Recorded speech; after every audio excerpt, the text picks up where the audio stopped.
That's right, it's time again for Star, Valor and Metal. Wait, let me try that.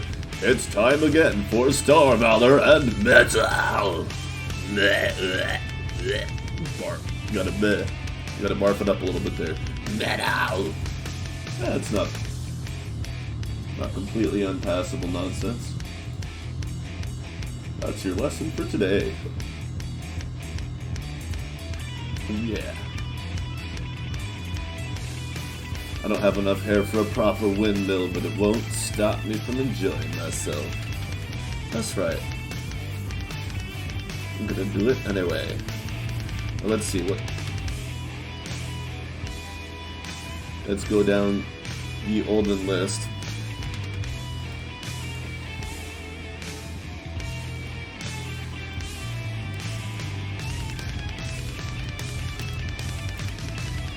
Excellent. Very good, very good. So what do we got on the board today? Well, we've got surprise, it's Star, Valor and Metal. So what comes next?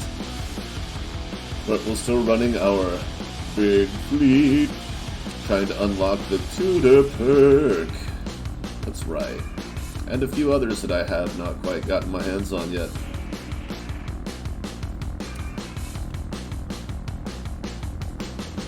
But you didn't have to go forward, you just needed to turn and bounce off it. There you go. Good job. Job's done.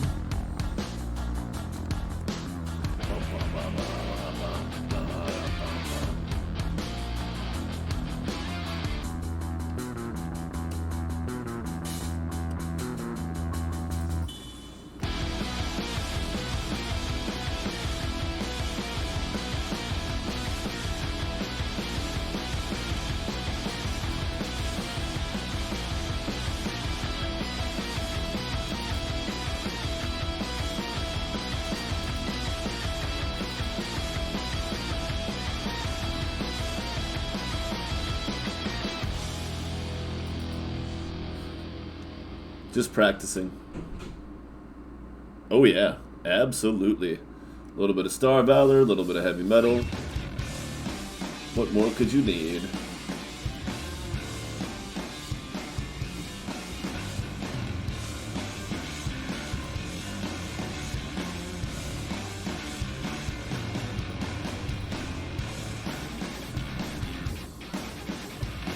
Alright. It's not quite how you get the perk that I'm talking about, but there's a few perks I want to get, not just Tutor.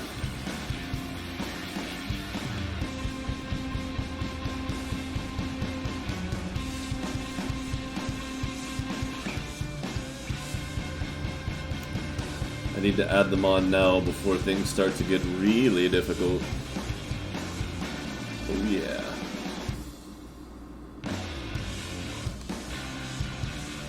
Let's see.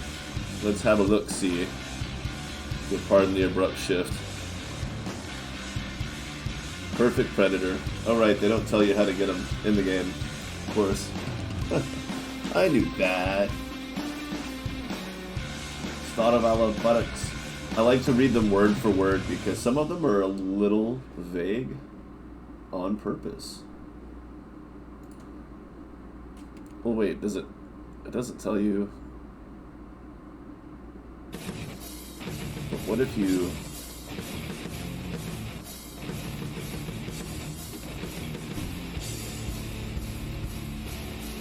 Wow, really? I didn't think this one was going to be that big.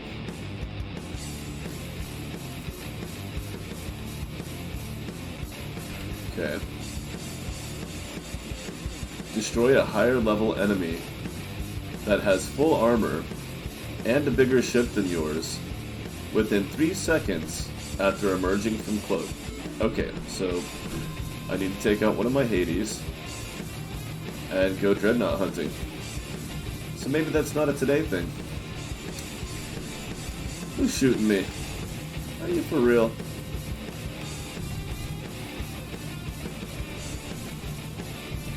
Get the hell out of here. Do you not see what I'm packing here? This is a really old profile. Okay. So eventually when I get enough orange loot, I'll be taking out one of my Hades. And basically Ravager hunting, it seems. What I'll be doing there.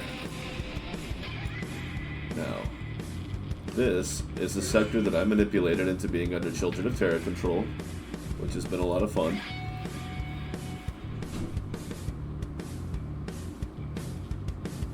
Pissing off Yold and Vangy. Boy, is it fun pissing them off.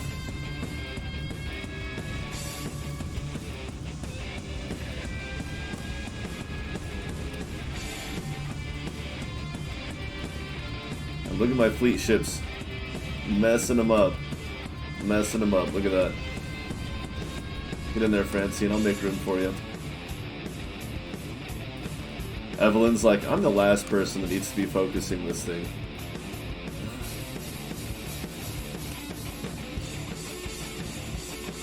Go, Susan.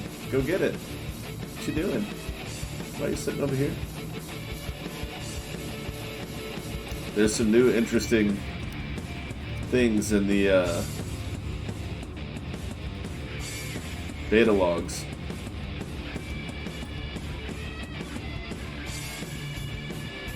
You know, Francine, if you were next to us, that wouldn't be happening. If you stayed with us, you wouldn't be having trouble right now.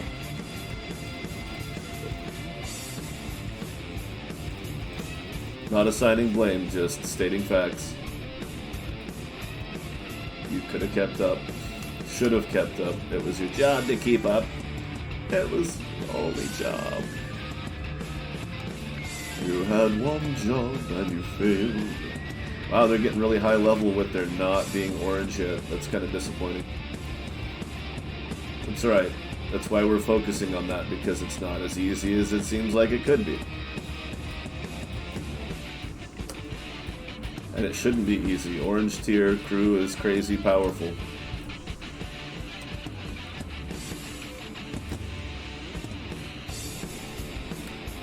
But so is the accuracy on my gunners.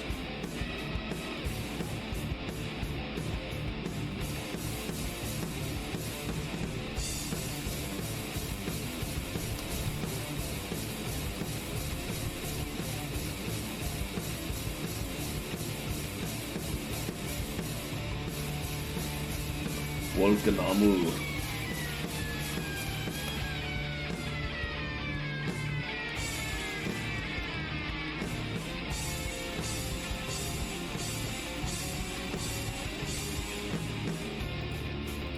It's just more junk.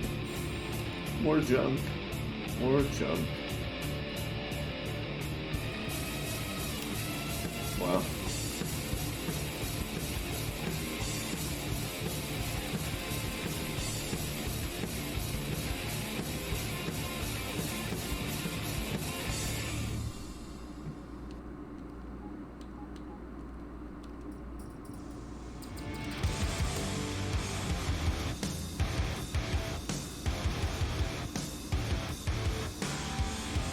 Wow. Tough little Marauder, or at least shield-wise. Okay, okay. Hey, hey, welcome, welcome.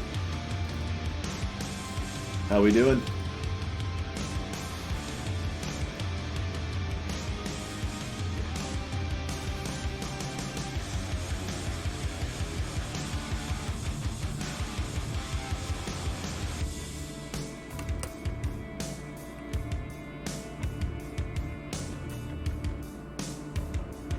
I'm not sure exactly what the level cap is going to be like. I know that every time he thinks about scaling it up, he has to consider the fact that the faction war system is not complete, the crafting system is not complete, the story hasn't been implemented, so I think when it comes to level cap, we're probably a little ways away from actually knowing if it will go up at all, let alone where to. I think there's too many other dependent factors still.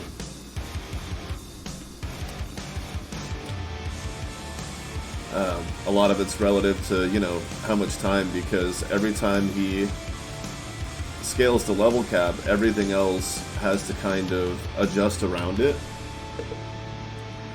So it's one of the less time-efficient things to do right now, because it's not hard to raise the level cap. But to test it with so many other things being incomplete, just, I don't know, it may not be an efficient use of time at the moment, but hopefully. I always have hope. Like, would there eventually be a way that you can cross some threshold where you quote-unquote beat the main storyline, which by doing so somehow allows you to be able to access all of these? I don't know if that will ever happen, if we'll ever be able to have all the skills.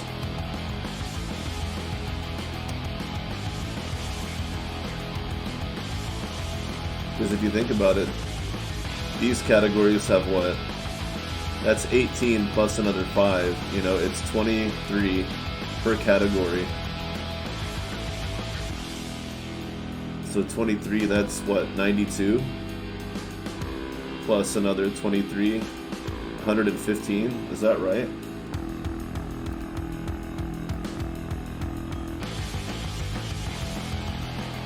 $23 times 5. Yeah, 115 plus 1, 2, 3, 4, 5, 6, 7, 8, 9, 10. So 125. And I think he said that the skill system might actually be undergoing an overhaul soon too, so it's going to be tough. Like, and I don't think he mentioned in what regard it would be changing either, if it was going to be more skills or just changes to a lot of them, like how he recently changed the way leadership works. What is this red on the thing here?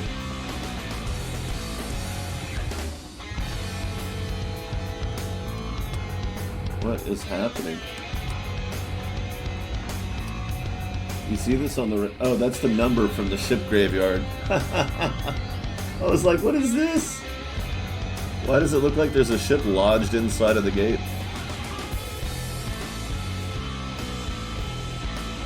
Goodness.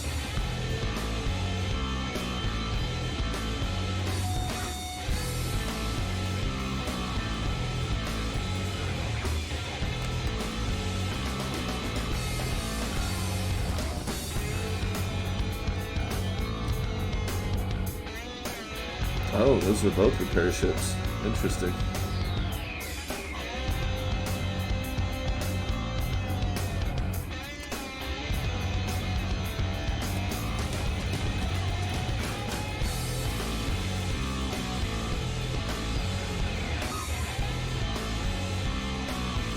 Like, there was talk a long time ago of whether or not there would be, since it's a sandbox game, of whether or not there would be creative mode.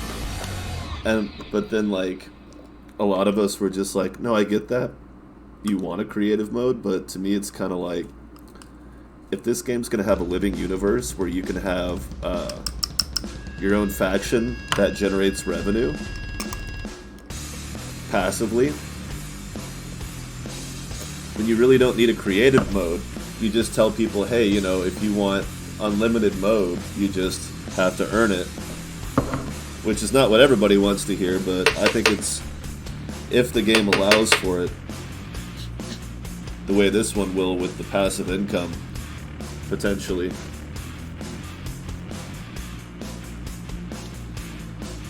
It's tough, right? Like I said, there's well, some of these aren't real options yet, but there's 115 in the main category, so you don't even get half that to choose from. It's like, oh, so your character really does have a unique impact on the way the game plays out, which is why I suggested maybe like you have to earn by playing through the story. You'll be forced to specialize. You can't just start the game out like, you know, if you ever play Endless Sky, in Endless Sky you can run around and become crazy rich, get all kinds of exotic alien technology, amass an enormous fleet and then just go breeze your way through the campaign, the story missions. Which is great because it's really hard to figure out how to do that if nobody tells you. So it's unlikely that you would do that your first time or even your fifth time. But after a while, you learn to do that, and because a lot of people that play that game will play multiple saves the way they do in this game, what it means is basically it feels like an exploit, but you do have to figure it out by playing the game a few times. So it doesn't, in a way, it doesn't feel like an exploit, it just feels like you understand how the system works, so you can skip through the early stuff and get to the really interesting, complicated, difficult stuff at the end.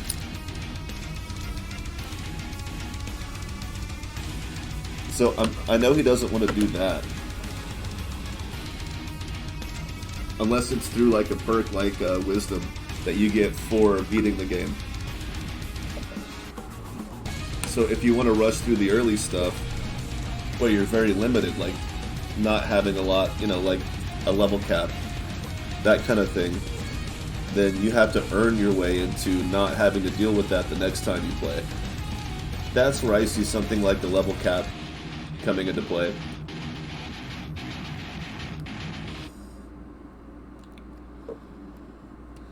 Yeah, like the profiles I have where I have minus 400,000 Vangy reputation, having all the skills unlocked would make that kind of more interesting, but at the same time not necessarily easier, because then I would push to 600, minus 600,000 reputation, and I'd be right back in that position of not really being able to do a lot against them.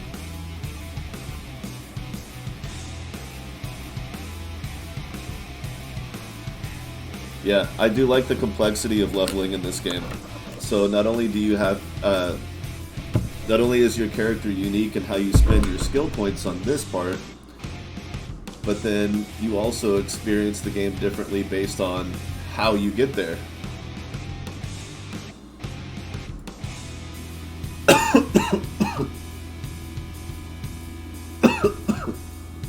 It really does.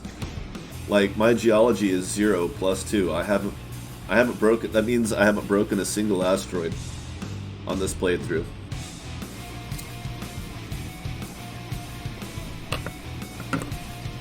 Which also means I haven't been using big explosives, because that'll eventually happen inevitably.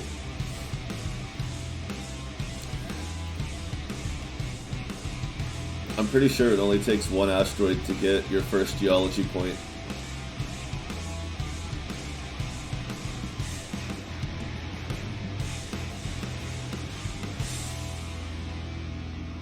Not one rock.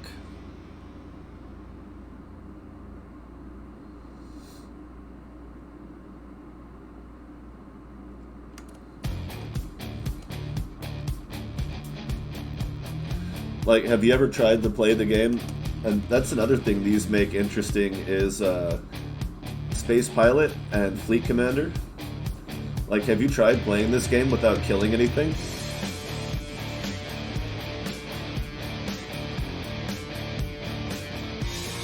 I mean anything, without killing anything. Like, you have mining lasers and point defense equipped, and you never use them. You never fire them at a ship. You only use them to point defense to shoot down stuff that's trying to kill you. You only use the mining lasers for mining, and everything else you just run away from.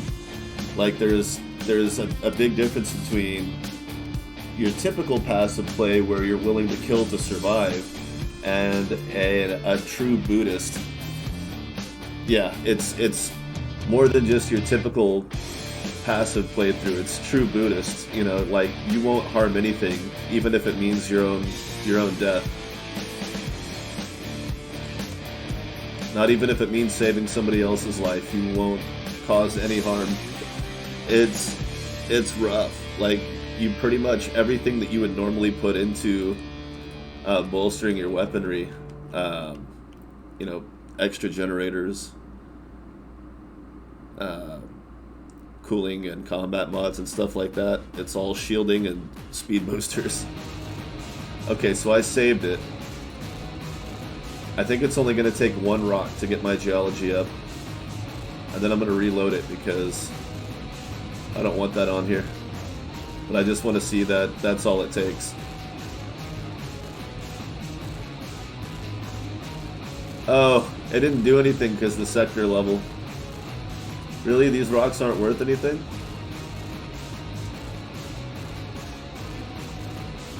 They should be.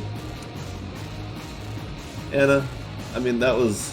What are you, a cat? Come on.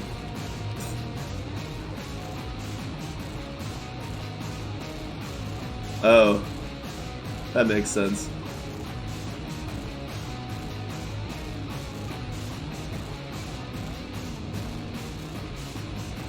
Still didn't do anything. Do I have to use a mining laser? Maybe I have to use a mining laser.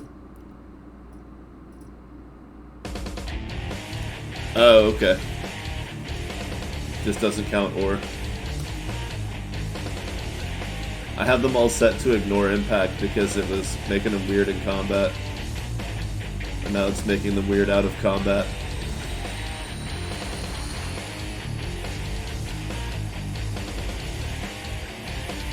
Yikes. Anyway.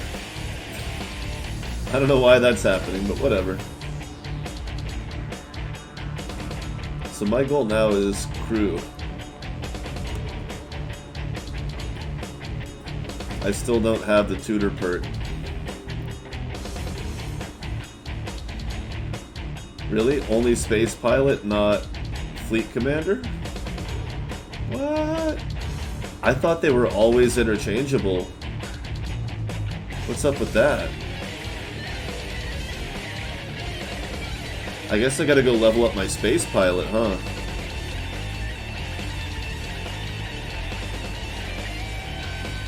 Oh. See, I don't do that many missions either, obviously.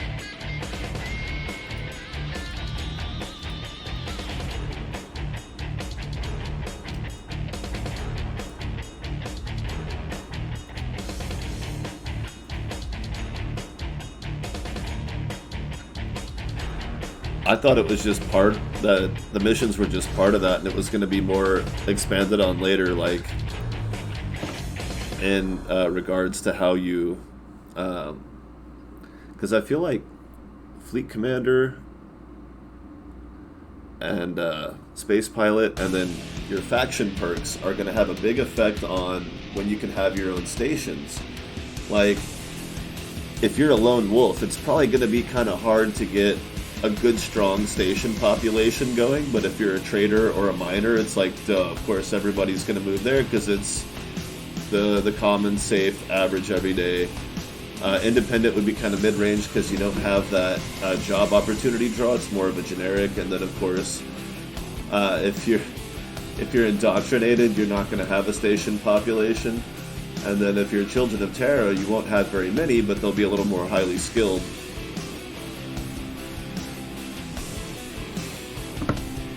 I think we're going to see a lot more from those two trees. Alright, so I need to... They're all stored. Wait, what about the other one? Was there another one? See, I'm still getting weird hitboxes with docking.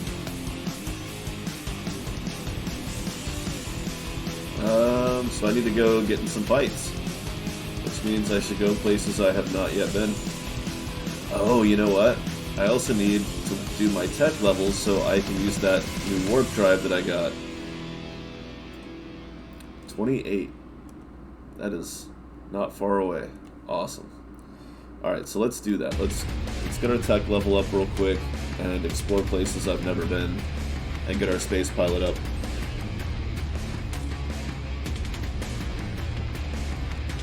Yeah, it's kind of an awkward mix.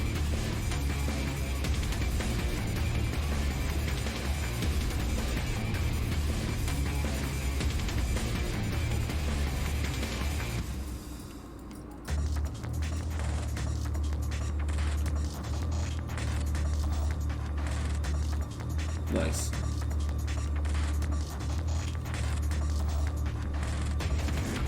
Nice. Alright, that was a good chunk. That was like, what, 10% if not slightly under? What am I carrying? Holy crap. Oh. It's like, didn't look like it was that full before.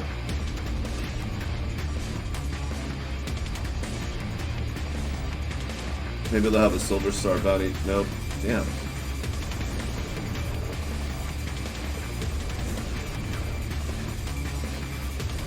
This song's gonna give me a panic attack. Not upset about it, just a little bit much.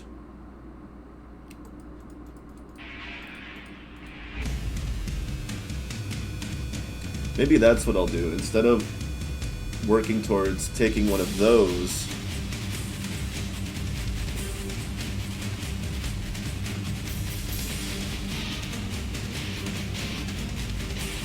oh yeah, it would be cool if if the ship just starts rotating. Like in different directions, like the old, the original Super Nintendo Star Fox game where you could spin the ship around. It just starts kind of gyrating around in place. That'd be pretty awesome. We've been asking the developer to put,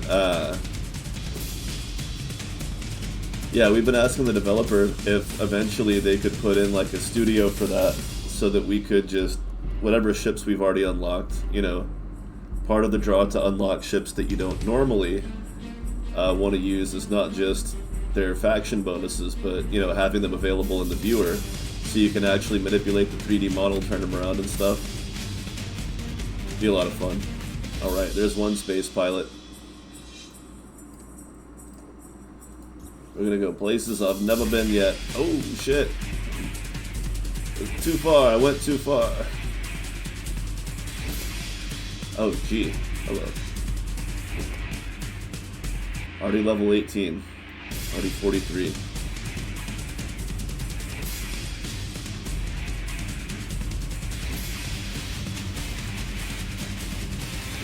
Nice. I do that to measure, to see how much it gives me, because you don't get the little pop down here.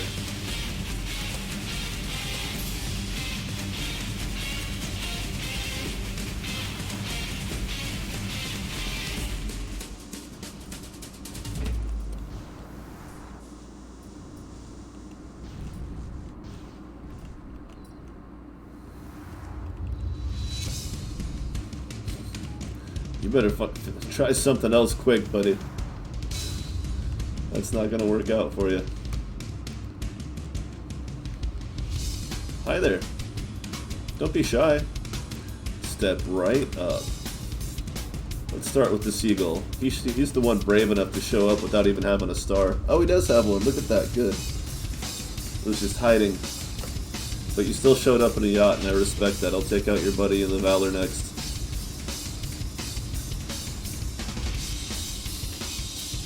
That was a good chunk. It was like here before. So wait, does that mean I'm about to go up another space pilot level? We're at 26 now.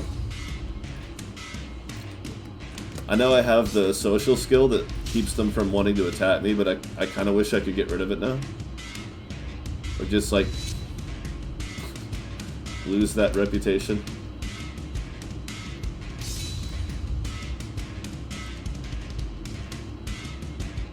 I should have done that one instead.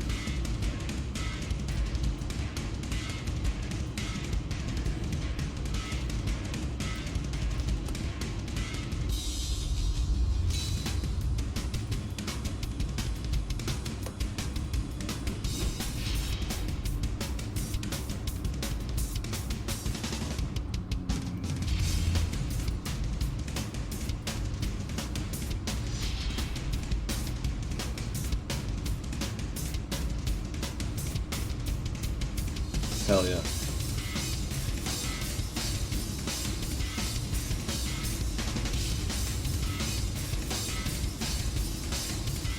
I really hope we get that 3D studio for it.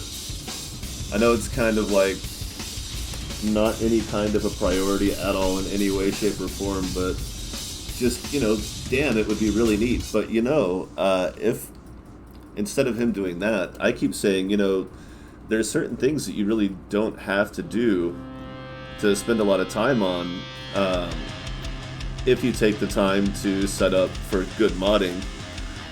And I think the 3D Studio would be something that you could say, instead of me taking the time to do that, I'll put time into making modding options. And I think there's certain things where it's acceptable to do that, and then, you know, lots of games will take mods and incorporate them into the official game. Like, I mean, we're already talking about Patreon, we're already talking about early access, we're already talking about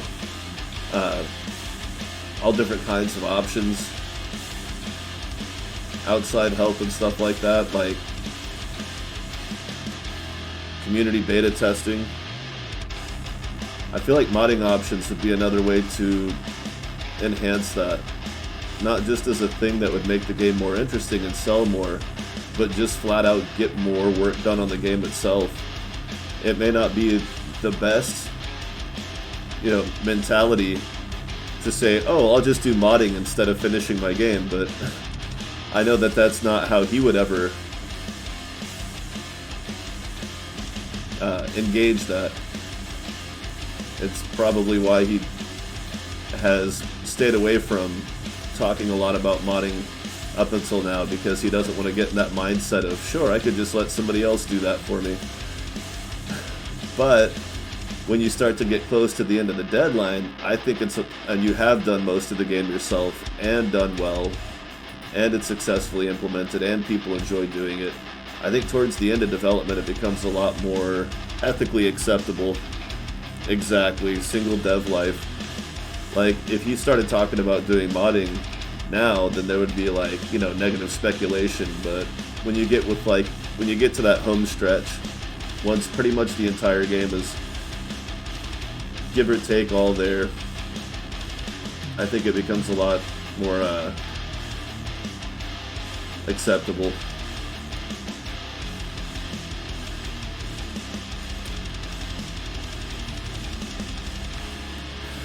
Of course, if he introduced modding now, I personally would have no problem with it, but it's what I've seen, it's how I've seen other people react that makes me kind of leery about it. But I don't think this game would ever have that problem, no matter what he did with... Oh, they're with me, huh? Oh well. I like that it distinguishes between Space Pilot, but I don't know, at the same time, I kind of feel like to get Space Pilot, your hangar should have to be empty. Because it's giving me points for Space Pilot, but at any time I can just pop out my army of bad boys to save me. It's not very Space Pilot-y. So I think that might be something to consider. But yeah, I think the 3D Model Studio is something far enough away from the gameplay itself and just unnecessary but interesting as an outside feature that would not, it's something not directly involved in the game itself necessarily. It's not part of the gameplay.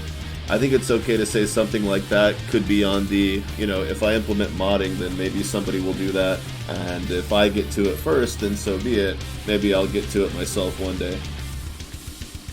Large gyroscope. And scrap.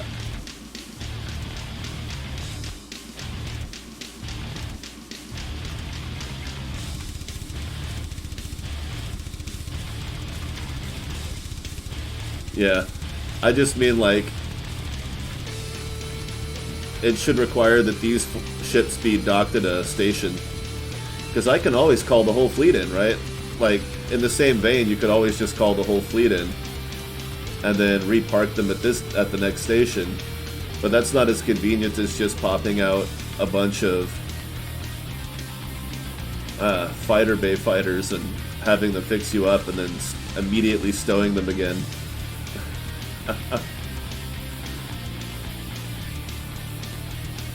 The mentality is a little different, I think, even though it's basically the same activity.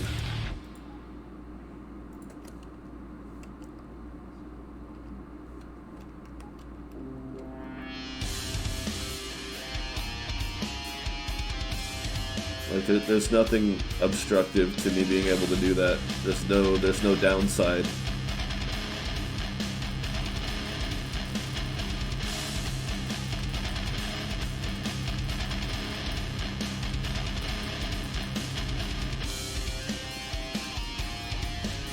That's about what I thought was going to happen as soon as he fired that thing.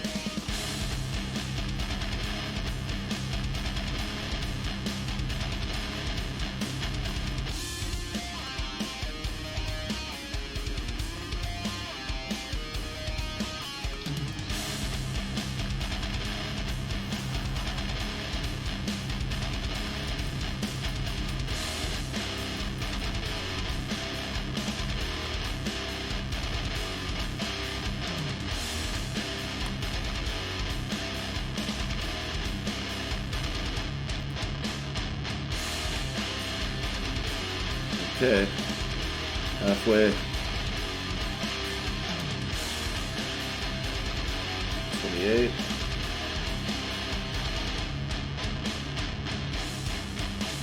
Tech level still has a little ways to go. Boom, there it is. Now I can put on the big warp drive. Although I don't need to until I'm actually going far away, because it would also require more battery power. The warp drive takes up more space. I don't have a warp mod to mitigate any of that.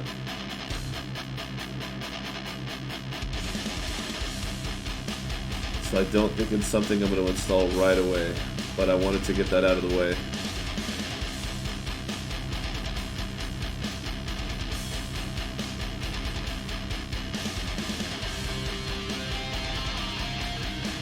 Just swinging out just enough to get missed by a couple of them. Sometimes it's enough.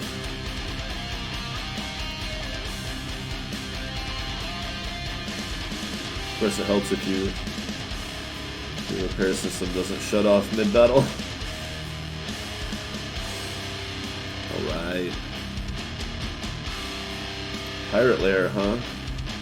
Can I take out a pirate lair by myself? I don't think so. Can I do it with my 4 ships sitting next to me, I guess? The question is whether or not I can do enough damage. I don't know if I could sustain though. Let's try it.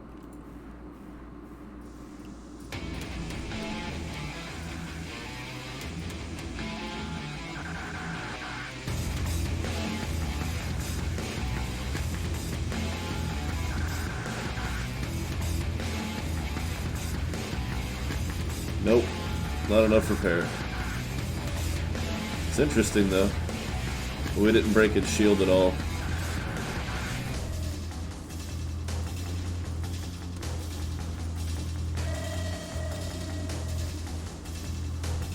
I bet I could if I used the rest of the fleet though.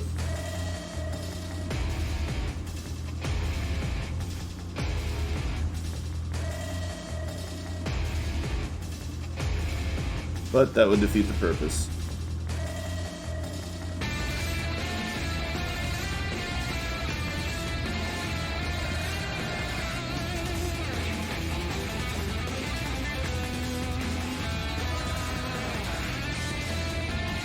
Why is it doing that?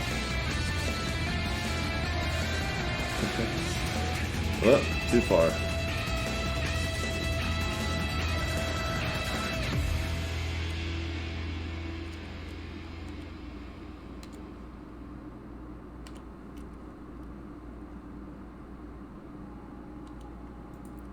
That took care of it.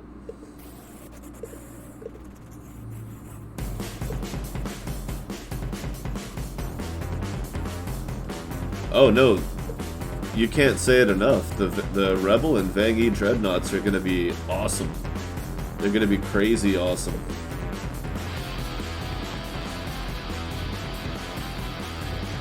That's not something you ever have to worry about overstating around me. It's really hard not to talk about it non-stop. It's very exciting. What was the thing I was about to do? Oh yeah, the warp drive. Okay, so it takes up 1 extra space. But with this one, it's listed at 11.7, which gives me 22.6. 22.6. Well, that's almost 22. That's 3690. 3802. 22.6. That is the limit of my range. Which is funny because it's not centered, but 3800 power. I don't even have that much. Oh, you shoved me off because I checked the map? Man, you guys are jerks. Like, what are you, bored? You gotta push me? Like, let's go, man. Are we there yet? Come on. Why are we just sitting here?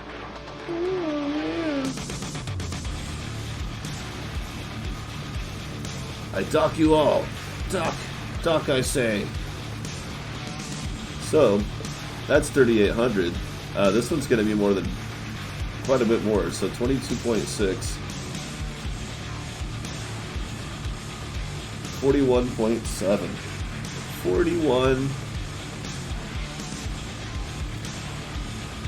7,000. I need 7,000 battery power. Double. Crap. I think I'm already using 2 huge batteries. No, a huge and 2 large, so it would be 3 huge batteries would get me there. Unless I decide to use some extra relics, which I'm not going to do.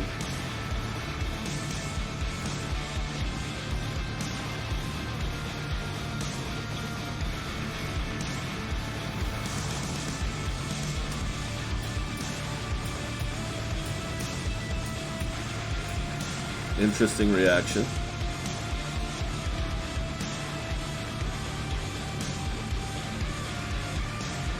Okay. So yeah, I don't need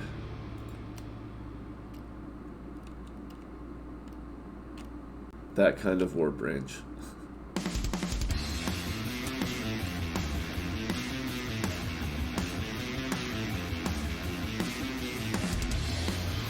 I try not to dock at civilian stations with this thing. They seem to have the biggest difficulty with the docking glitch.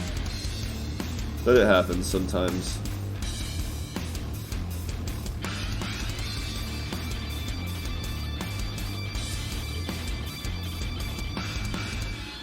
Pilot gunner, cool. Okay, that's not a very useful skill, but do what you have to.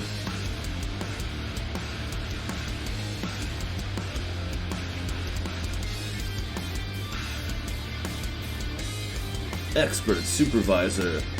What are you, a narc man? What are you, with HR? Is this a trap?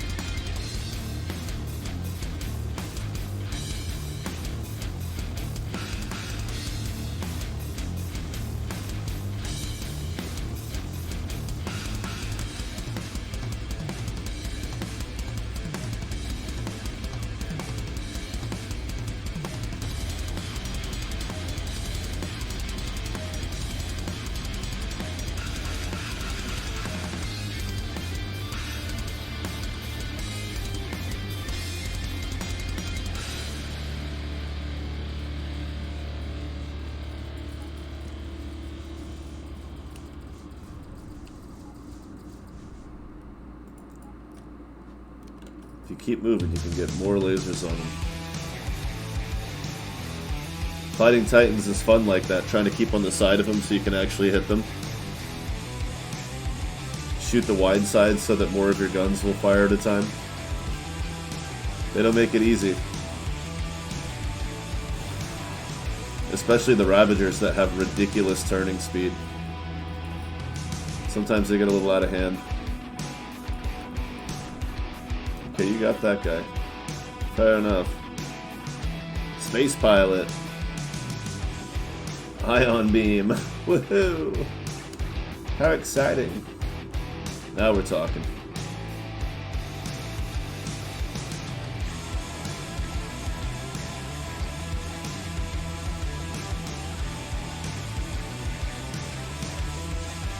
With these guys, sometimes you just get away with backing away to reduce how much damage they're doing to you. and then they draw it down again, and then you kind of slowly stretch back out, but then you let them catch up again. It's like reeling in a fish.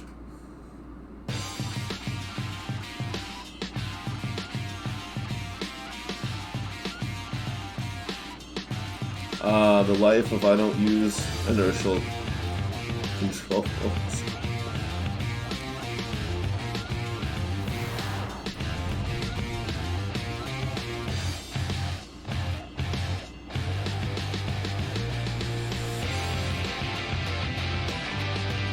Wow, no reaction, huh? Crazy. It's almost like he was scared or something. Are those marauders? Come on. Fight me, you bastards.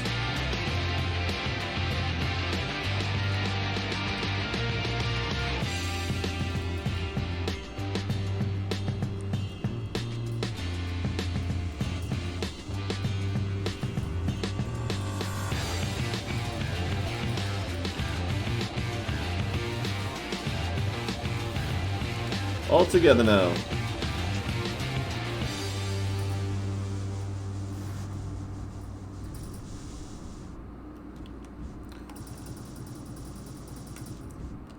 Needs to be a Leroy Jenkins perk for trying to aggro a certain amount of enemies at one time without actually fighting them. But it wouldn't be like anything that could warp in like hunter fleets or marauders or anything. But just like if you go to an enemy system and like aggro 20 ships at one time without killing any of them. Give it some name that's like a joke reference to Leroy Jenkins. I guess that would be funnier if it was a multiplayer game, but I think it would still be funny.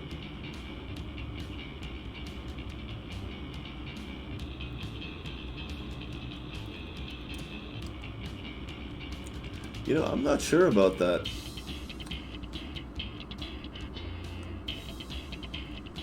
The mysterious megastructures, I don't remember hearing a whole lot of details about those yet.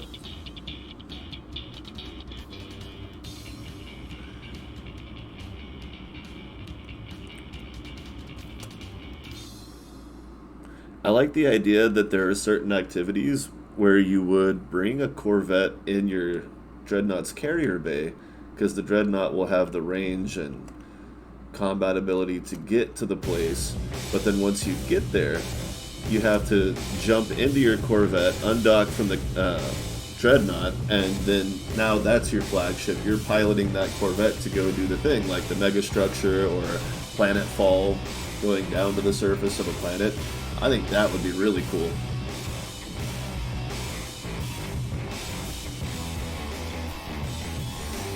Exactly, so it sounds like the real question is, will there be the general ability to jump from our carrier into one of our fighter ships, or will the megastructures be like an instance where it just does it for you, like you brought it along and it automatically loads the instance of the megastructure with you now in the Corvette rather than the Dreadnought? And it's a huge difference in, well, a lot of things on the megastructure, whether it's, you know, something that's loaded in with the rest of the universe, or if it is a separate instance, then that gives you a lot more resources to make those megastructures much more complex, because it'll basically be a separate platform. Oh, that sounds like a bad time. I'd imagine you'd have the rest of your fleet parked around, and hopefully by the time they've all had to warp out from damage, you've made it back to your Dreadnought so you can get the heck out also.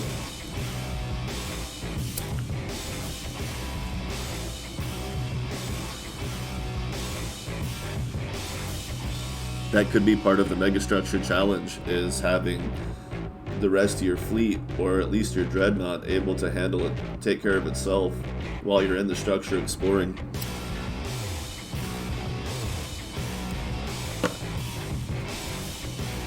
But I think that's my main curiosity, is will the megastructure, like whatever they turn out to be. I like the mystery of it.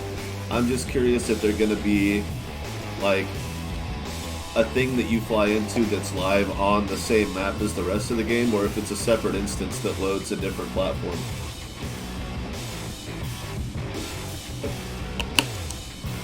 Because there's benefits to both, you know. If it's part of the rest of the game, then it has that auxiliary freedom of being part of the rest of the game. But if it's a separate instance, you can put more resources into the instance itself being...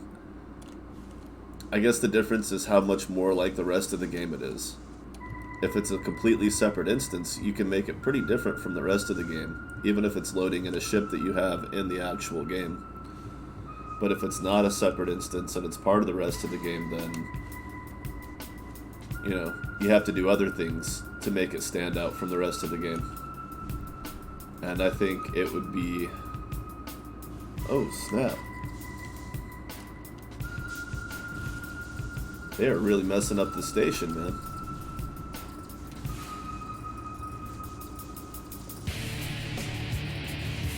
I haven't really taken the time to fight a lot of these Gold Star pirates. Ah, damn it.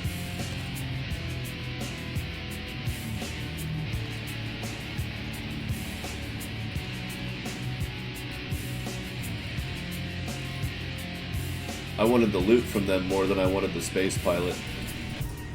Hurry up and dock so I can start getting space pilot again.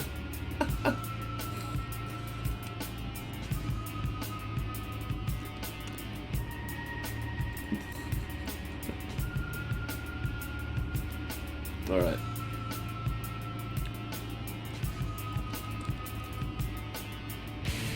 Yeah, I think whichever way he decides to go on that, there's a lot of potential there.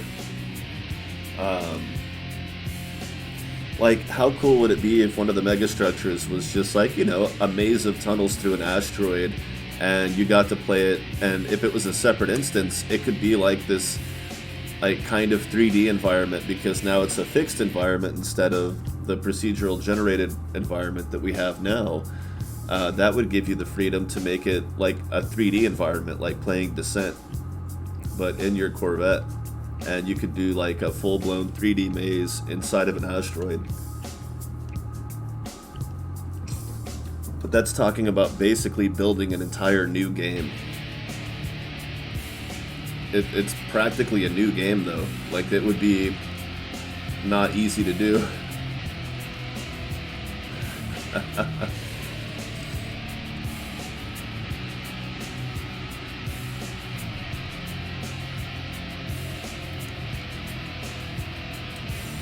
But it wouldn't be as hard as doing it for the rest of the game, because it would be fixed environments, or at least a smaller equation of procedural generation.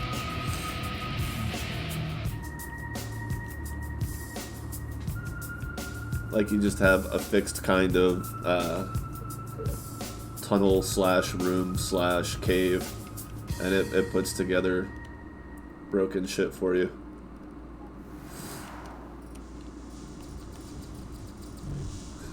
I love watching PD lasers try to keep up with those absurd waves of missiles.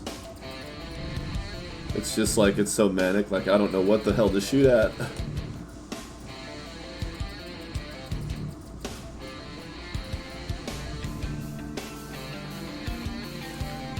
Part of me wants to chase down the missile boat, but I kind of want to stay focused on this guy.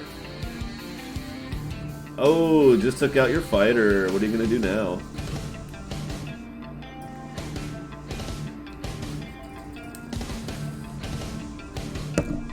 Did he just jump in?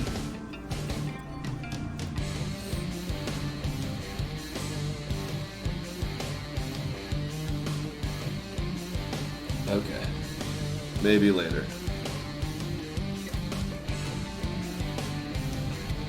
So I took steps to try to make it possible to have Discord open while I play without completely destabilizing my system. If the stream does get interrupted, I'll be back. It takes about a minute for me to reboot. Like, I know it's funny when I say, my computer's really well optimized, and then 5 minutes later I get a blue screen of death, but it really is. I just try to do a lot more than I should with it. Hey, what's up? We were just speculating about megastructures, if they were going to be a separate instance from the game, or if they were going to be extensions of the main world. I know, you just got here and we've got the big questions.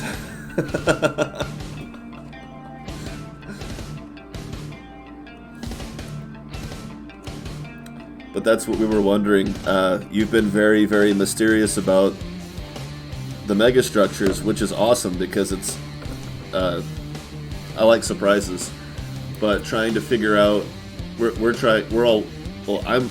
Specifically me, am definitely wondering if they're going to be a separate instance, or if it's going to be more like going into a cave in Diablo 2. So is it going to be like going into a cave in Diablo 2 where it's still the same as the main game, or is it going to be like a separate instance where you feel like you've gone into a separate platform?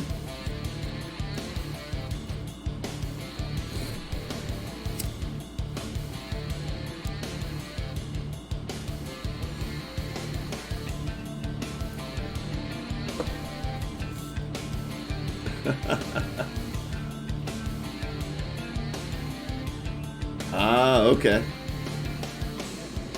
So there'll be like a small little transitional screen, and whether it's a live, smooth transition or just a load screen. But so there'll be a screen change, a scene change. Because I was thinking, like, you know, I mean, you could do, you know, giant asteroid or moon-sized mazes, stuff like that. Like, there's so many different options, whether it's seamless from the main game or a separate instance. But yeah, if it's a different scene, that means you can make it a lot more different. You know, you could...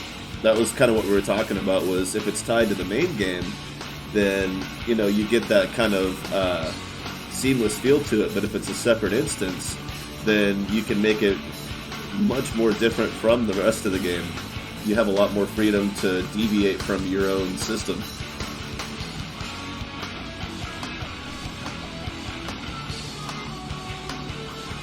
In other words, the great thing about the instance is that you get to break your own rules.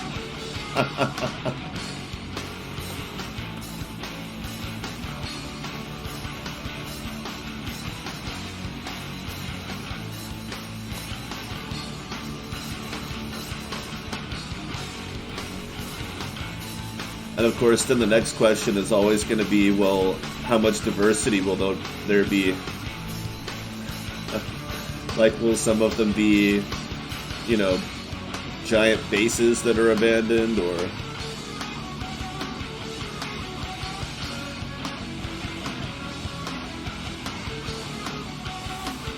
will some of them be giant ships, giant asteroids that have been tunneled out, like just no base, just caves?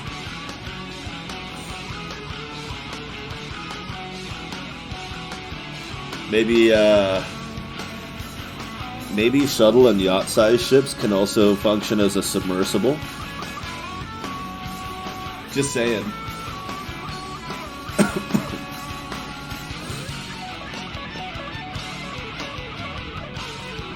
Well, yeah, and if it's a separate instance, you can have stuff like turrets and like different kinds of things that would not normally exist in the main game. You can have little robot drones that run around, like little defense drones. You'd never see those in the main game. But it makes, you know, out here in space floating around, you'd never encounter something like that.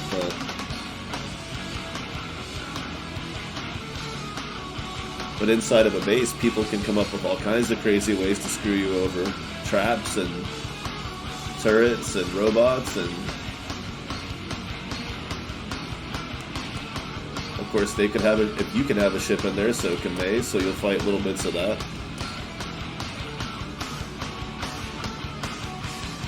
Like exploring the Dwemer realm in Skyrim.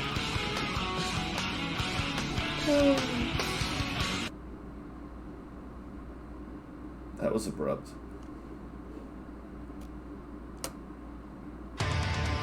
Okay.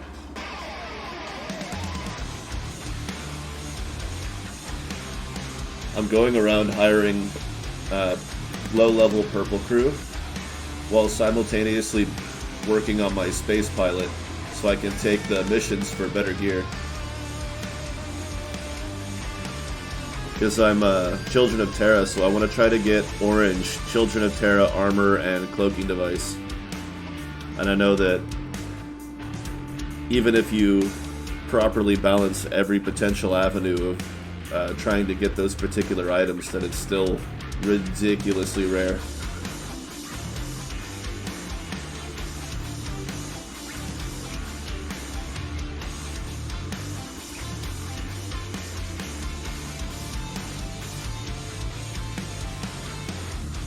Let's see. Nope.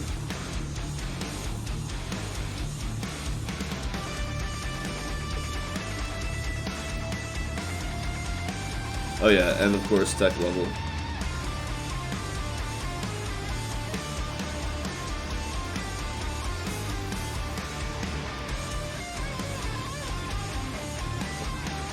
I want to put drones on this thing so bad, but like, I can never bring myself to swap anything out for it. I'm making some short jumps, I could do that.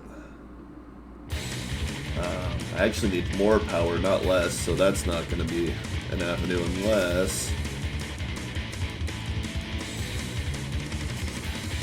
I got 268 ambient power.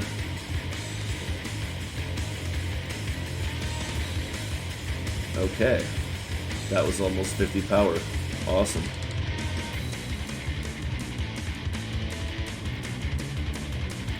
So to go back to what I had before. Oh, I'm shy one, huh? Let's see, that's 52, and that's 37, and one less. Close.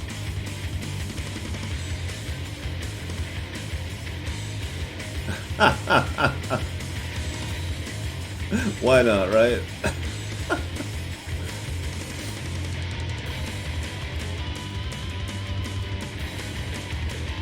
Alright, I don't know if you guys are ready for this, because I'm not. I'm going to do something I don't think I've actually ever done. Ah, hell. Top it off a little bit.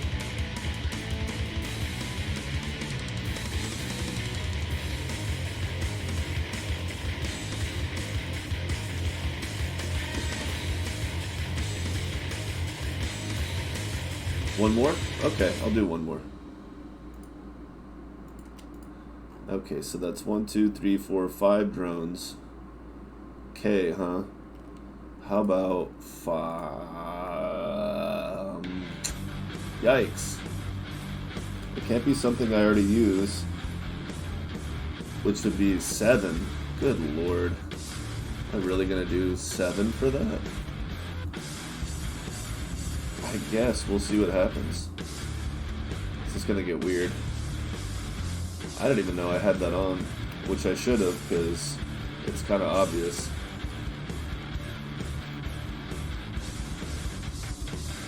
Well, no, that's good, because these are gonna take power too, so I should just go ahead and take that off.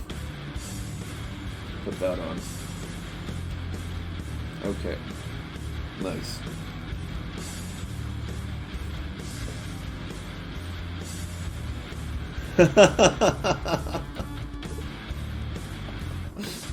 What?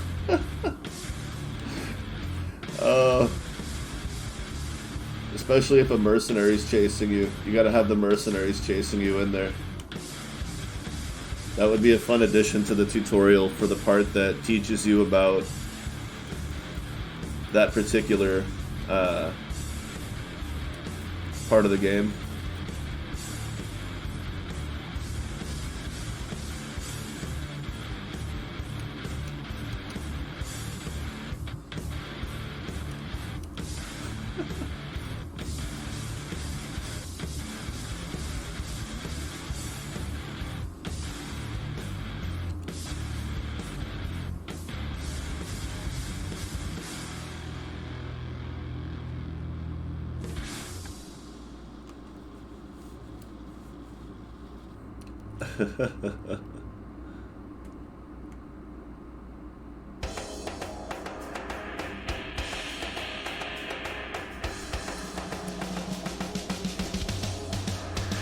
Oh yeah.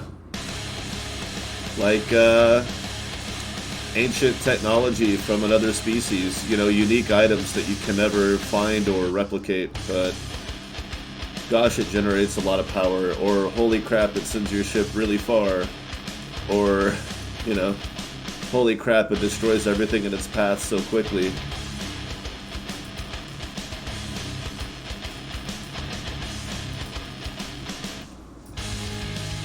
What's beyond orange grade? What would you put above orange grade? Like platinum or... Yeah, eat drone, bitch. What, you want some too? Don't worry, I'll come at you. Oh yeah, shoot your drones at me. You're a drone at a time.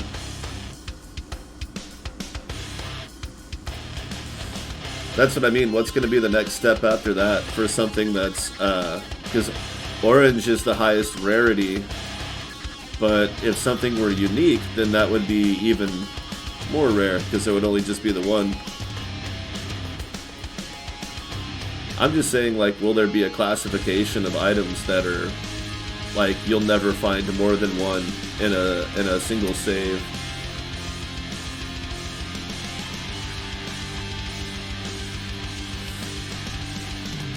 And maybe something between that and orange that you might find more than one, but you'll never be able to buy or replicate it. You know, just like Terraria's got, you know, rainbow tier stuff, where its classification is literally flashing all the colors when you look at it.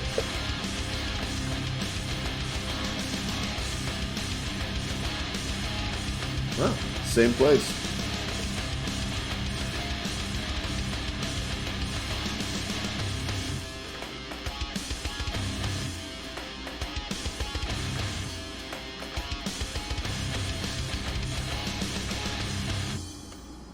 Yeah, I like that game a lot. Ooh, I wonder if they'll stay together. Nope. Of course not. Why would they? They're not friends.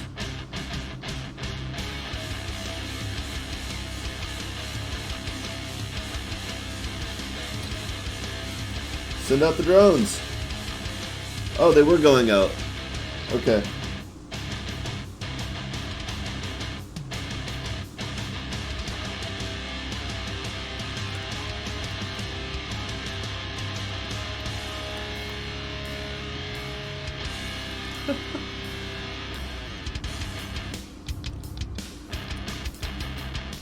My drones have better range than your guns, but nah, this shield recharge is bringing it back.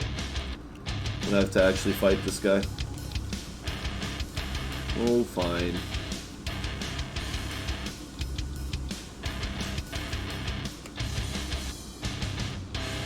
Should probably go kill the other one first. Oh, shit. Go, go, go, go. Damn. Stupid thing wouldn't recharge. Alright, so I need to find the other one first. The one that's not a dreadnought. What if they're both dreadnoughts? Oh crap. This is gonna get weird. Yeah, I bet they're both dreadnoughts. I'll just deal with this one because it's in front of me.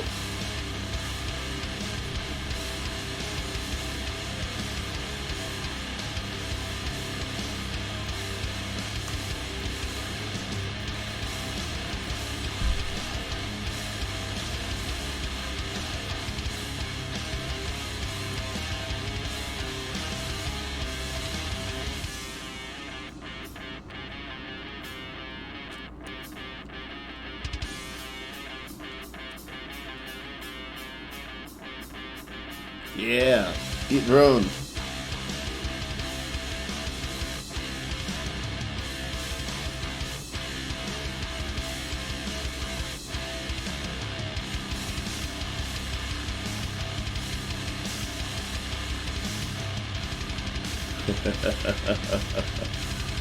Oh, I got him this time. This one doesn't have a shield, and I got rid of this repair guy using drones.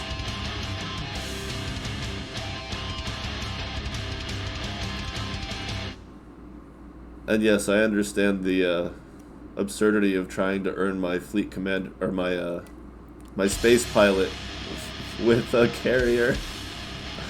I don't have another dreadnought, so I could get one soon without having to sell anything. But we're not there yet.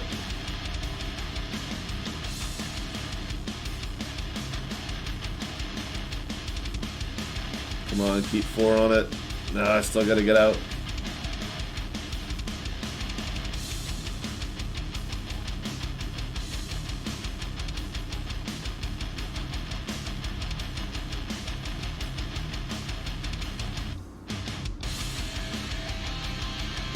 Oh, the drones are recalling.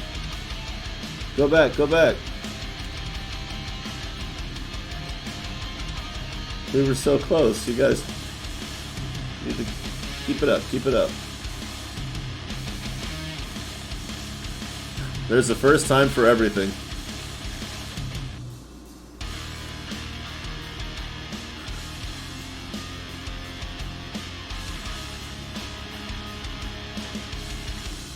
There's...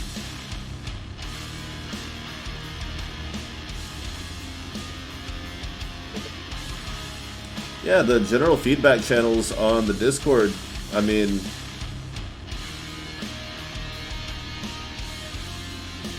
Even without the beta, there's still open discussion, you know?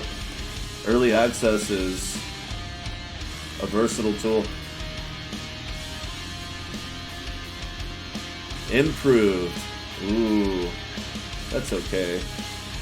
That's cool, but I can get those. That's the rare thing. I'm gonna go get that right now so that I can save before I go fight the other one and hope that it doesn't get destroyed.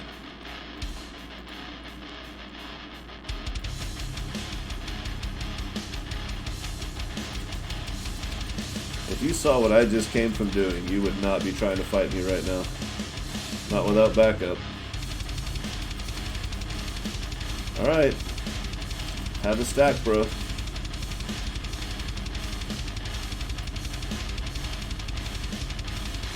Cool.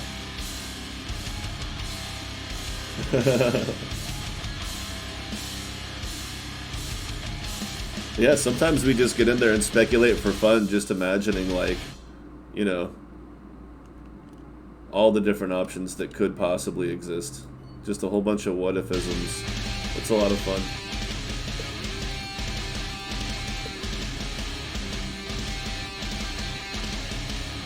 Whoops.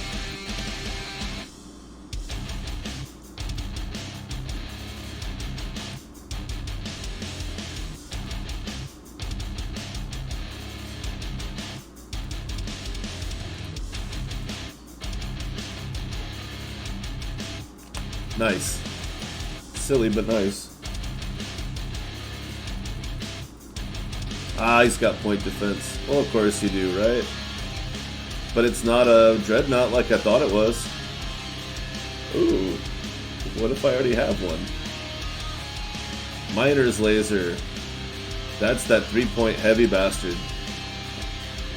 I mean, I was just talking about how I have 0 geology. Well, 0 base.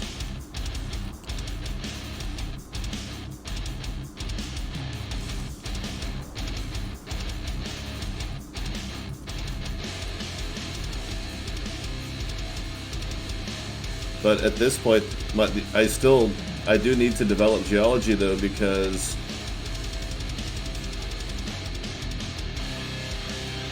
I don't know if anybody wants to watch it, but I need to develop it because of crafting. I'm at that point where I need to start thinking about crafting more on this particular profile, and if I don't, it's going to be kind of a pain in the ass, because it's hard to buy a lot of that stuff. But that miner's laser is actually going to be a pretty handy way to start that. I have a feeling I'm probably going to use a Hades for mining rather than this thing, but Wait, I guess that depends. Hold on.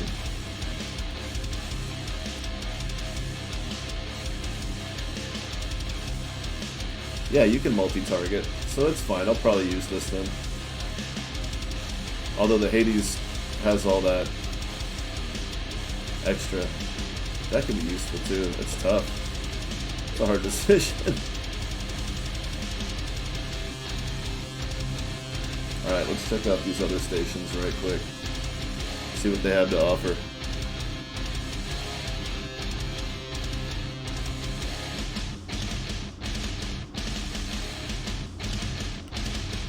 Oh yeah, I didn't adjust the music. The music's too loud, right?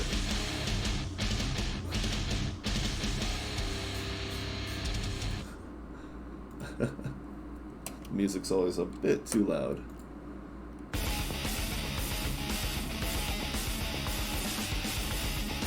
That's not even a silver star. I don't want it.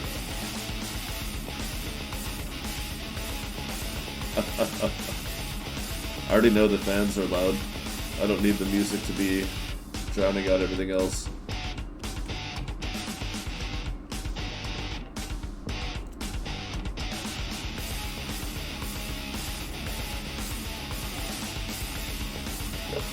But I can always just lean down into it.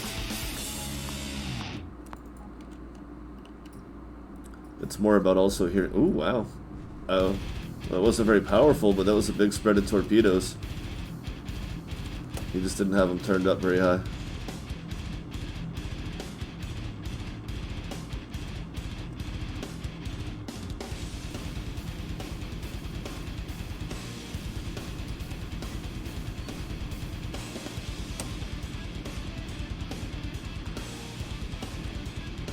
Might not be a bad idea to buy a different dreadnought to do this with, though.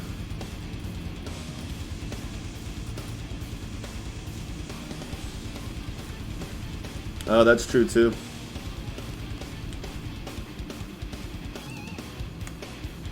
An excellent point, sir. Yeah, up to 89 repair now. I think it was like, what, 60 something before, or 70?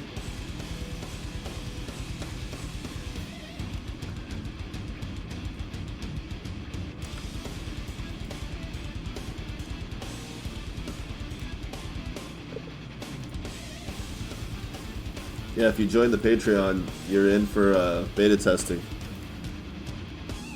at the pilot tier.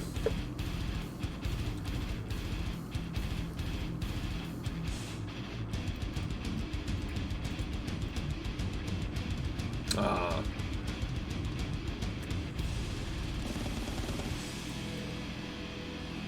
$32. Oh, you're almost there. Please, please go orange, one of you. It's not gonna happen. They're not thing and stuff.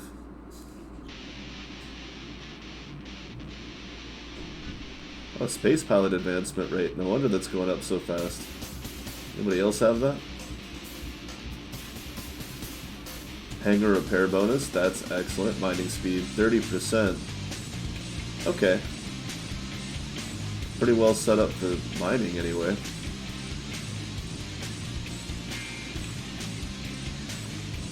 Guess we could get more out of somebody else with you. What, 100? Yeah, 112%. You're kind of dragging it down there, aren't you? No, the others aren't that great either. Okay, we'll see.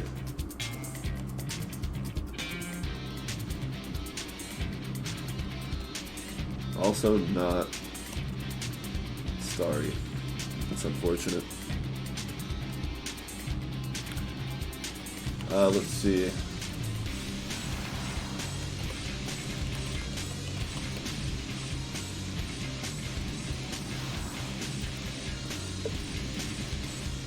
Star Valor, Patreon.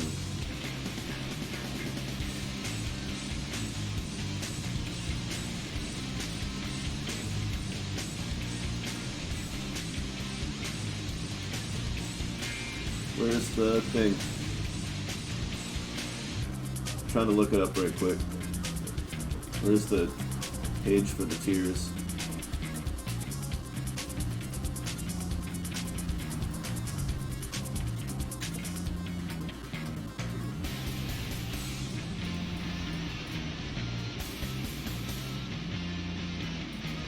Beta test.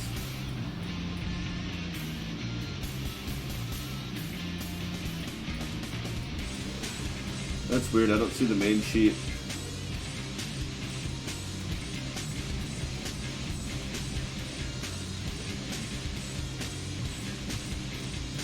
Wow, they're really trying to mess me up here, aren't they?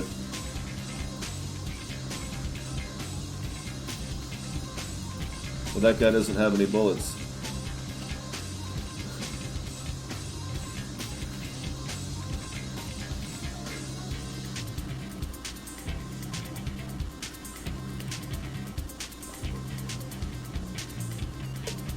Yeah, I got there, but it's not showing the whole breakdown. Wait, no, that's not it.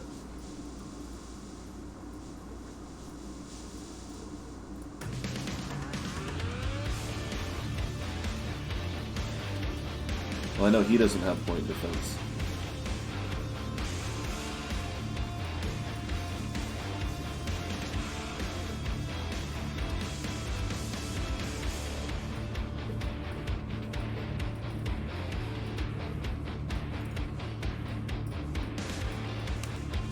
Finally. That was just like digging into me.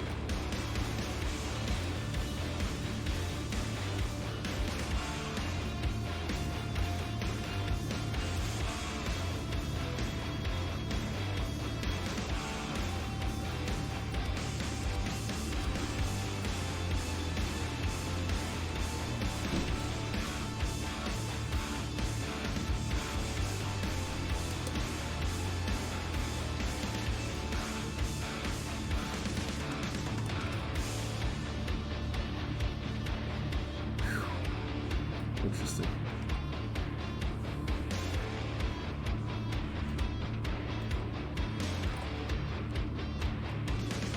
Hey, two guns I'm really far away from being able to use. And two weapons that I can use, but don't need right now. But maybe later.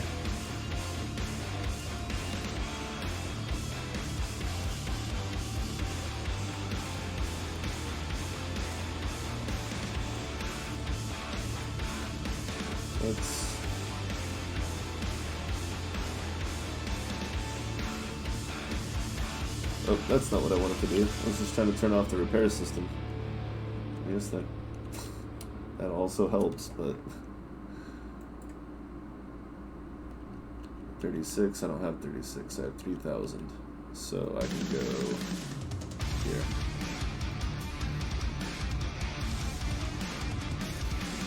Oh, the screen, it's not full screen. Whoops. I got a little too comfortable with that there.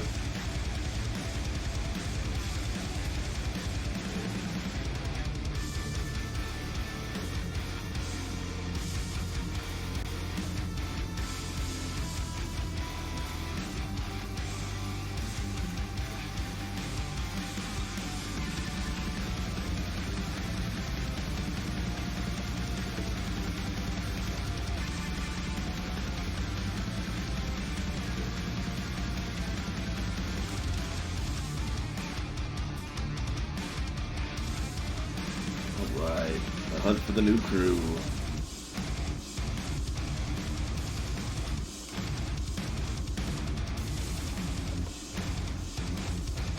Maybe we need to speed this little boat up a little bit.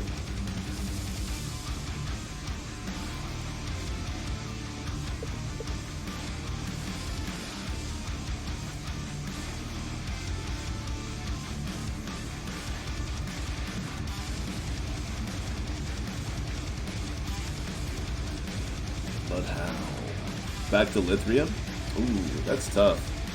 That would reduce my repair by about half. 57, 32, almost. Yikes. But I would be a lot lighter. Probably will do that, because then I can do...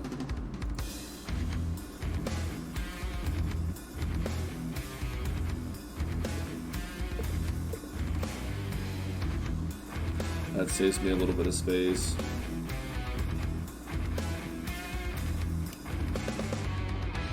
Not that much. then I can do... That's the highest top speed. Okay.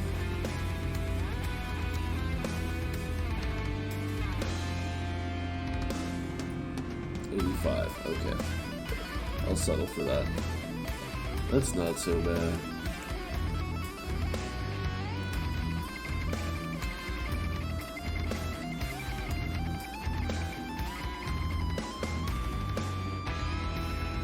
Two stations.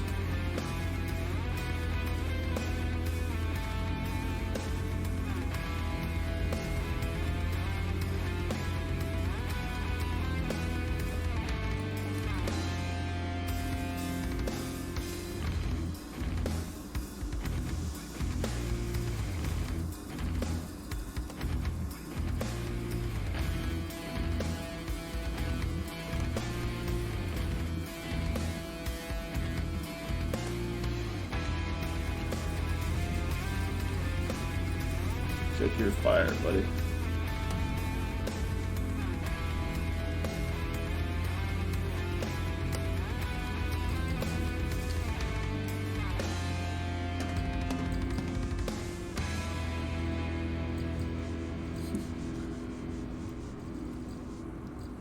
It's fun watching the drones kill stuff.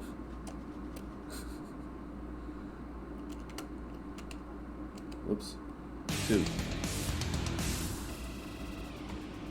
Okay.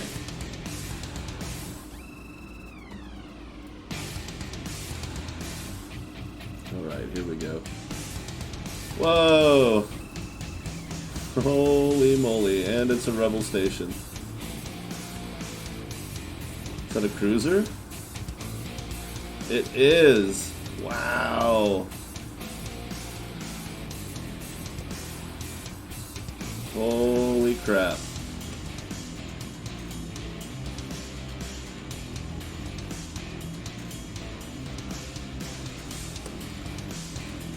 It's my first favorite cruiser, too. I picked this thing, the first time I bought a cruiser, it was between that and a Claymore. I may have had a Donkey first, the Miner's Cruiser. But the one that I wanted after that was definitely this, over the Claymore. And, I mean, don't get me wrong, the Claymore looks cooler, the Claymore has more weapon capacity, it definitely had its appeals, but I was like, no, I want that cargo space, I want that extra turret layout, I want that big chunk that's going to stomp through the skies and shove everything out of its way. And its front, I'll tell you this right now, its front array, those front 3 weapon points, super narrow. And by the time I got to Cruiser, I was like, that's what I want. I want those 3 front weapons to basically act as one. And it had a decent bit of swivel. It's got that center turret. I mean, it's just... It used to look a little bit different, but it did not undergo as many changes as a lot of ships did when the turret change came out. When 360 turrets were much less common all of a sudden.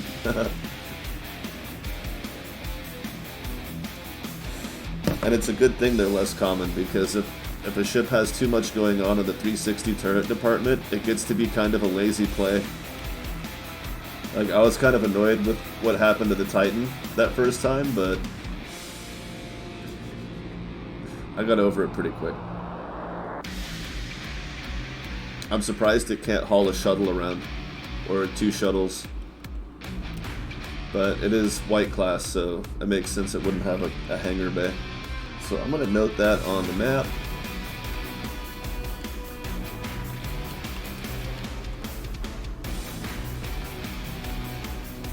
We're going to see what else these rebels have to offer. Definitely doing that. Kind of thumbed through this a second ago, but I wasn't really paying that much attention. Okay, that kind of thing I always buy.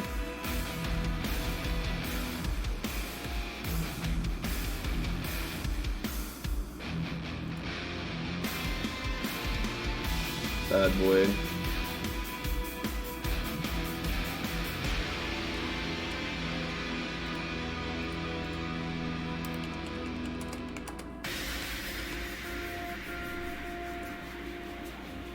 Beautiful. 4685 if there's nothing there. There's really nothing else in the system. Oh, there's a civilian station. Okay. Oh, yeah. I'll take that. That's where most of my money's gonna end up going for a while. Actually, no, I've been making money still. I haven't really hired a lot of people yet. But we're going to. We're definitely going to.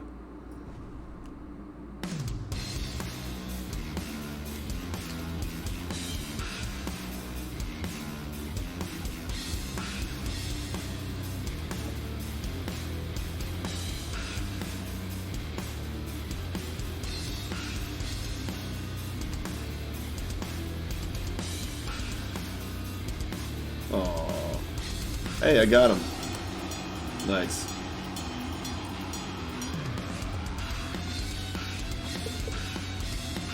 Alright. I don't know, should I be stomping around in a juggernaut right now? I kinda want to. Sounds fun. Yeah, screw it, let's do it.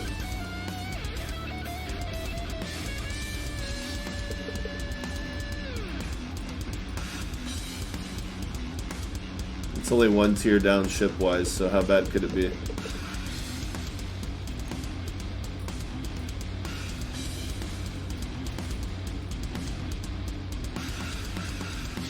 Is that the one I just picked up? Let's make you the pilot. We're still working on these two. Wait, what are you? Gunner, pilot, engineer. We'll make you the engineer. Gunner. First officer.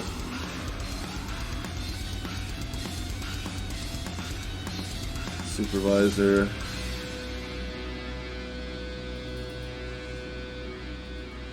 No other non-50s. Frank Burton, supervisor.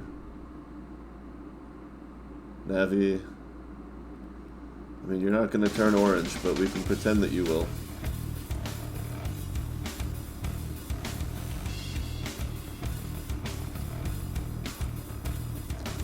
You need a few gunners here. Weapon range 33. Okay. That one. Ta-da!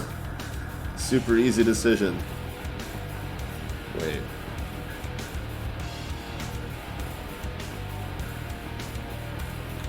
No, you should just be a gunner.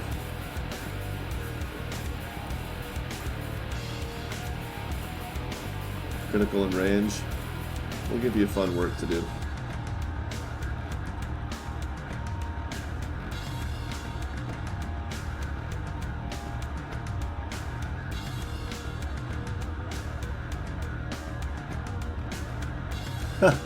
Weapon range 30. Holy crap.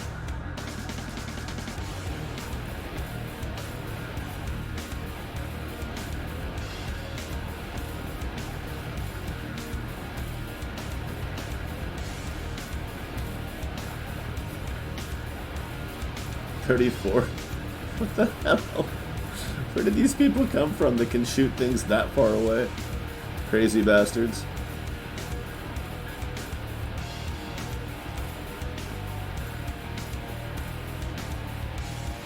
Alright, so that one, that one, that one. Nope, you're there. You're there. Okay. Still gonna rock those two. They're just not going to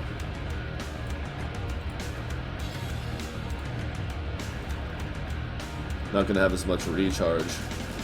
They won't need it.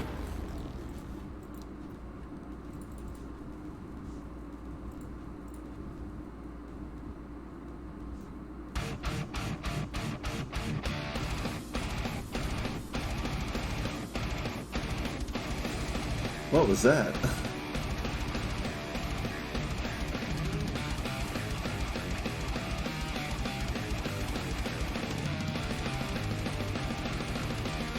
This thing gets heavy fast. You have to be careful. Like, do I really need a cloaking device? Probably not. Probably not going to use as many boosters. I think the next step needs to be picking out, well, obviously, taking a couple of those along. Light armor or lithium?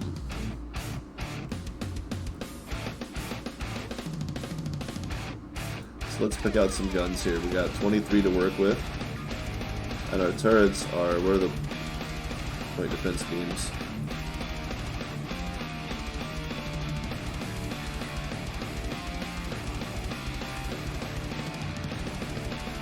Oh no, there's no turning. Quick.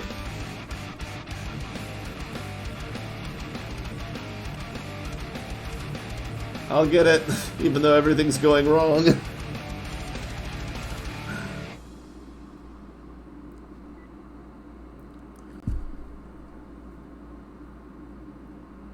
Yeah, I tried the donkey and I wasn't crazy about the one forward gun. This thing jumped out at me. I was like, whoa, whoa. 3 forward guns and a bunch of higher value turrets. You know, once you get some equipment on it, it can really move. It's not as fast, but it's just so much lighter weight than a juggernaut. Or, I mean, a dreadnought.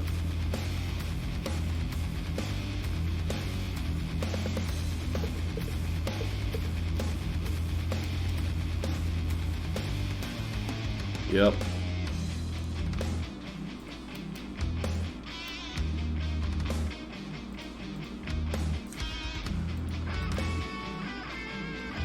Wrong. Where are the heavy beams?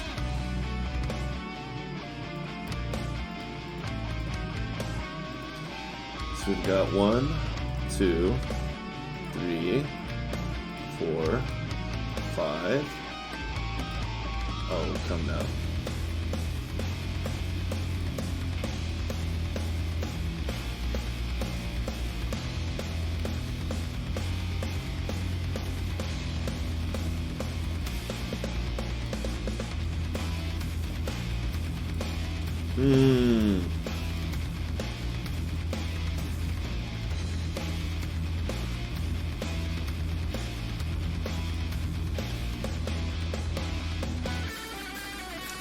That leaves us another 3, which could be a heavy there, and more point defense if I had it.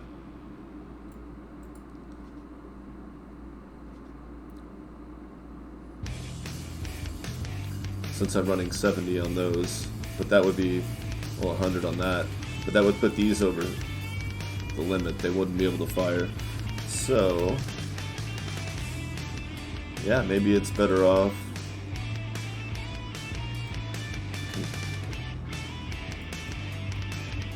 Is that better?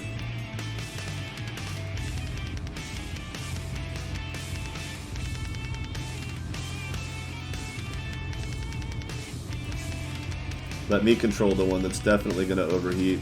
They can have the ones that probably won't. Unless they just sustain the crap out of them. Power-wise, that's 60. So 110 plus another 240. Okay, so it'll be up to me not to let the power run out, the forward guns. The odds of them sustaining all of the guns at the same time is slim, but not impossible. We drop that on, that pushes us to 85, which was the speed I had with using a lot more boosters on the old one. I feel like I am still forgetting something.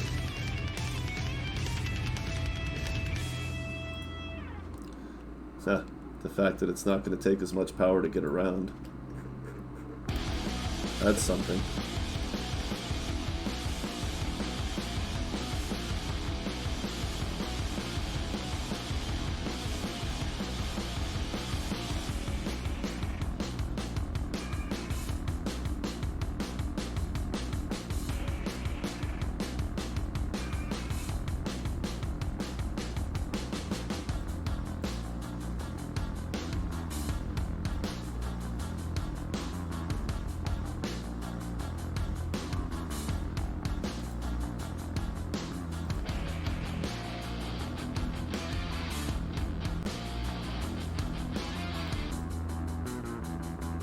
Okay.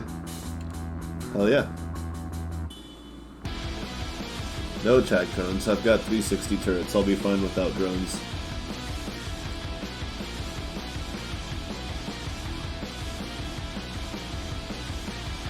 Now let's go cruise shopping.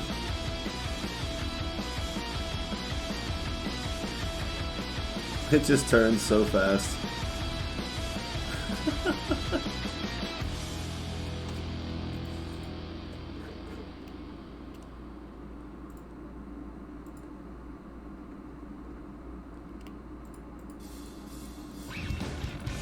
Nice, 7.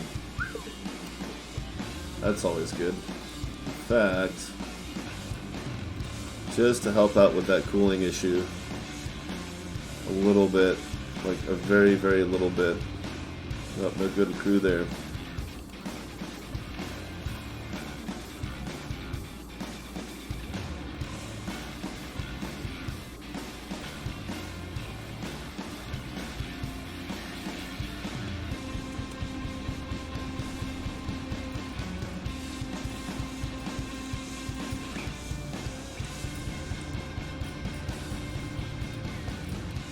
Damn, I overheated.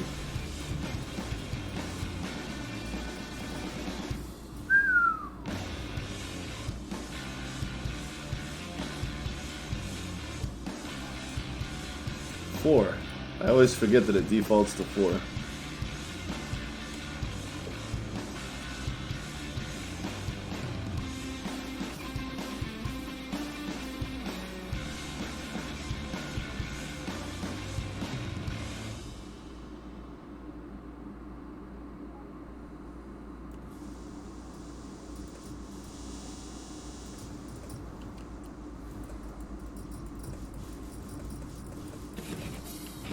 Damn, that thing packs a punch. Beware the walrus.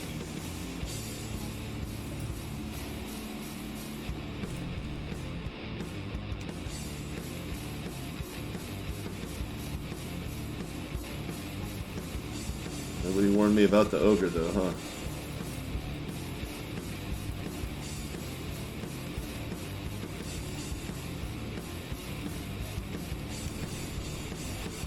And then run away!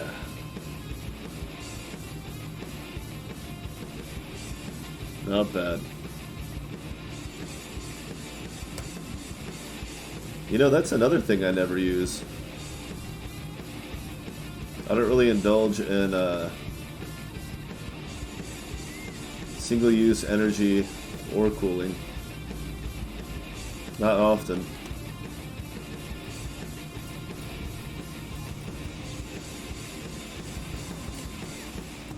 Yeah, missiles were not your best first choice, pal.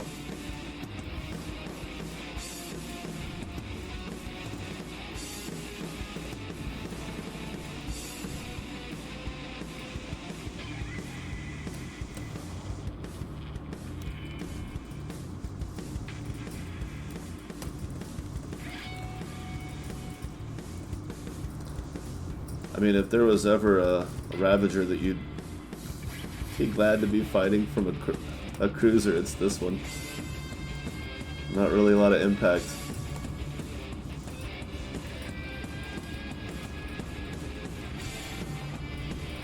The question is whether or not this Guardian will repair it now that I've gotten into its armor.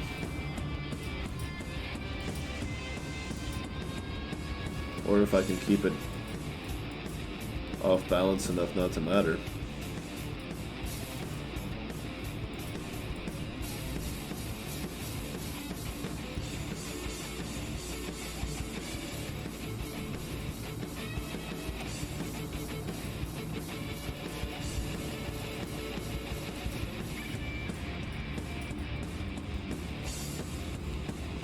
Oh, but that's part of the challenge, is if you don't destroy them fast enough, then they just get worse and worse.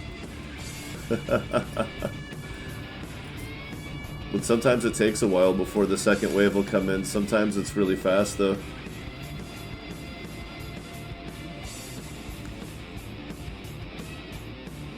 But yeah, if you don't actively try to take them out, then they just keep coming at you until they... Because the whole point of them is to get rid of you at all costs, at any cost. Because you're such an enemy of the faction that when they catch up with you, they'll do anything. They'll do anything to keep you out from destroying their stations, hanging out in their sectors.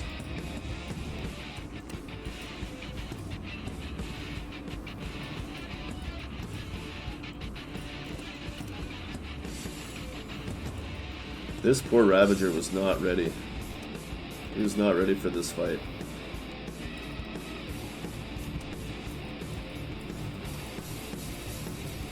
I mean, that one Guardian he's got is helpful, but it's not enough. Ah, heavy energy armor. I'm running it. The second I start playing outside my norm and I start getting the kind of equipment I don't usually use, it just kind of comes in waves. Oh, relic.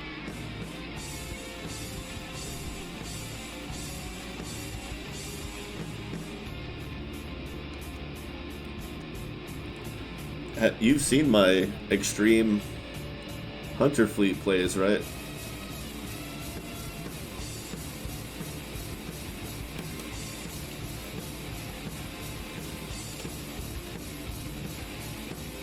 The massive hunter fleets that fill up entire... Oh. No? Okay. Well, any excuse to revisit that old gem.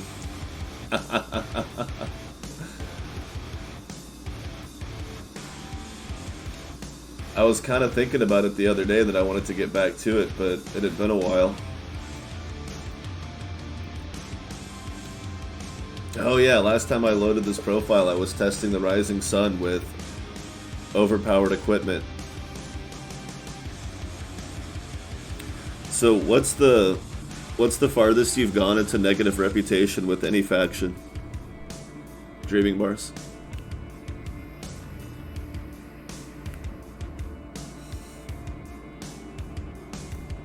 Nice.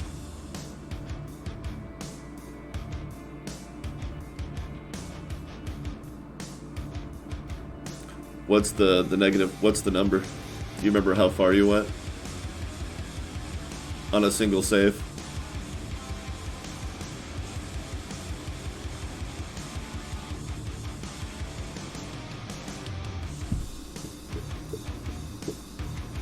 Nice. So you're getting there. It's really good. Some people have gone further than I have. This is the furthest on this particular profile. Once it loads, there we go.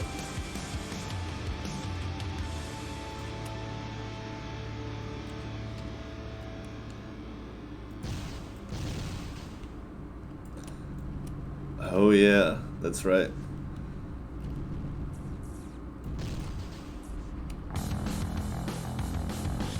I forgot I put some unusual equipment on there.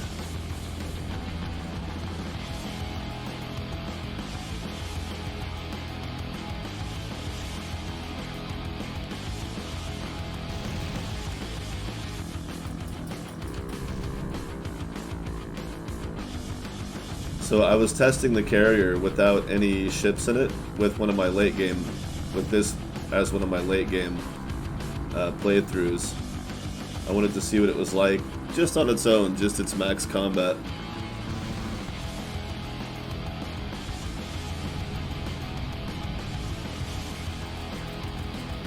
This thing actually gets going pretty good when it's outfitted.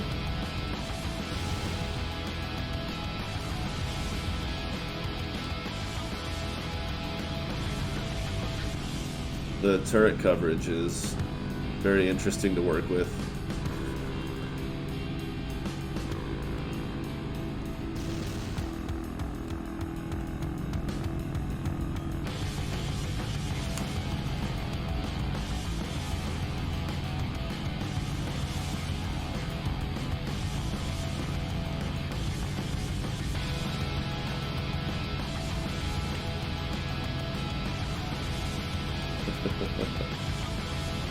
Not the most effective damage-wise, but good for survival, as I always say.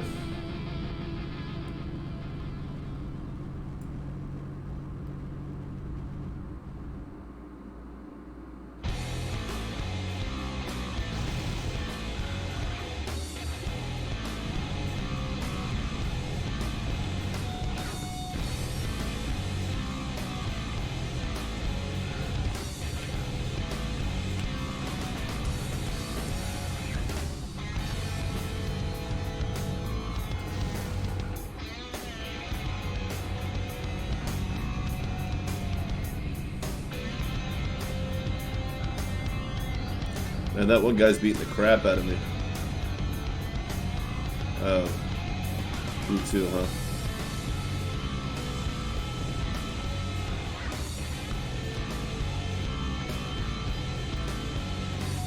Get enough on him at once, they'll evaporate, but it's hard to focus it. And I don't have a lot of armor mod on this one. Oh, it's using lithium, for God's sake. That explains a lot.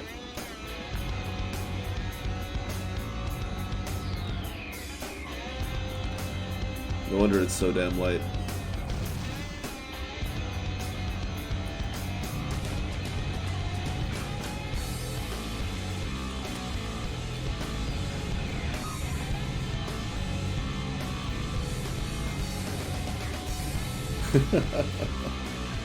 Anyway,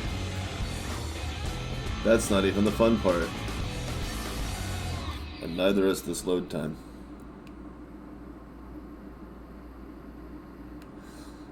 Let's get to the big fleet. The real big fleet. Ooh. Good sternum pop. Love it. Good incentive not to die is the amount of time it takes for it to load.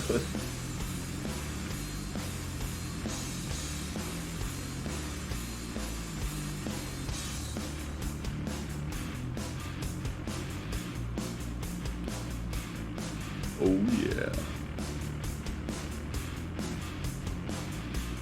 That's what happens when you put it on experimental infinite galaxy and then fly way too far in every direction without actually stopping anywhere.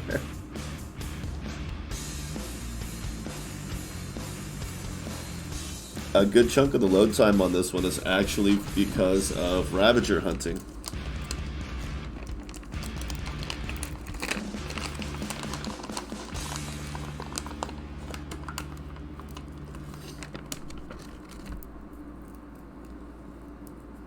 Oh, you missed all of that. Okay.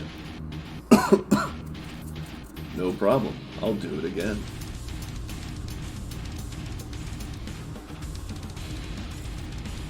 So, before we get into the actual Hunter fleet battle, this is one of the builds on this profile that I came up with. Some custom plasma weapons that I made.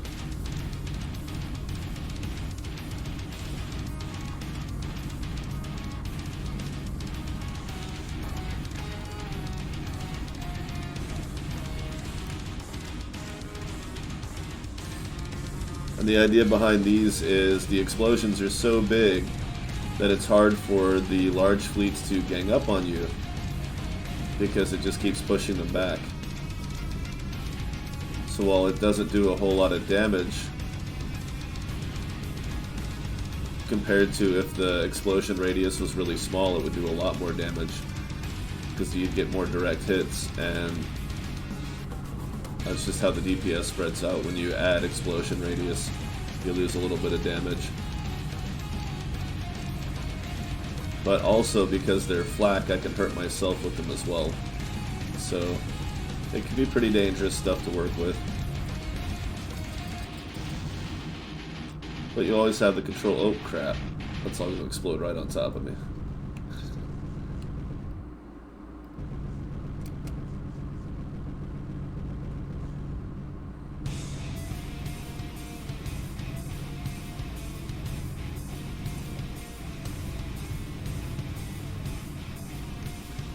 So that's one of the builds I like to play around with. It's interesting, it looks neat, but it's not going to get the fastest kills ever.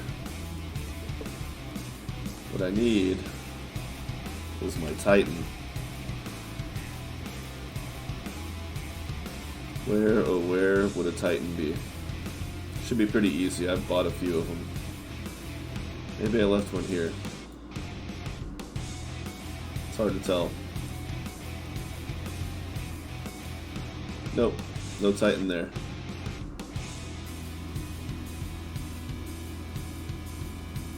It's bound to be one somewhere around here. Oh, that was the fleet of Komis when fleet mechanics first started dropping, I was experimenting with different combinations, and I was like, well, what happens if you just make a big fleet? Somebody asked about what if you just make a big fleet of commies, and I was like, well, now I have to. I'm gonna find out. Wait, I should probably just make sure the civilian station doesn't sell it.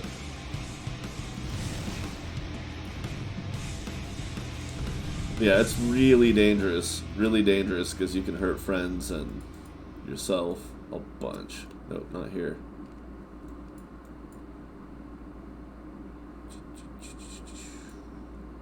Further down, a bunch of juggernauts. No ships there. Oh, come on. I should have so many of these. Where are they?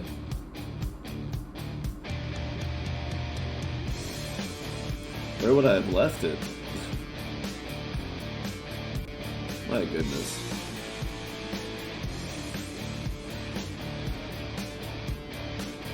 It should be nearby.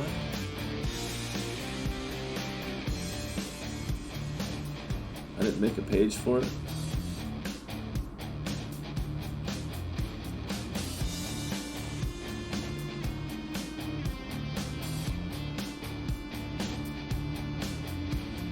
Weird. Wow, what's wrong with me?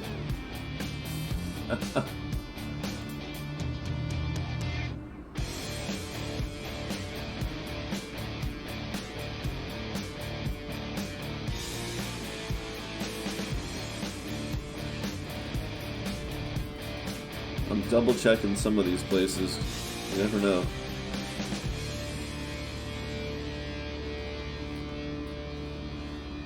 Oh yeah, but only if it's flak or ammo based.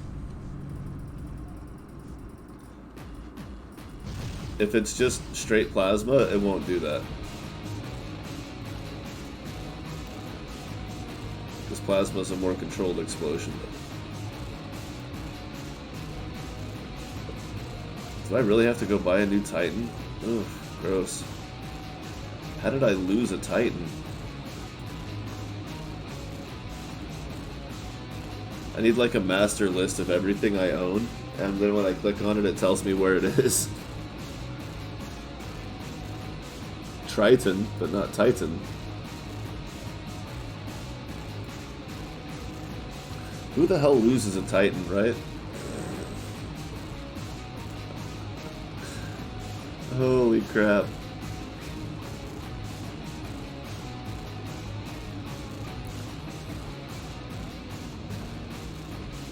No, yeah, that's with or without friendly fire. If you use ammo-based weapons or flak-based weapons, then yeah, you're gonna hurt people. You're gonna hurt anybody who's near you.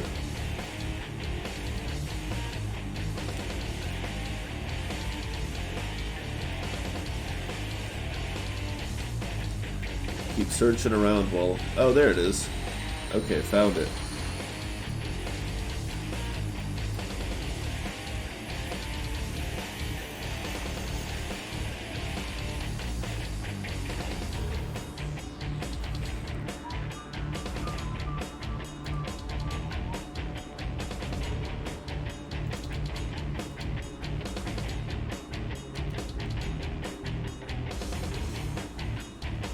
$3,000.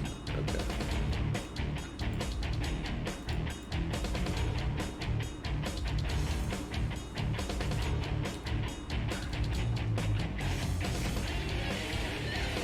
Where was it? Here?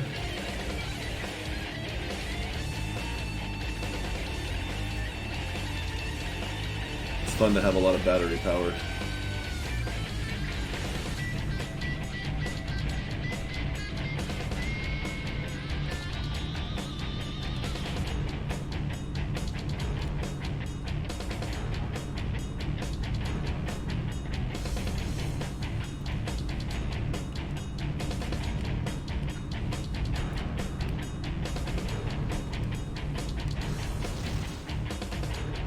Oh, stupid civilians ruining all my fun.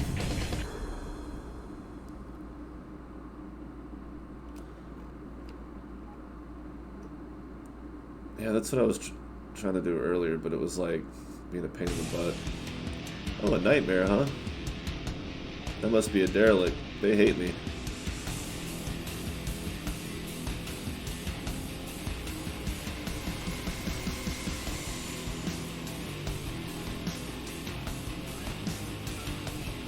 Oh man, that'd be gnarly. Especially if you try to go at him with a fleet and he's just blasting everything you do.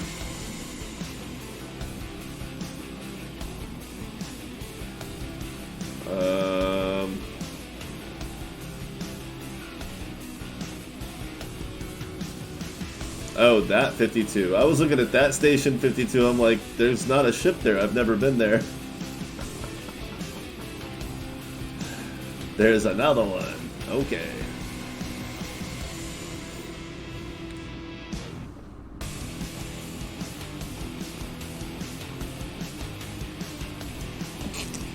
Whoa. There it is. Alright.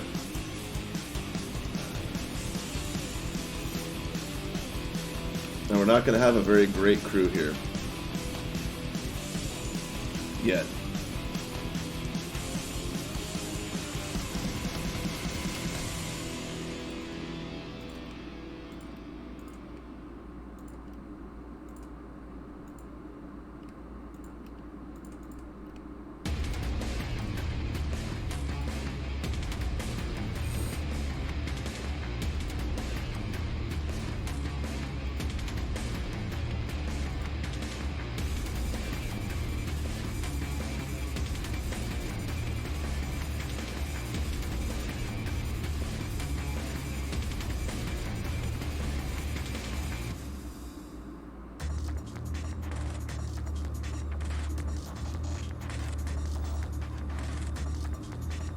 I don't have a supervisor? Why is there no supervisor? I mean, it doesn't really make a huge difference, but, I mean...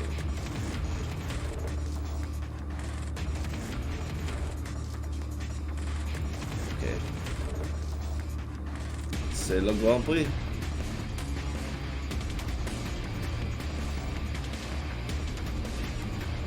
Yeah, no kidding.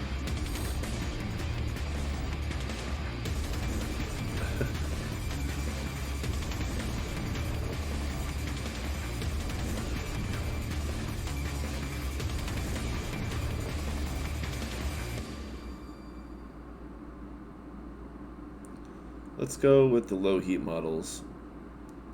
So I have two different versions of this. One has 150 range, 500 heat. The other sacrificed the range boosters for thermal boosters. You can guess which one I prefer. That's the one that doesn't get that crazy stupid hot. Since I only have 4 combat mods. And they get kind of hot anyway. 250. No, I think 8 was the most I needed.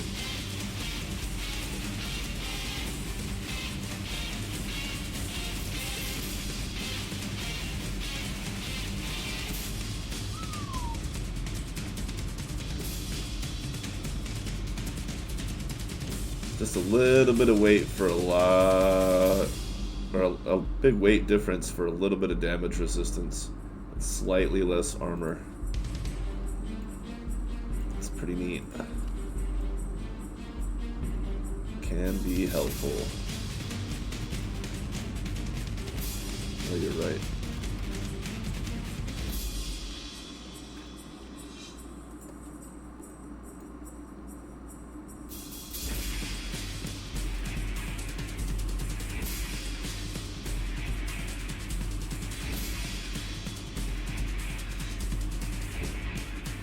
So that's cheaper activation, but this is just better all around. Plus, it gives you that extra the extra energy it takes to activate is stored in the thing. So it's a pretty obvious choice there.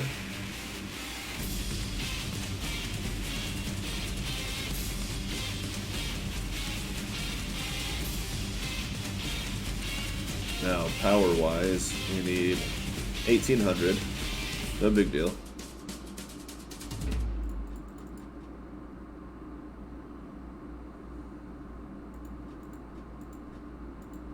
plus enough for the repair system. And it would help if the weapons were set up correctly. Okay.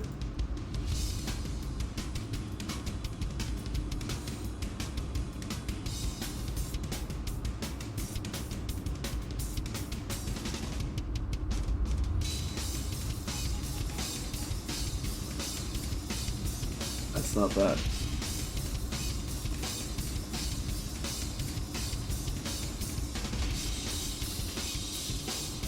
That drains a little bit, but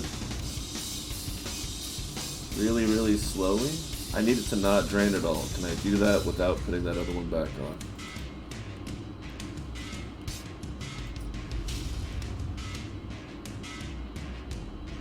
We'll keep an eye on that, see if it's enough. See how long it takes to actually register a shift. And the heat's not a problem. Let's make sure. Nope, that's heating up. Is it though? Yeah, ever so slightly. Ever so slightly. That does not leave a lot of room for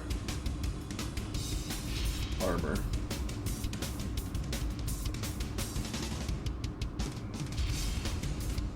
Oh, can we do it without that then?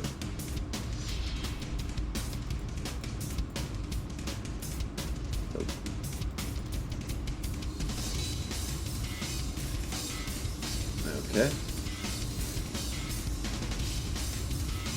But it looks like that is all that's left, is to add some armor, I think. We're good everywhere else. Don't need anything else. It's hard to decide between whether or not to use boosters, but there's just no room for it.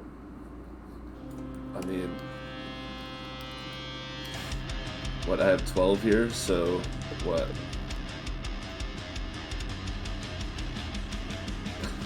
Where are my boosters?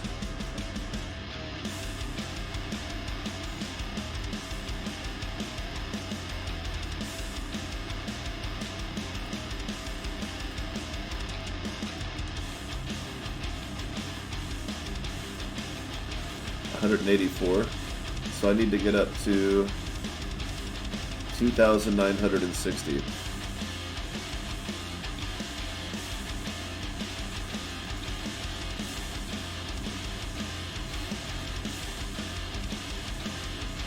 What am I supposed to give up? And that still only puts me to 69 speed?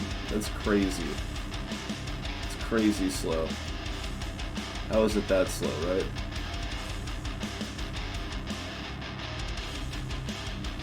So we can look at it with lithium armor instead. Raises it up a little bit. But it also allows us to do this.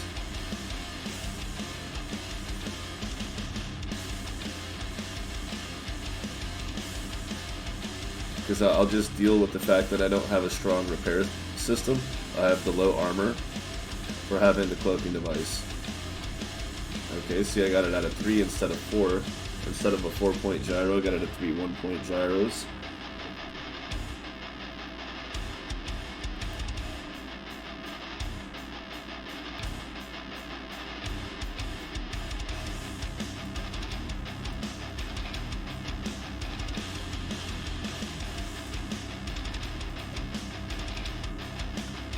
Almost enough power. Almost. And the question is, how long can I even cloak? Oh, I can't, because I don't have enough battery for it. How fun is that? And that's still only 73 speed. So we lose 3-point booster and a small battery. Put an Ardonian orange large battery. That is just enough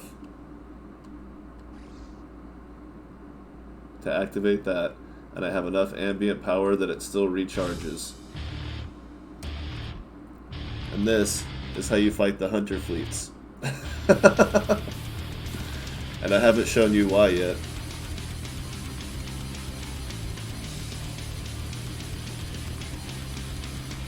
Oh, but bear in mind that doing so, you do not have enough power to run the cloak and the repair system at the same time permanently, but it does last for a little while, so you would just cycle it up. Whoops. You would just cycle off the repair system and then cycle it back on. It's definitely forever invisible, with 165 to spare, which is incidentally less than what I'm putting into boosters. Now, if I really want to ride out that heat, I can totally go further on the boost. Like 67, 70. Put that battery back on.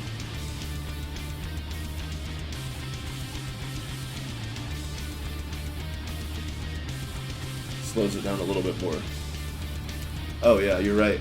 If I turn off my thrusters, I can repair and cloak. You're right. I always forget about that. It's permanent now. And in fact, if we open this up, whoops.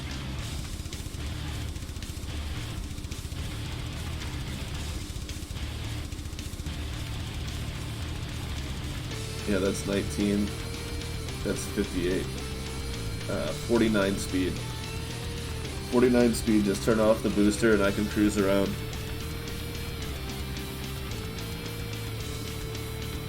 And then you can pulse the booster a little bit.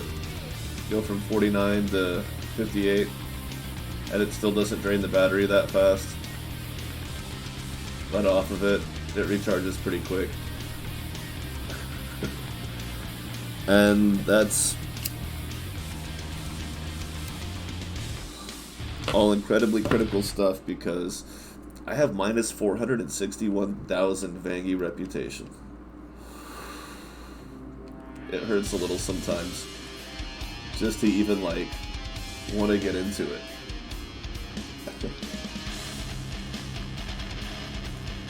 And I'm going to save because I haven't saved since I rebuilt this. I really don't want to do all that over again. Now all I have to do is find. These are all Red Skull. I don't want Red Skull. Where's the Vangie?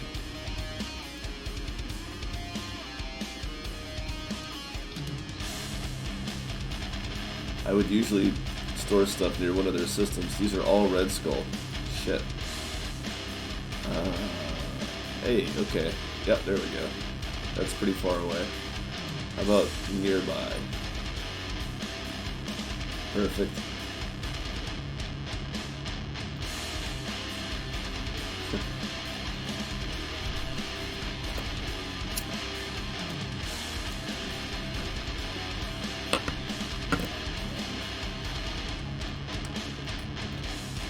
The thing is with those combat mods,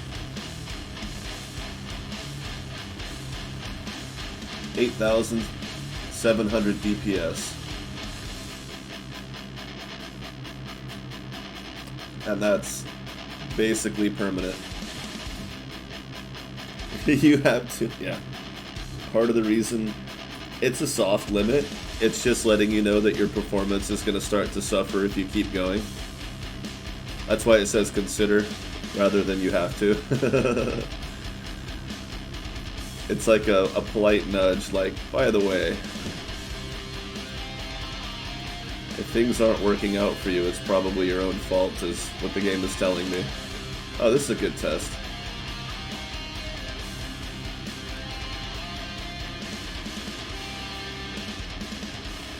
$52. Goodbye, shield.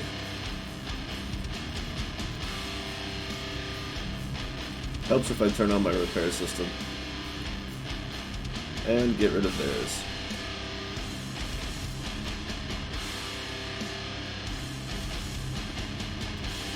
Yeah, he's got quite a buster cannon on that bitch. He's really good at aiming at invisible things. So I came out of cloak because I was using my booster.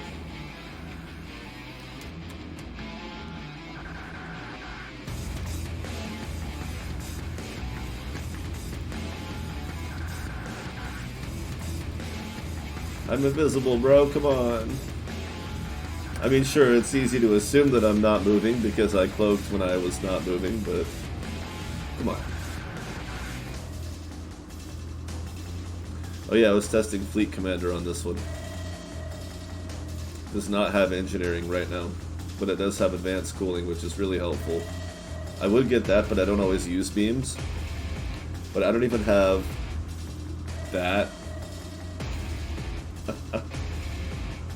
Why does it keep... Oh right, the engines. I have to turn the engines down. There we go.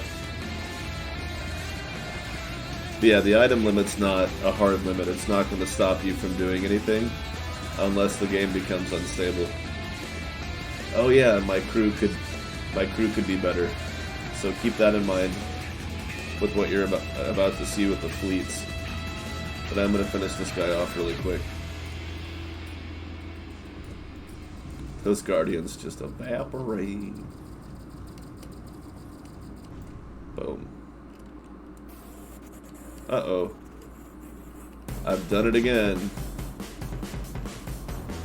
There's one ancient relic there. My pile of ancient relics is lost in the wind somewhere.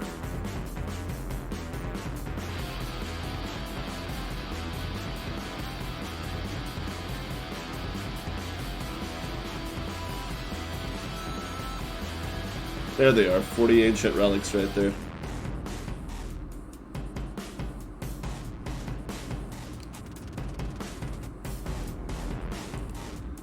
I have to make sure I don't lose those. Kind of important.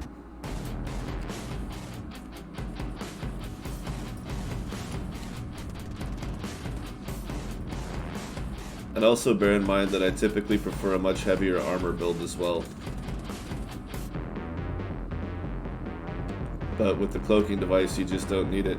But I have a build that has like 400 or 500 repair per second, so I can just kind of like camp out.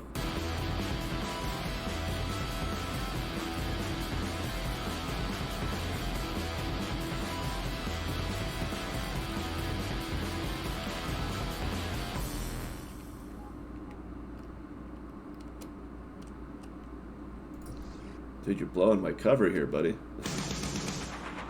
Trying to be incognito, come on. But yeah, it wrecks the station so fast.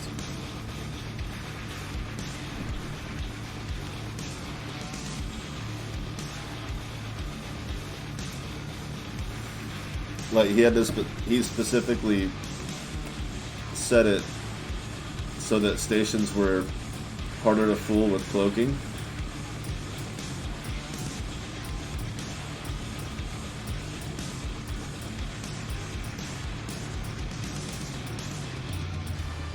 I don't know why it has that particular firing pattern to it, but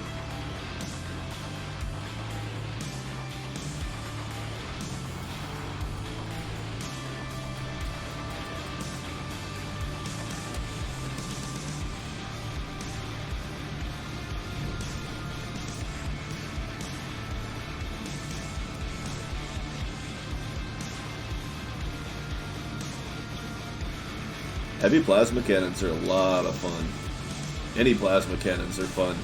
The main reason that I wanted to get into making my own was for the range. And then I realized that I could also use the explosion radius as a defensive tool. Here they come.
the key is to kind of get away from the cluster of them. Wait for your armor to get back up. And then try to keep one from getting back to the group. And then, while you still have some armor left, try to get another couple of kills. Whatever you can do. But don't wait too long, because they will keep firing. They're not dumb. They make good guesses as to what direction you went, and the missiles will still follow you.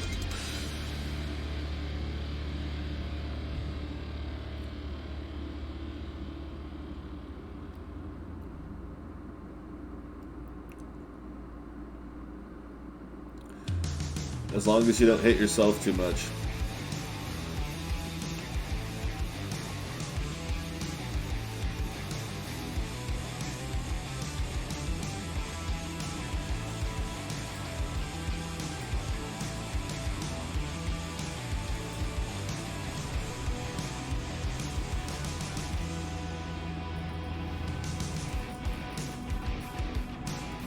Whoa! Tackled. But yeah, they fill up, and I can show a heavier armor build. It's a little more difficult, but you'll kill faster. You'll actually get kills.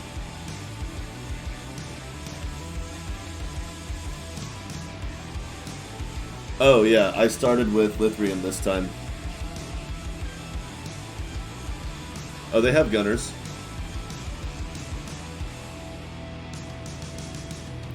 I'm pretty sure I put gunners on them.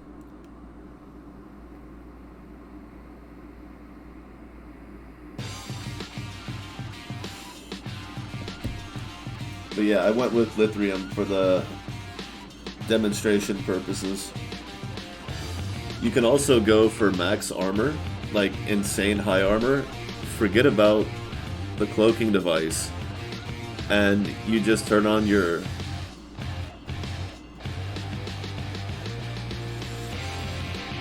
maybe just let him have at it.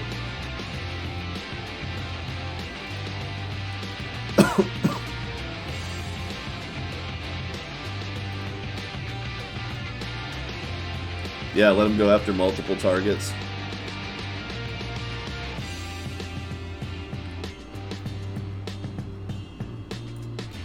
Way back here again.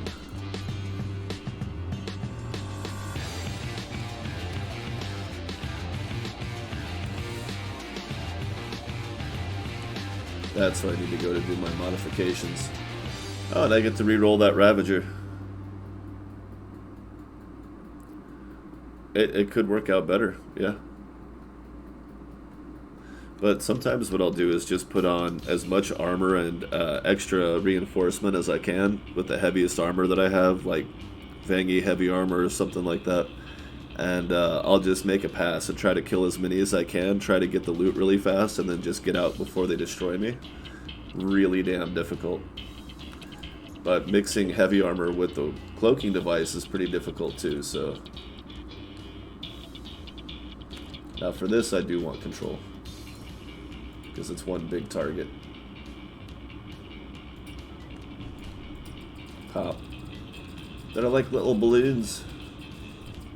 They just pop.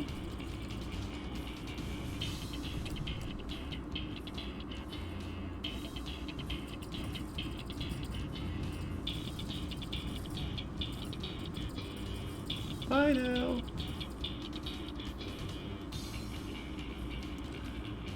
That's not gonna work. How many heavy lasers is that?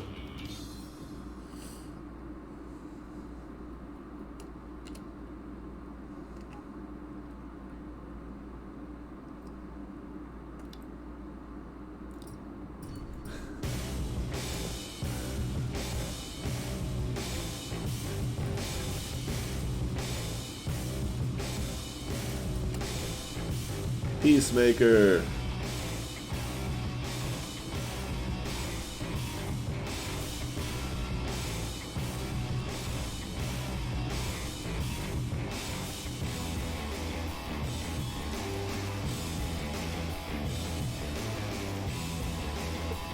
Alright, so let's try a different armor setup for the sake of demonstration. Oh right, I need to fix those one more time and then save it before we go back into combat. Oh, actually, that's probably faster than saving it.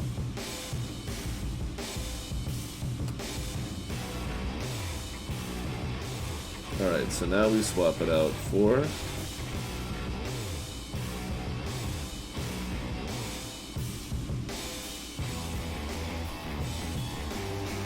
$10 bits.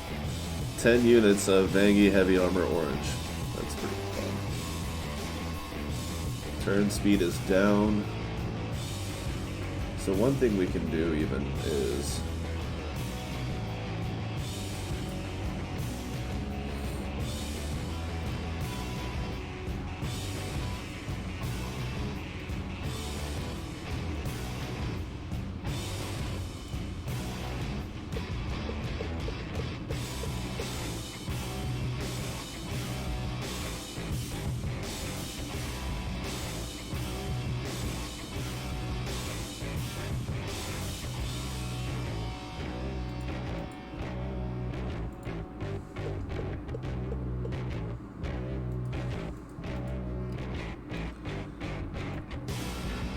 that puts us up to 12,000 armor.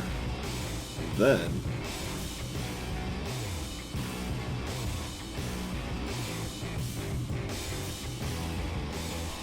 oh right.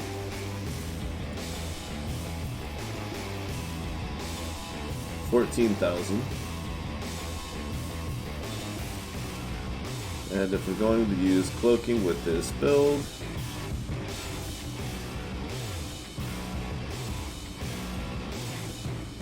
$15,000 times 2.4%. 2.4% of 15,000. That's better. And that's going to reduce our weapon fire a little bit, but not so bad. In fact, we could even go another step further.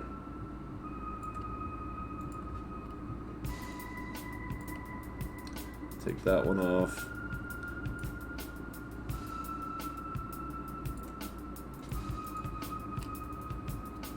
$15,600.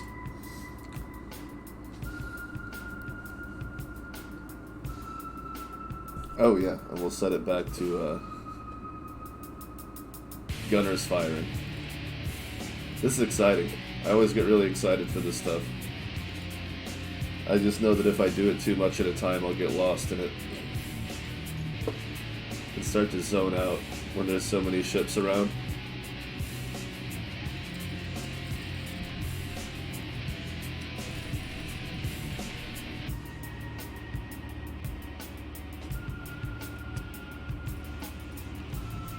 $368.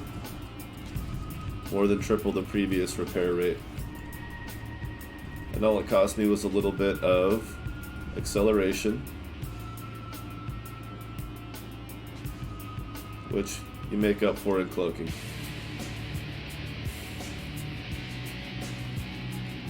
Now, if you notice, I cannot perma-cloak repair, but I can still perma-cloak, and then cycle the repair system,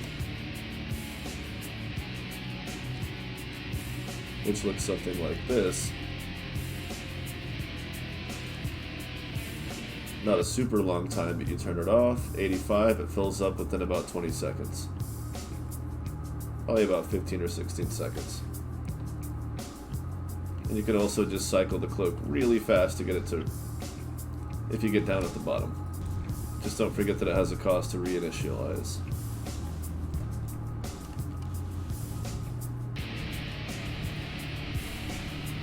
There are many unconfirmed rumors about such things. Very, very, very unconfirmed.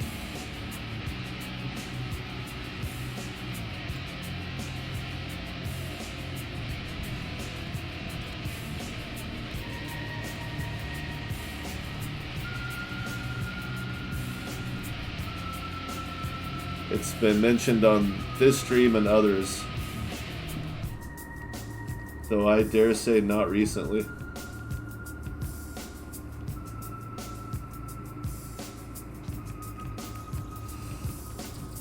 Like, oh cool, you got a carrier? What does it carry? Carriers. My other carrier is a carrier. There's a bumper sticker for your... No, a class... Anything bigger than a dreadnought would basically be a Magog world ship.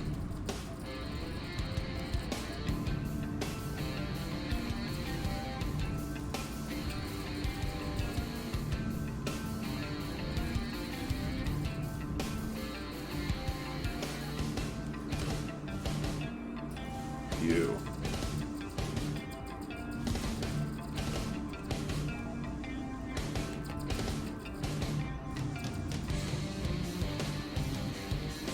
You see, they're smart now. When you beat them up enough, they kind of back off a little bit, like, ooh.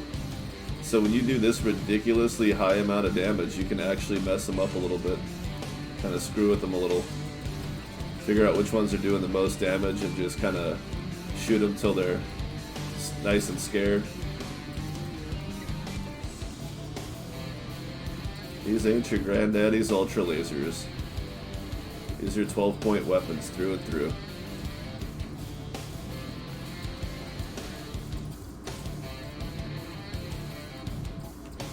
I know. Yeah, you can try. I don't blame you for trying. It's gotta be frustrating. Oh. So sorry.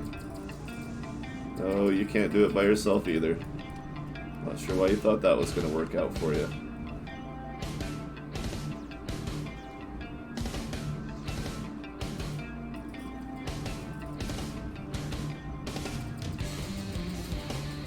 Yeah, use them as leverage.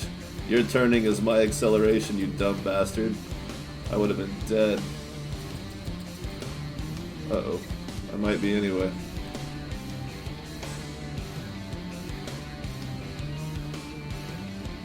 Is it safe to turn off the repair system? Because we're about to lose both.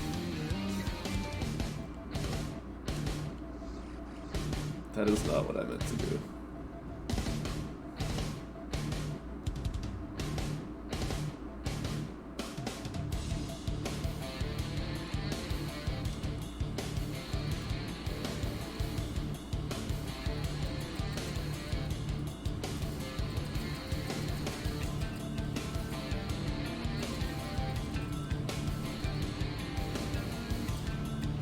Just the damage numbers, 22,000.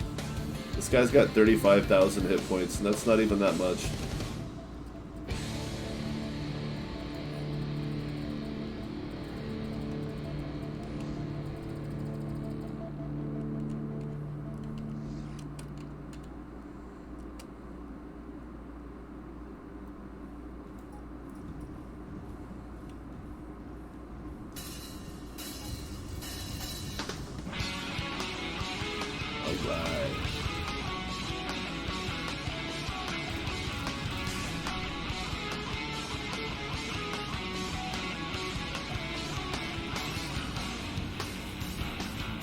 Can you imagine? I've tried having fleet ships with this too.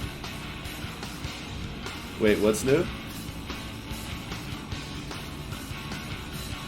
I missed the context on that one. I was too busy trying to stay alive.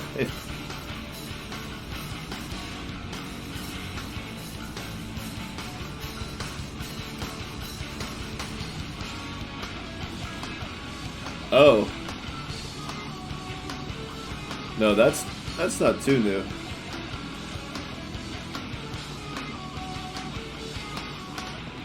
Oh no, they love to do that. They've been doing that for a long time. It's just a matter of pissing them off bad enough that they'll do it. That's the hitch. But they're worth, like, that one was worth 11,000.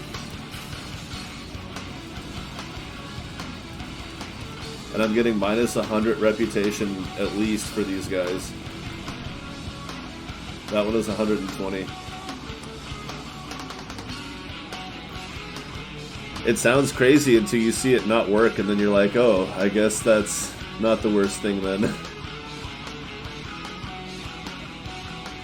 It sounds like overkill, but then I kill them. It's like a giant laser pointer. My little keychain. Oh, dude. That would be really fun.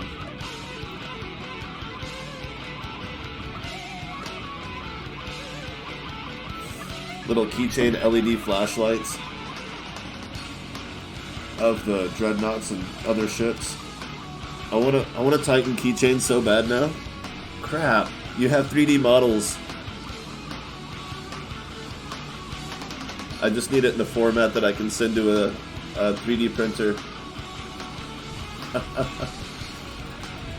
That's my...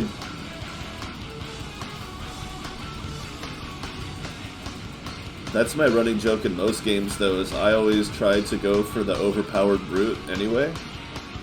So in my Twitch profile, it says, when I fight the boss, they hear my theme song.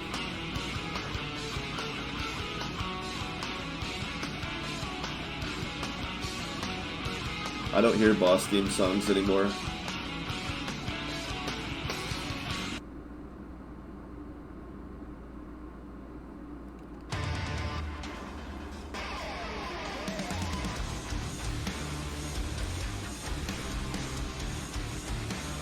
Now I gotta hunt them. Oh, there they go, reinforcements. We got a mixed fleet now. That is actually the hardest one to deal with most of the time. But if their dreadnoughts were to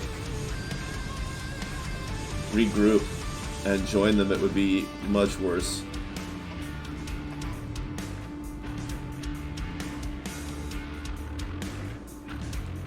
Yeah, this is one of the most difficult fleets to deal with, not because just because of the diversity that it has, the speed of tracking you, and then the heavy hitters that'll come in behind them, but because of the way they maneuver inconsistently, because there is such a diversity, you get pushed into stations a lot more often. It sucks really bad.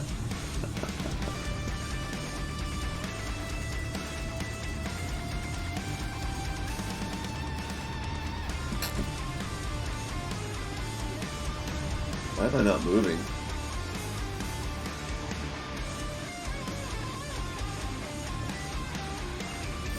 Yeah, you're a lot more likely to get forced into a terrible position by these fleets, these mixed fleets. Because there's not... They cover each other's weakness, like with... Ooh, I think I have a bunch of those, but I always pick them up. The orange laser. You can't just use one tactic, they cover for each other tactically. It makes them the perfect second wave, because while you're sitting there worrying about trying to take out the massive amounts of armor from a fleet of dreadnoughts that just came after you, you're like, well, I'm not really in a lot of danger, but I'm having a hard time getting the damage done to actually kill these guys. And so you think, oh, I can take my time, because they're not doing that much damage, they're slow, I'm staying out of their range. If I get too close, they'll pulverize me instantly because they're a bunch of dreadnoughts. But as long as that doesn't happen, then you start to feel relatively safe. And then you get complacent, and then you get a fleet like this, and then you die.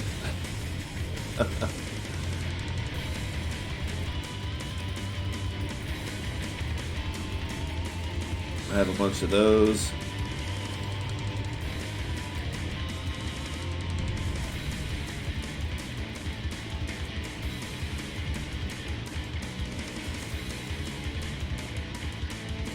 So I just keep going back and forth, cycling the repair system on and off so that my battery doesn't die. He's like, I'm gonna get you. No, you're not.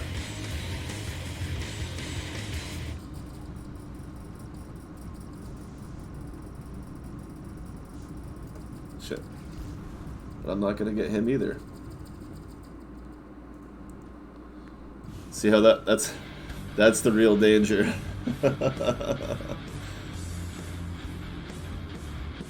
It's when you get hyper-focused trying to just get one kill, and then you realize that you don't have time to get out, or you don't have enough power to cloak before they destroy you. Or they're pushing you into a station and there's nothing you can do about it now.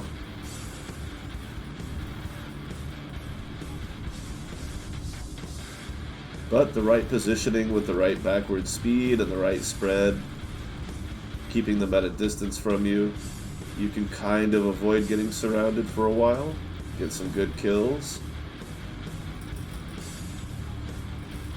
Maybe some orange drops if you're lucky. I really don't need another set of those, but whatever.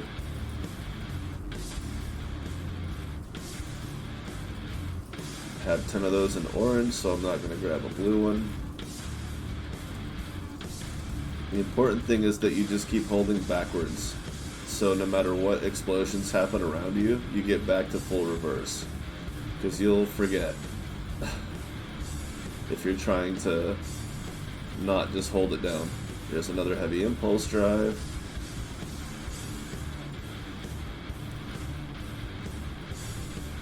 And see, if they had any dreadnoughts that could get up close to me and hit me with some doom cannons that would slow me down, then these guys would have an easier time surrounding me, and ultimately that's what will happen, is a fleet of dreadnoughts and cruisers will warp in behind me.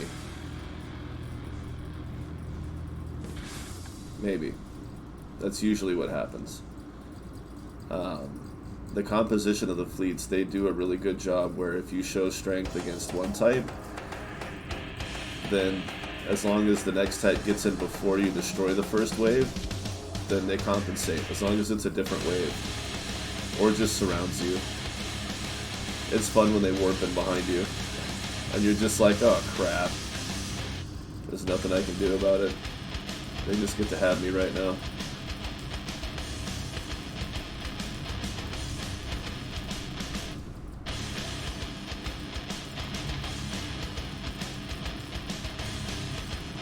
So I'm just going to keep the weapons turned all the way up. They were at 150.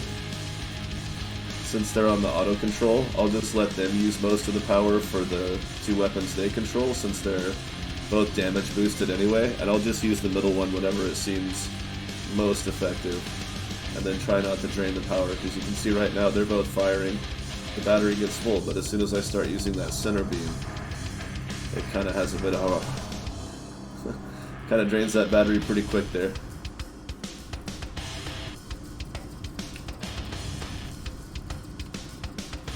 .468.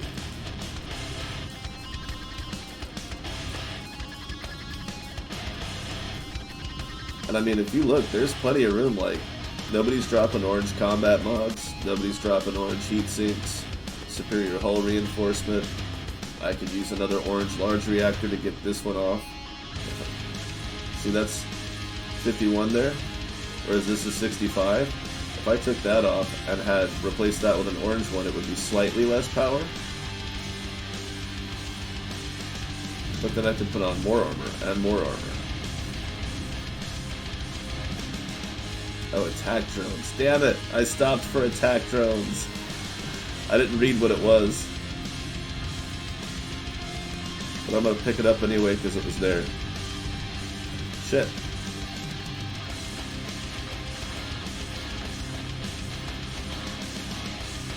Shoot each other for a while. So again, we're pulsing the repair system on and off. You don't necessarily want to let it completely drain your battery. If you really want to be careful, in case you accidentally disable your cloaking device, you can just keep your battery really high. And just kind of pulse it really fast under full. There's a lot of different ways to work with it. Oh, here comes the next wave. And I am definitely in between. Let's drag him back to the main system so we can actually see him. Holy crap.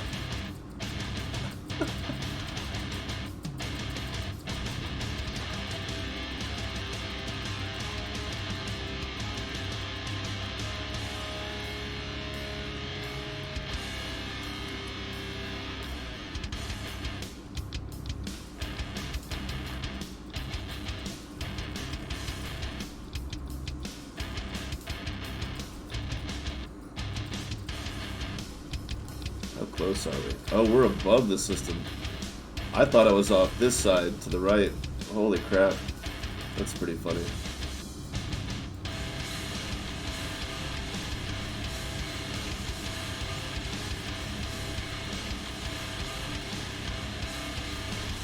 Alright, now we're back in the system so we can kind of get a better visual on the size of the fleets using the map instead of just the radar. Although sometimes it's fun to sacrifice a little bit of armor for a better radar just so you can see the size of the fleets. Like, it gets really funny. Especially if you hang out in the system with a cloaking device long enough for them to really pile up. Like, you just keep buzzing them every once in a while so they keep warping in. It gets really obnoxious.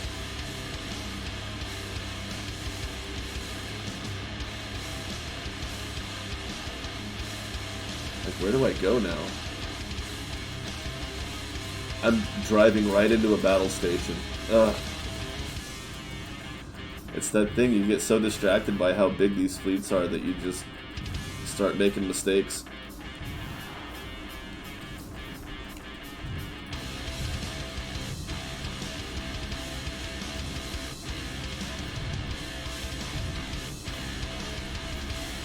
Target priority becomes critical. Figuring out who's doing the most damage, how long is it going to take to destroy them versus somebody who's doing less damage. If I take out one of the smaller targets really fast, will I be taking less damage than what I'm repairing so that I can spend more time fighting the heavy? Keeping an eye on your power system. My repair system keeps shutting off. Oh wow, look at that. You got a lot of repair guys in that fleet too. You gotta start with them a lot of times.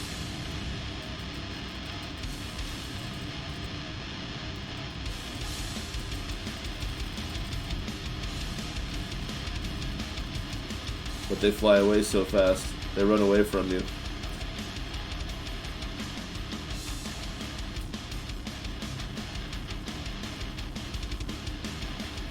So I should probably, if I get another orange reactor, I should replace that one that's purple that I have, but also leave the smaller one on too, so that I don't have to worry about cycling my power as much.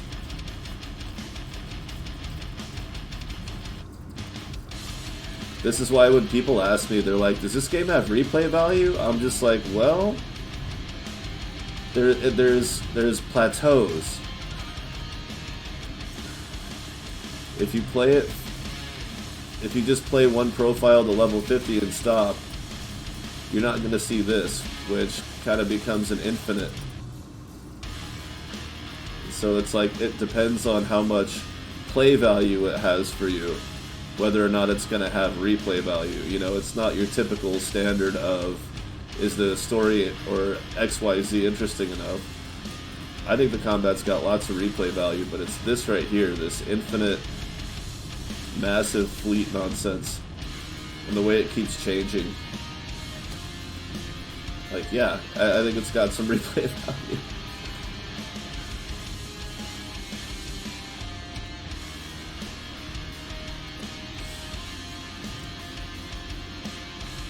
A strange question that somebody asked in the Steam forum, which I think it's kind of a strange question to ask of an early access game,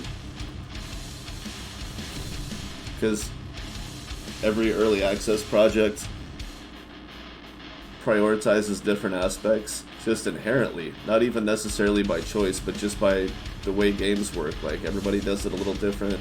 Every game has different needs on what order you would develop things in, so it's just like, I guess it's not a bad question, it's just,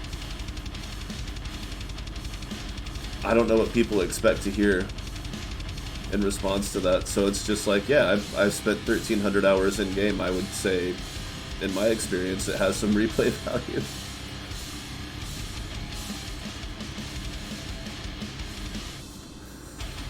But there's always that chance that you're gonna, you know, it happens with every game. There's like 5, 10, 20 people in the forums who, they love the game. And it's happened to me with other games. Like, the game is the most amazing game you've ever played, and then they launch it into 1.0 and for some reason make all these crazy dramatic changes at the last second. And I'm like, I don't like this game anymore. So it's like, I seriously doubt that's going to happen to me with this game. I can't imagine how it could, but when it did happen with a different game, I knew exactly how it could because there was rumors and talk and concern. There was foreshadowing, but nothing definitive. And then it happened, and I was just like, wow, I've spent over 1,000 hours in that game too, and I feel like they ruined it at the last second. It was not this game, a different game. So hey, there's the large reactor. The reason I bring that up is just because, like I said, I don't understand exactly what it is people expect to hear when they ask for a lot of feedback on an early access title.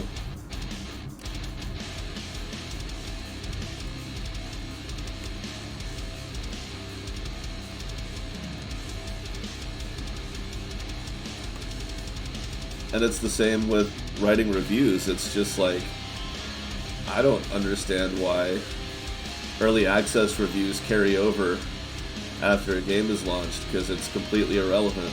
Like, because so many games have changed so dramatically at the last second, that it's just like, I think the reviews should not disappear, but I think, and they do note that when a review is written in early access, but I think it should be counted as a separate pool on the game store page when you see the reviews, the review count, you know, the mostly positive, very positive, mixed.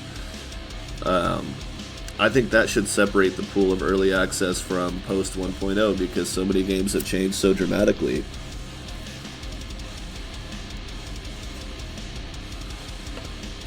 Like, how many people have ragged on this game because it doesn't have a story, and it's like, yeah, but it's still in development. Like, there's no rule out there that says that they have to put the story in first. I don't know why people get upset about that. It's like, it's early. They're like, don't tell me it's early access, that doesn't mean anything. I'm like, no, it means everything. Early access means literally anything could happen, and while expectations may seem valid in the moment, they tend to be rather pointless at the end of the day.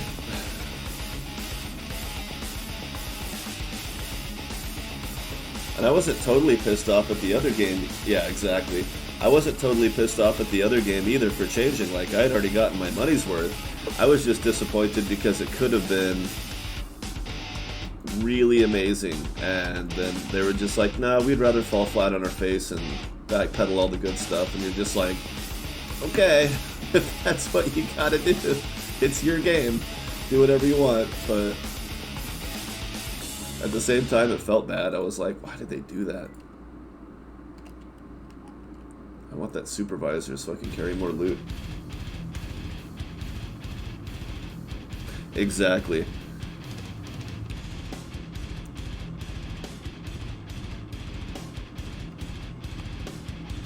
The things the other game did that weren't fun had to do with procedurally generated terrain and cave systems in a 3D environment.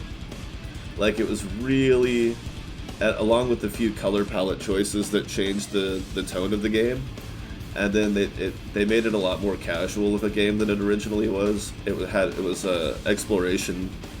You're the only person on a planet. Exploration. The planets were fully deformable. You could totally terramorph the entire planet.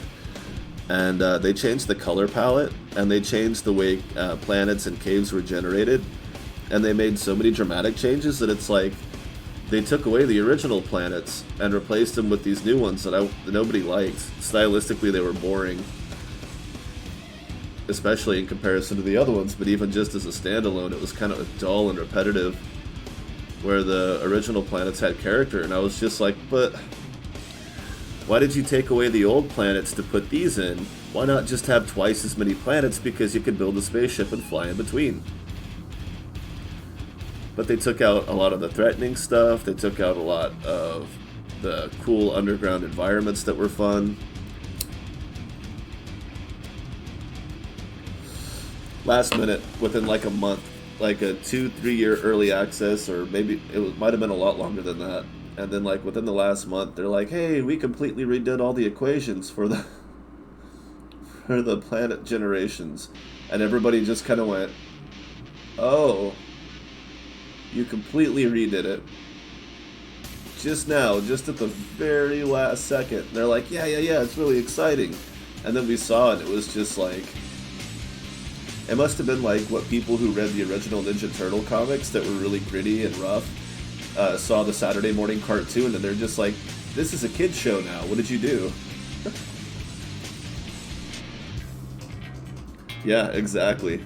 They made the planets less interesting, less dangerous, and they weren't super dangerous, but they made them almost completely safe in a survival game. Like 99% of the time you're gonna die from fall damage now. It's just like, why? So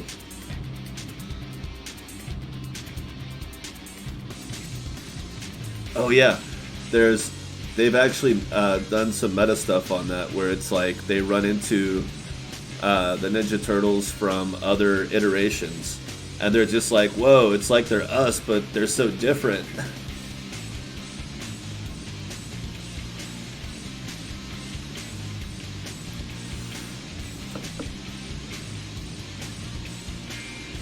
And that's what I told them. I was like, you guys could have kept the original planets and integrated it as a larger solar system or two different solar systems or anything. There were so many options, and I was like, you threw away planets that you knew people loved already. Like, again, it's their call, it's their project, it's their artwork. I didn't want to tell them, hey, you did it wrong, but I had to ask. I was like, what made you want to do that? And they're like, well, this fits more with the original intent of the game. And I was like, then how did we end up where we were right before you did this? Because that doesn't make any sense. What do you mean the original intent? It's been one way for 4 years. And then at the last second, you're like, now we changed everything completely because that's what the original vision was. And I'm just like, what? If this is the original vision, what the hell were we ever playing this entire time? Why not have your systems testing done on something more resemblant of the final product? I think that's what happened because one of the early developers passed away suddenly, and then like a couple years later they hired on a bunch of new staff because I think they were creatively stuck, and the new staff was just like, we don't know what to do with this either. Nobody's ever going to know what to do with this. And I was just like, and they're like, so we should just start over and redo everything from scratch, basically, built on the concept of the original system, but without any of the original artwork or algorithm, on planets that are massive and completely deformable. Like you can suck up with your little terrain tool. If you have an infinite amount of time, you can suck up an entire planet. Yeah, pretty much. And it's just like, but it wasn't just the guy that passed away. It wasn't just his game, right? So like there were other people, and maybe he overruled them more than they would have wanted to, but the game was strong. I know how to go onto Steam and download older versions of games. If you want to find out how to do that, you're going to have to figure it out for yourself, because I don't remember most of what I did. And I don't have the links for it anymore, I just have the files. But I played the final early access build of that game, and not the new one, not the final. I don't engage the 1.0. Every time the game updates, I have to let it update and overwrite it. Like back up the saves, let it overwrite the game, and then I go back in and copy the files back into the folder again so that I can launch it from Steam. And it's still sad though. But the early access on that game was way more fun than what they released in launch. But, again, their game, I got my money's worth way before any of that happened, so it was hard to be upset about it. It was just disappointing because it was about to be this ridiculously amazing game, and then it wasn't. They're just like, oh, we introduced creative mode, and everybody was like, what do you mean? After the 1.0 launch, they're like, here's creative mode, and everybody's just like, but there's no challenge in the game. All creative mode does is let you spam stuff, and there's no reason to have more stuff than what you can build anyway. It's a progression. And the end game is just like, it only takes like 5-10 hours to get there, and then you've got it forever.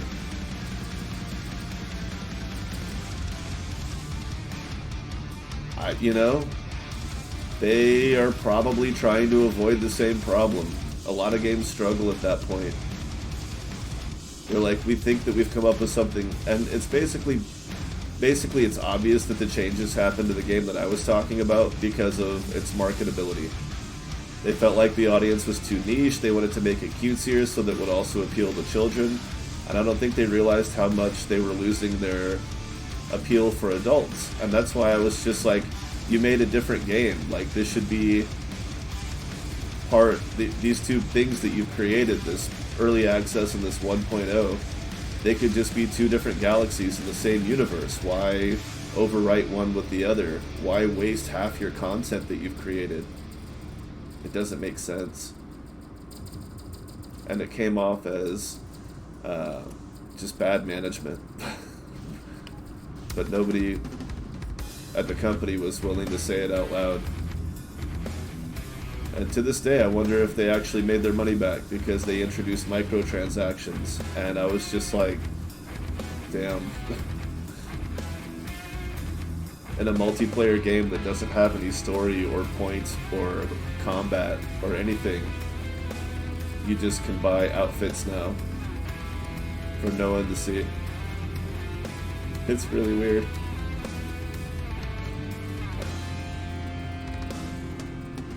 But I'll still play the early access every once in a while.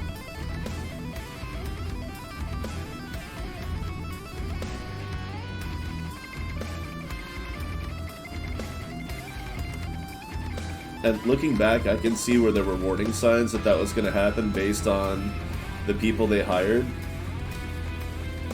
changing the final vision of the game. And so obviously that's not something we have to worry about here. Unless Laios is the biggest practical joker of all time. Who knows? I've heard Brazilians have a great sense of humor. But because the development team is not going to change, because there's not going to be that shift that in creative direction, I don't worry about that with this game.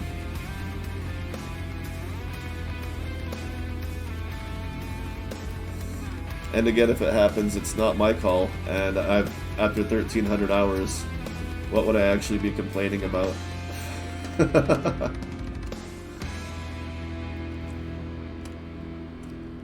You know, I haven't played Just a Goose, but I've been meaning to.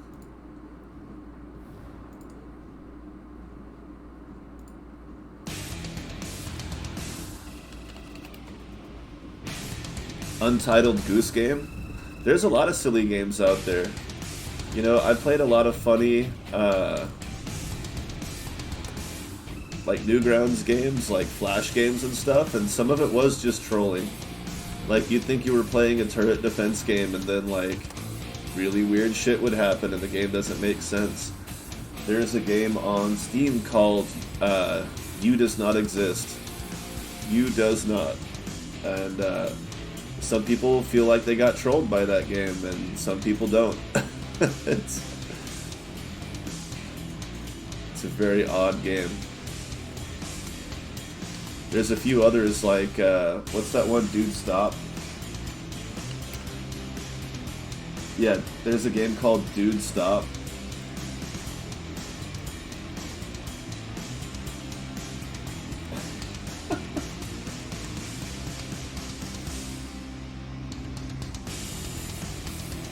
Yeah, there's a game called Dude Stop. The point of the game is to piss your friends off in the game. To just be a jerk. To just IRL troll your friends. There's some good joke games out there on Steam. They're funny. And they're fun. Some of them are even reasonably priced.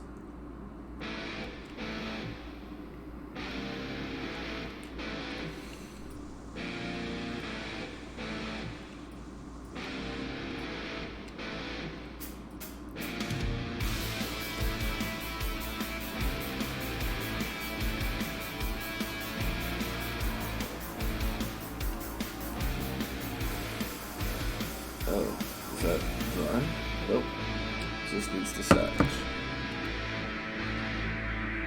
Now they're not even fighting me anymore. I broke them.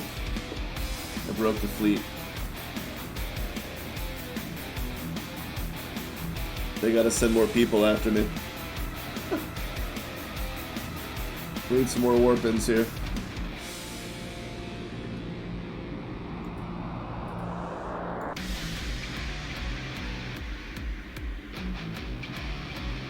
And if you're seeing the occasional spot where it's been hanging, that's my system. That's because this save is too damn big for its own good. The part where that's Dreaming Mars pointed out, this one's over the limit for items in the bank.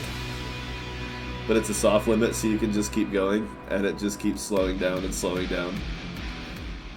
And then I've gone way too far on exploration size. It would be really cool if there was a statistic that would tell you how many unique systems you visited, how many individual stations you found, like a nice robust stat page. How many ships have you destroyed of each class in total? Stuff like that. There we go.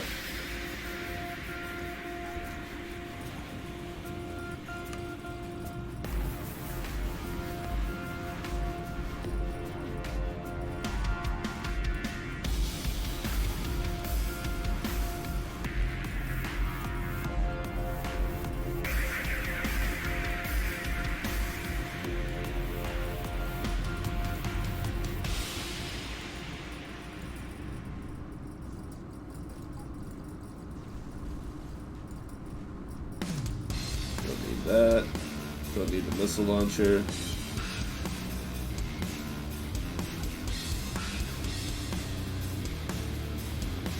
Getting 50 to 60 reputation a shot here. Oh, 67, yeah, okay. 53 to 67. So we're averaging around 60, I guess. Ish. 475. Boy, we're getting there. I've never been past 500,000. Wait, I know I've asked this a bunch of times, Liz. Is there a cap on how big these fleets get? Like a certain point where more negative reputation doesn't matter? As far as the fleets? I feel like I'm beyond that. Like they're not going to keep getting bigger, are they? There's no cap? You crazy bastard. That's fantastic.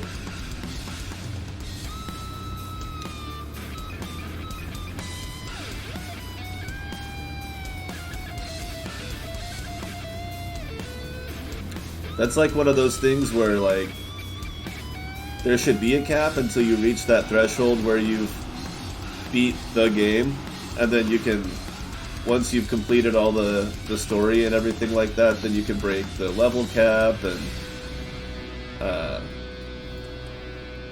then it unlocks the ability to have the infinite size fleets. Because I feel like once the story starts getting put in, it's going to be really hard for people who don't progress the story as fast as they kill their enemy faction, and then it becomes a burden to complete the story, because every time they warp into a certain system to complete the objective, they get attacked by a bajillion ships they can't fight.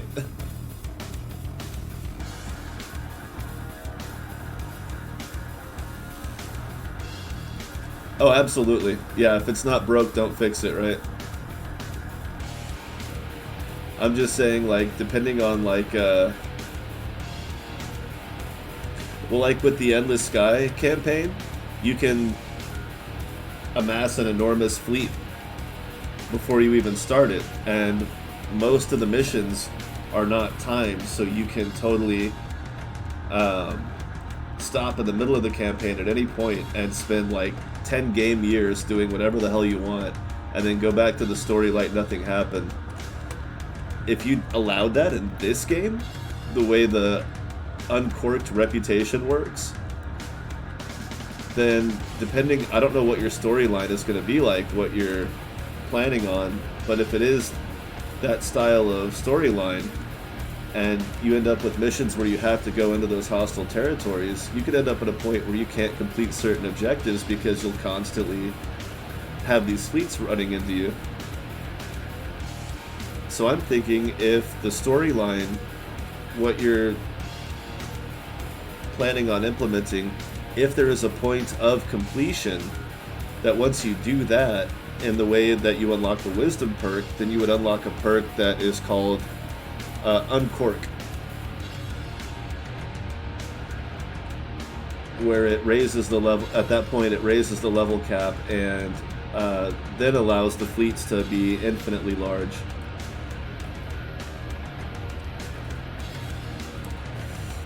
But for as long as somebody hasn't completed the storyline, then the level cap makes sense, and so does capping the size of these fleets. Because it could make the story unplayable to an extent.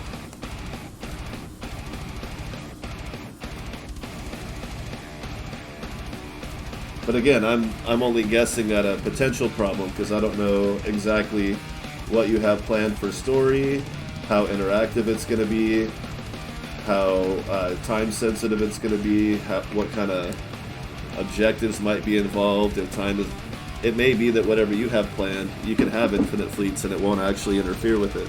I have no idea. But it's something that crosses my mind every once in a while. Things that may permanently or temporarily make these infinite fleets no longer a reasonable thing to have. Because that would make me sad. I like fighting these infinite fleets. I'm hoping that nothing ever makes them go away, but I understand if something has to. We'll always have Paris. I've taken lots of screenshots, lots of video on YouTube.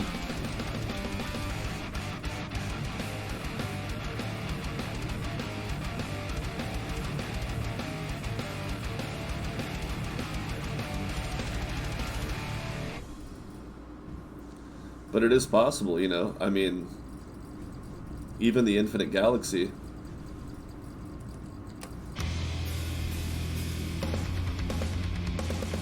You have to worry about if somebody does too much exploring before they do the story missions, if there might be elements of the story missions that don't work well sharing system resources with a galaxy of a certain jumbo size, you know?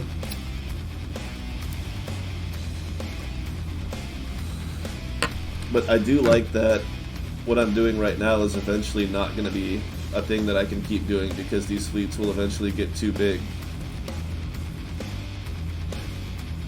And they might be able to... Like, this is semi-passive income, even though I don't need money, but like, as far as collecting loot. Sometimes when I get into this profile, I'll spend most of the time deleting stuff out of the inventory, just waiting for more oranges to drop out of the corner of my eye.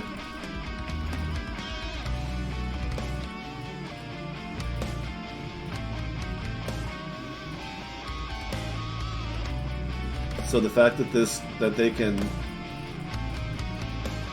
continue to scale, like these repair ships, if you don't stop and deal with these repair ships, eventually there'll be so many of them that they won't kill you and you won't kill them. It'll just be a stalemate.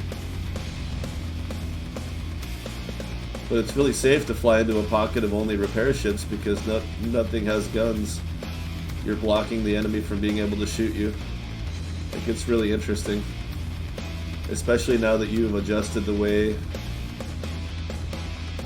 Here we go. Oh yeah.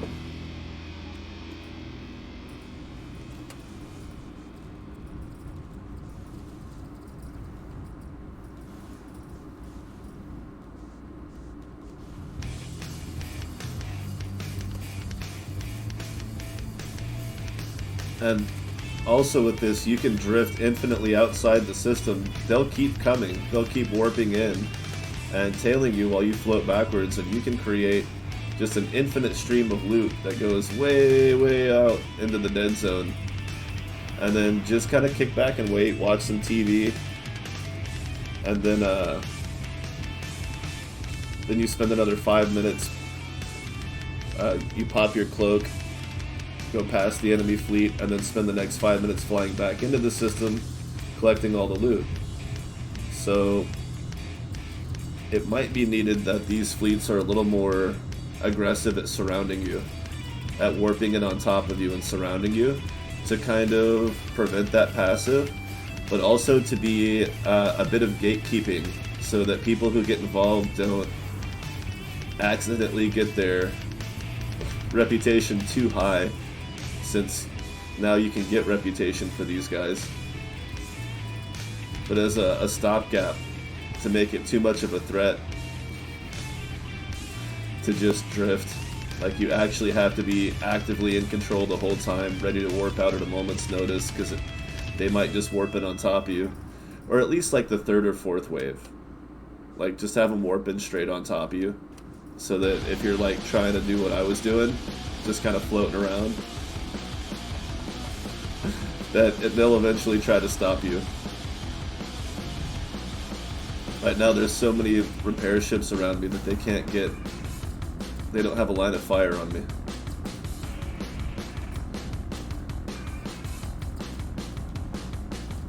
That could be important too, is waves adjusting for how many of their hunter fleets already have a certain number of attacking versus repair ships. That way they don't accidentally start drowning in repair ships with no actual attack. But that's like a whole other number to track.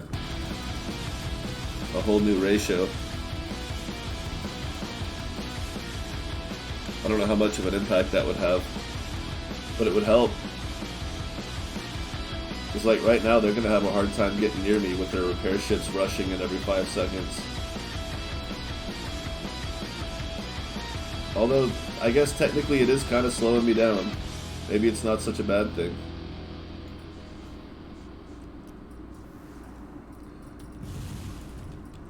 It does make me have to do this, because my guys won't fire at the repair ships.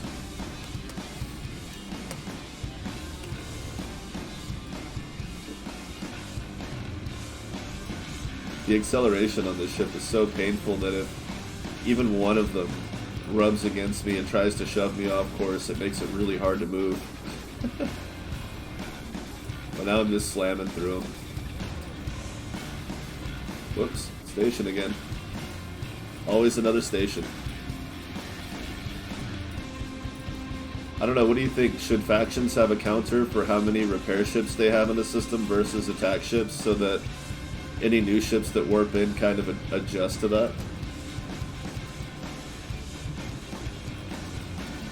Oh golly, I think the patch notes are up, right? Of what's worked on so far in the Discord. Like that, yes! They pushed the "we've had enough of your crap" button.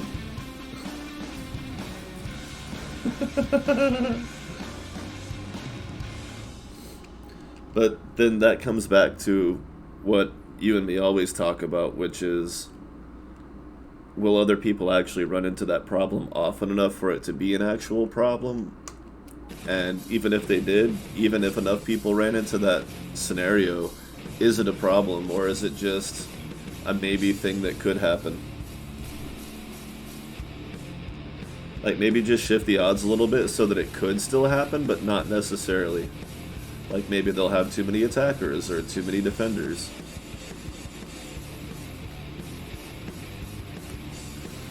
Oh, okay.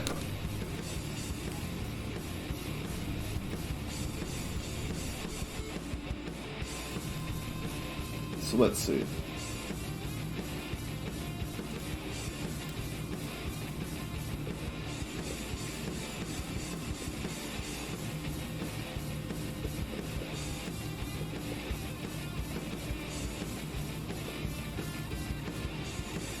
Nice. 41,000 or 41,500,000. Okay. I think I have enough. That's enough money. So let's see.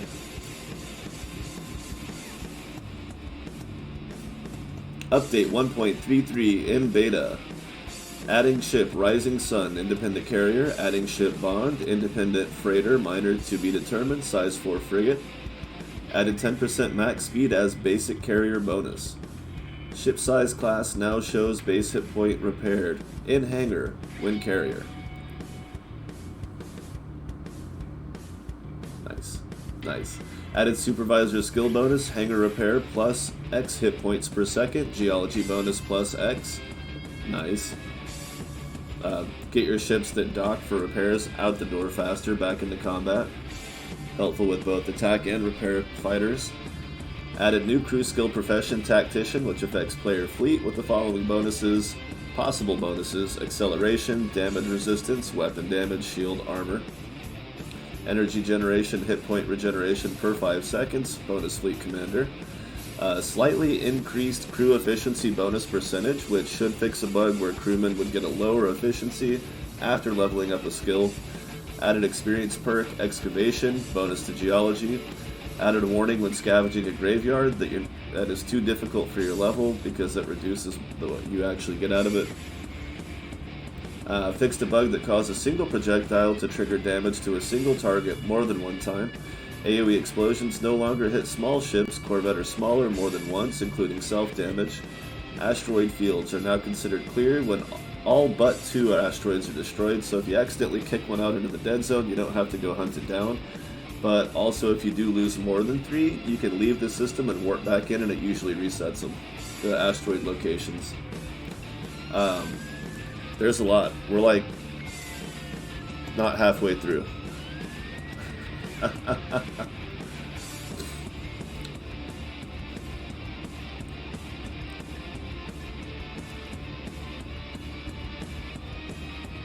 Yeah. So, increase the overall range of projectiles. Oh, overall range and projectile speed in most weapons. Increase the zoom distance, especially at lower levels. So, in other words, shuttles and yachts, their zoom distance, it's going to be a little further out. Docking issues with big ships, if you noticed it, it should be a lot better. Increase poly count on planet models. We'll take a closer look at that when we get a chance, when we get back into the game. Improve plating skill on the skill tree. Now gives 10% damage resistance instead of 12. Elimination quests now require dealing at least 50% instead of 80% to be completed. So if you're doing one of the bounty missions from a station, and somebody else jumps in the fight with you, it's a lot more forgiving on how much damage you do to the target in order to get credit for the kill.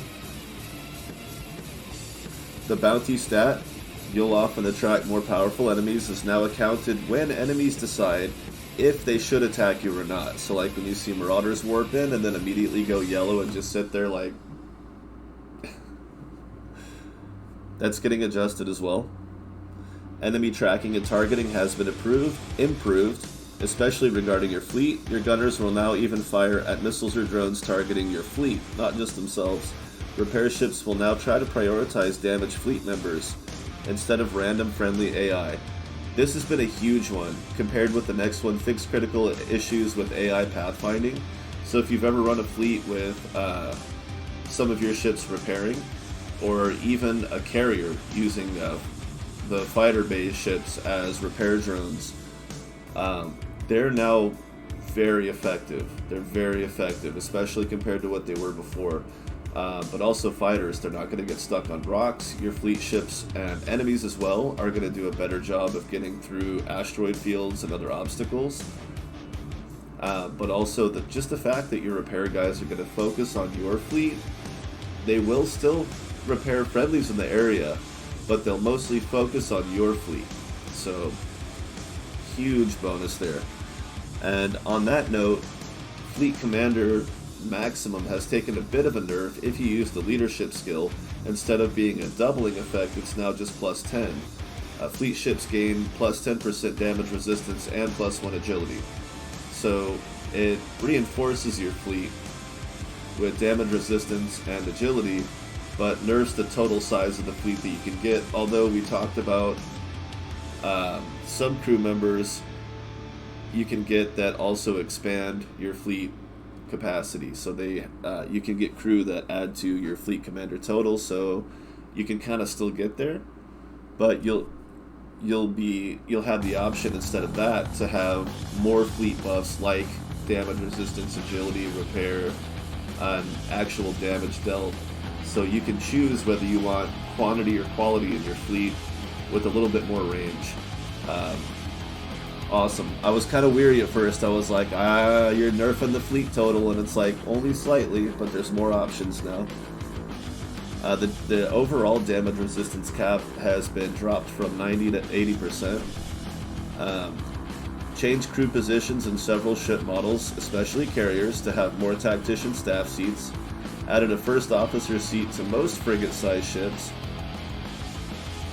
And then added a roll button and changed steering mode default key to backquote. That is a lot. I talk all day and all night, but I'm still kind of, I need a glass of water.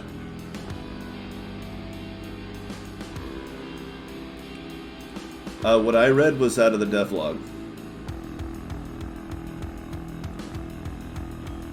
Not the beta. Not the beta log. There's a couple other things in the beta patch notes.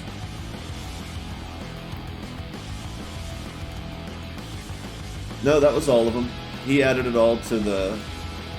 It was edited. But it should all be there. But it's not added, you're right, it's not added to the beta branch gameplay yet. Exactly. But it's all in the devlog.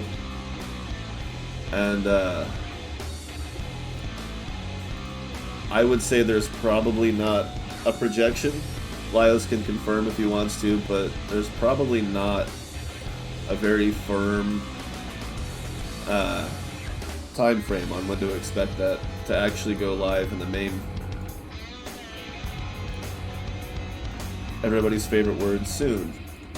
Oh, I don't have a bunch of those? They must be on something. I used to have a bunch of those in orange, I thought.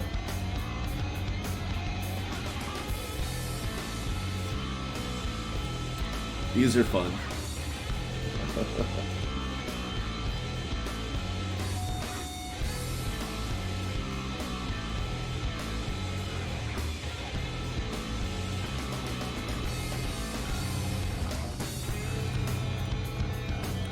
So not just a few more days, maybe?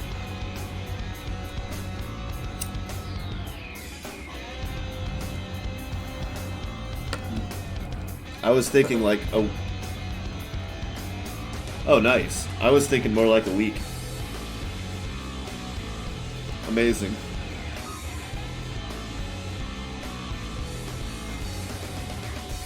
There you go.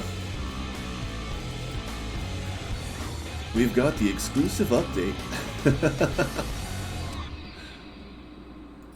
That's fantastic. What day of the week is that? That's a Sunday? Oh, first. First is a Wednesday. Perfect.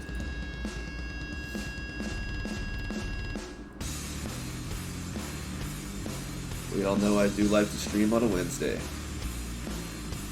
So we'll have the final iteration. Because a lot of that stuff... Oh, wow, they came in quick that time. A lot of that stuff is in the beta now, but it's just as exciting to get new stuff in the beta as it is to get it the same stuff in the live branch, the main branch, because then it's like, that's the final iteration. That's how you know it's like, this is what it's going to be. And it's also how you know that the next phase of updating is happening.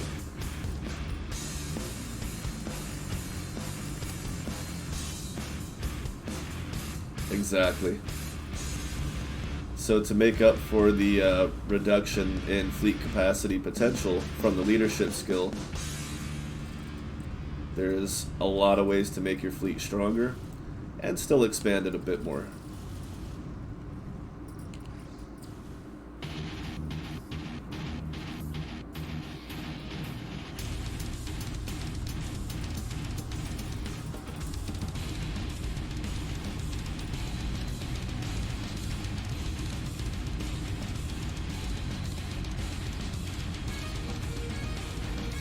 Wait. Exactly. You mean, the Rising Sun and the Bond won't be in the initial 1.3, or?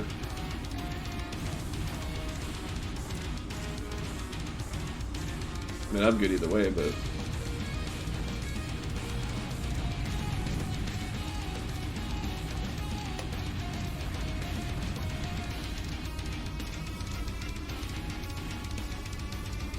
Oh, so... Oh! Ooh!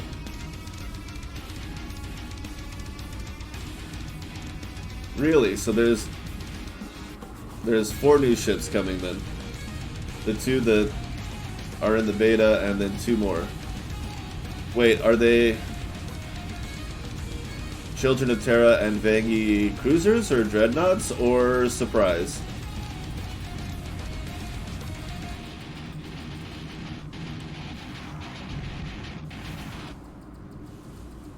Oh, shit. Oh my.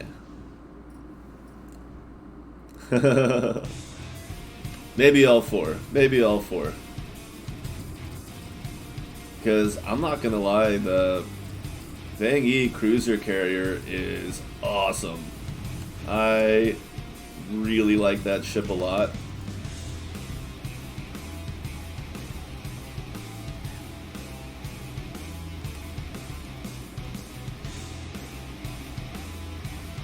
Well, there was that ship that we can't talk about that I brought up in that one channel that we can't talk about because Warsoul had put up a visual of it like a year ago. It was... hang on.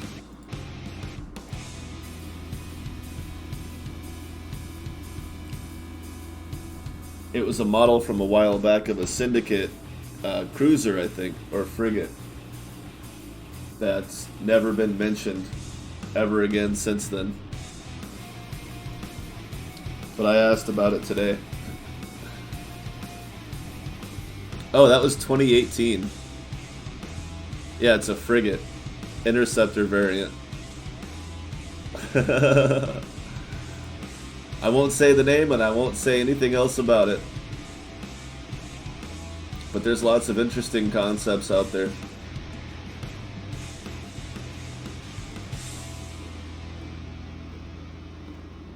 I don't know.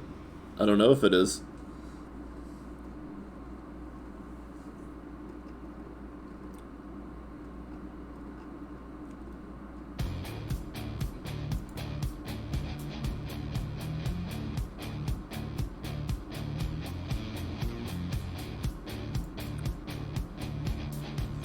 Well, I'm not saying anything else about it because it's not mine to talk about.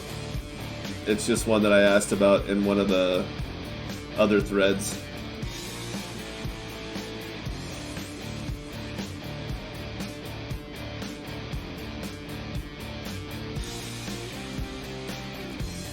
And of course the question with new ships is always, you know, is it something that we can just get and have?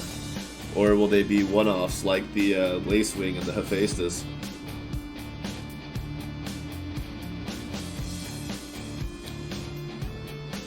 That's a question I think a lot of people forget to consider when we talk about new ships, is that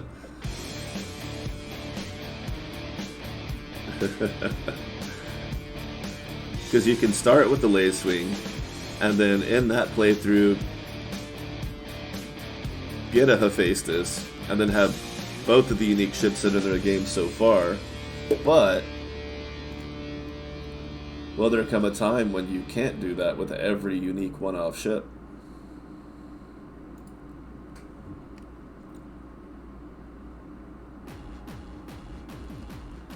Alright, so back to this profile where I need to unlock Tutor,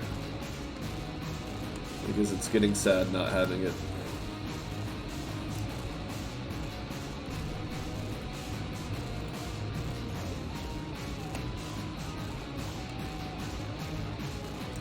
I don't know, that other profile is always fun for talking about spoilers and stuff.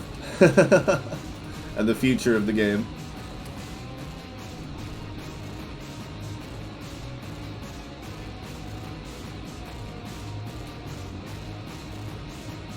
Yeah, I'm trying, man. 47. I got a purple level 19 who's about to learn piloting. And tactician. Or no, they have tactician and piloting. They have all three? Okay, it's just because of their position that they don't get to use them all. There. Ta-da! So I'm hoping that that turns into something pretty good.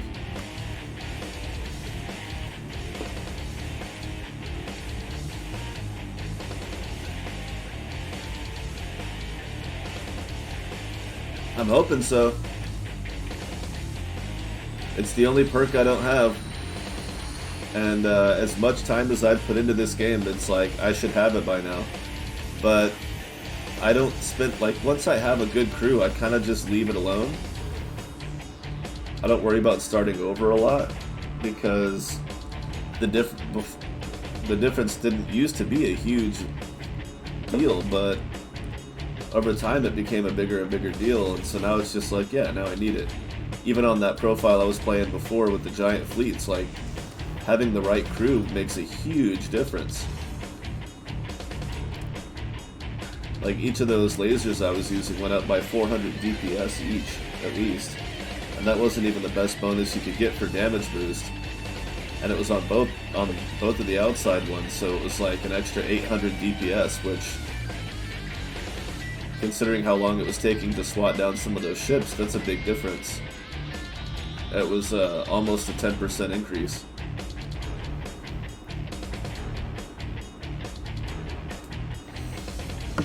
So if I had farmed out 2 really good ones, and farmed out better power generation for an engineer, the power generation would allow me to free up some space, and I could have had an engineer with damage resistance, which would go a long way in those battles.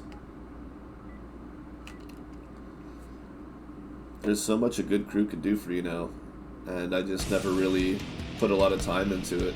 I mean, it was always a really good idea to do.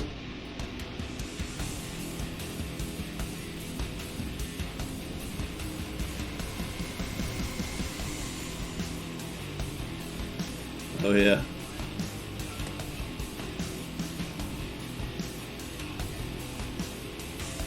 It really does. But again, even as much time as I've put in since the crew updates landed, you'd think I would have gotten an orange one by now. But it's just, I've just never put the time into it.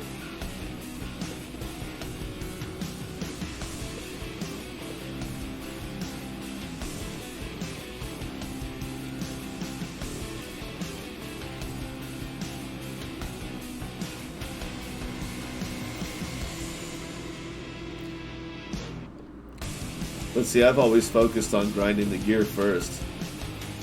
And because of that, I haven't gotten particularly far with the crew. But now that I've gotten profiles that do have really... This one's not amazing, but I have profiles that do have a lot of good gear.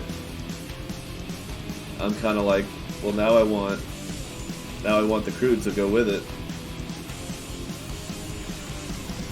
And I want all the perks unlocked for completionism.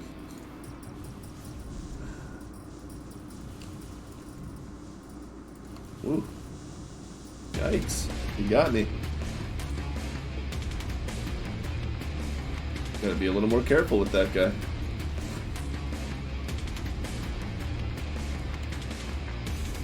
Oh, there's a derelict here? What is it? Nah. So that's a lot of what I've been occupying myself with lately is the crew, but getting the crew. Letting the tutor perk be my guide, my carrot at the end of the stick. I really should have done prestige instead of renown though. I don't like that they won't attack me sometimes, even though it makes life a little easier now and then.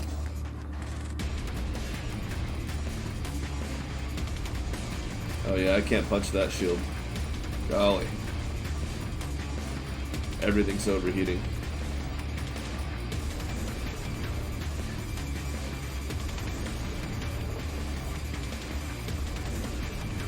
It hurts my everything.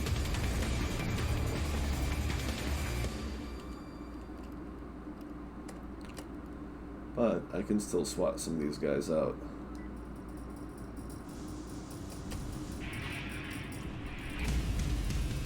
And then eventually I'll find a Titan. And I'll use that instead.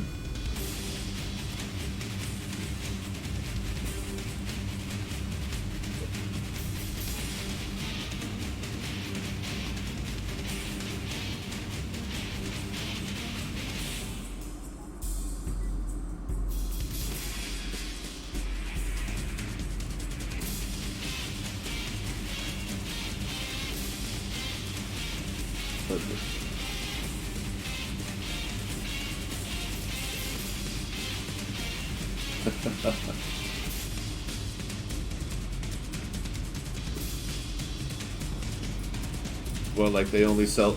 Yeah, exactly. You won't see any more Vangi Titans or Rebel Titans.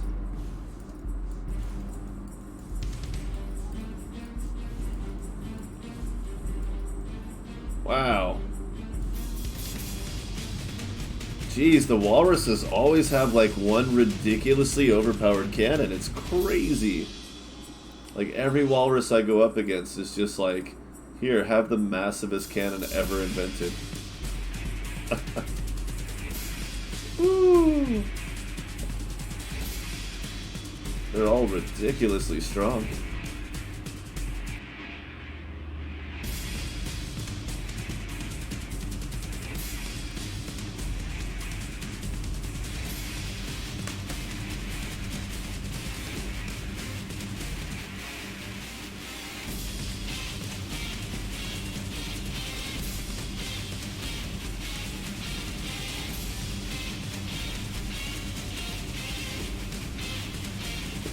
Yeah. It's no joke.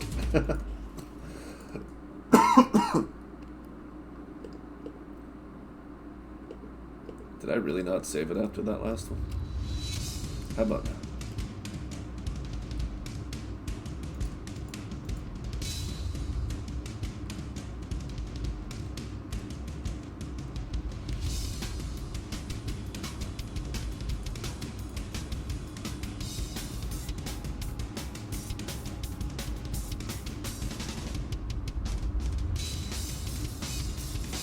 Excellent.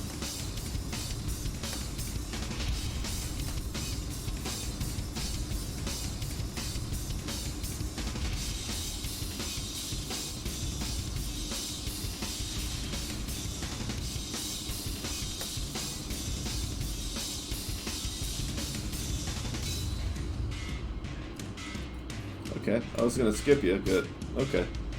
You really gotta go.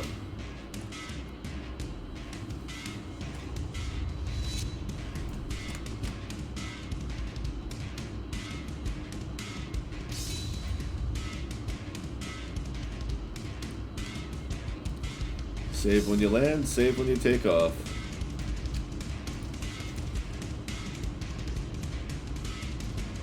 Tech level acquisition. Nice. Too bad they're all level 50. Neat. Okay, not wearing any, but if I needed to.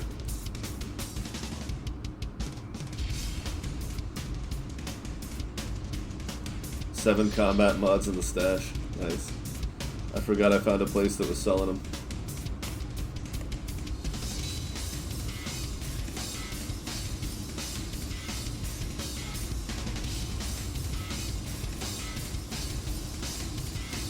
Yeah, your drones aren't going to bother me all that much, buddy.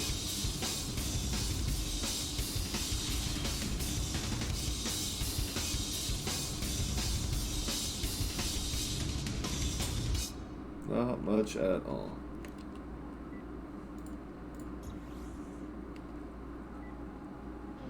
Nice.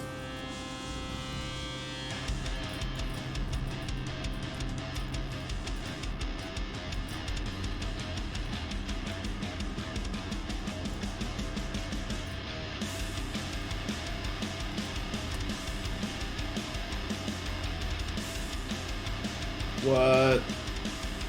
Now what is it?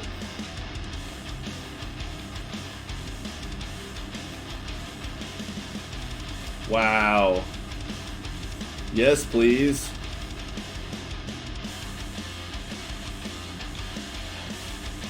That's some ridiculous luck, because I just found this Juggernaut as a derelict.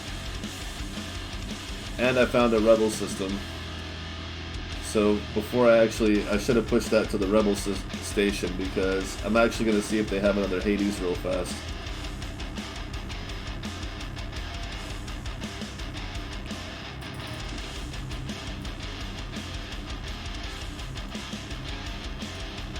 Nope.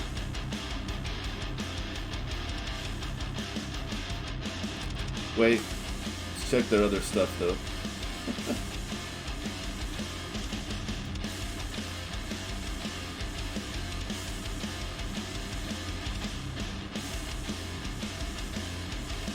Nope. Nope. Oh, look at you. Armor +6, energy generation, hit point regeneration, 0.2% per 5 seconds. It's not really great, but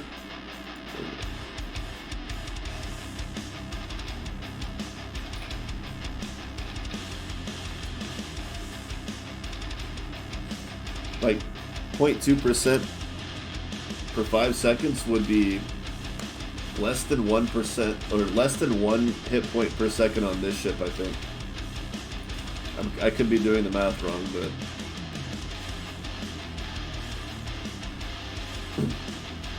equipment bonus, agility bonus, takes a hit to armor,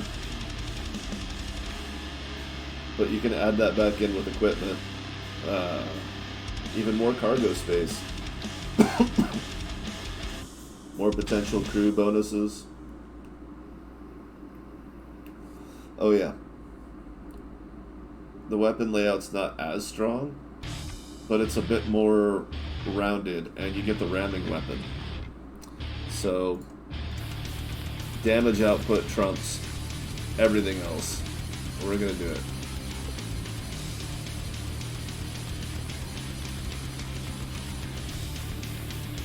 Gunner pilot, gunner pilot, lab pilot. Can't talk anymore.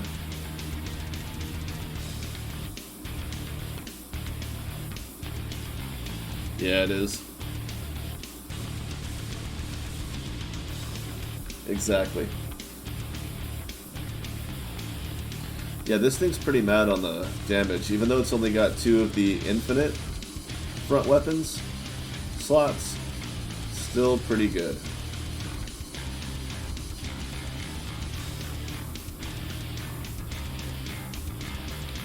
Speed booster, so top speed. You're the only navigator I have, I think. Obviously a gunner, obviously a gunner. Let's just get them off the list so it's easier to be organized here.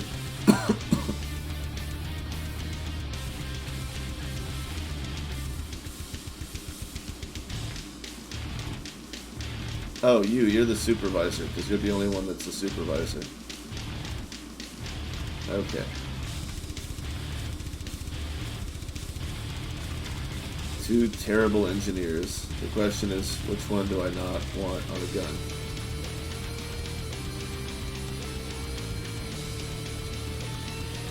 Little damage, little range, lots of damage.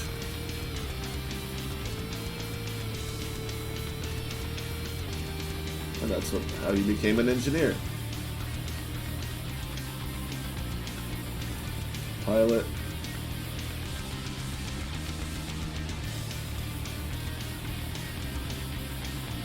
That one.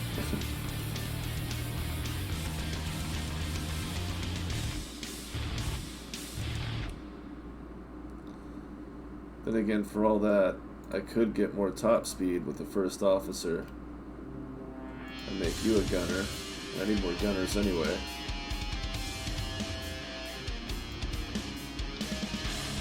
A nav, a soup, an engineer.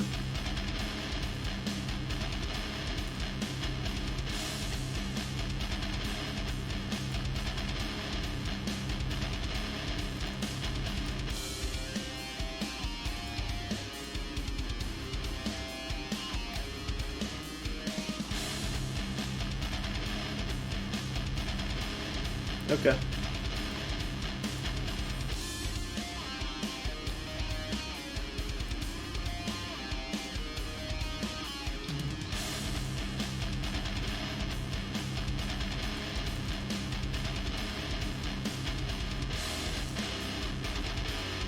Probably should have looked at all the stuff I had on it.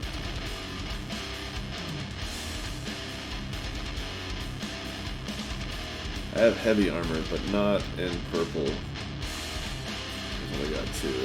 Okay.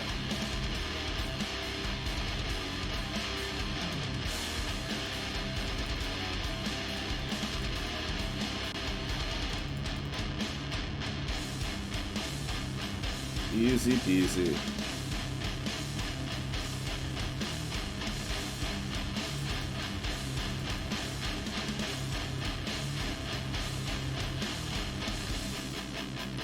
He's getting what, 38?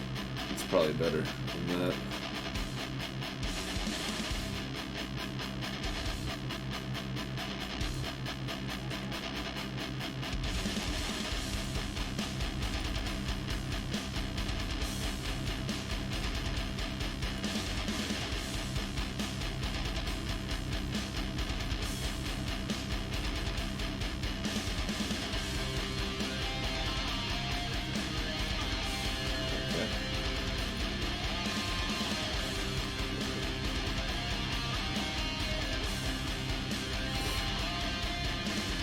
Oh, boosters, yeah. There's that. Ramming speed. It's a heckin' lot of damage.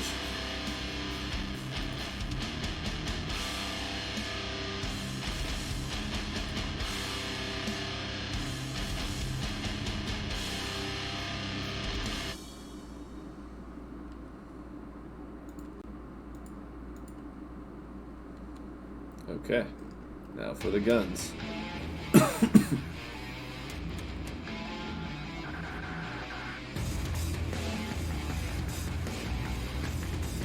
Yeah.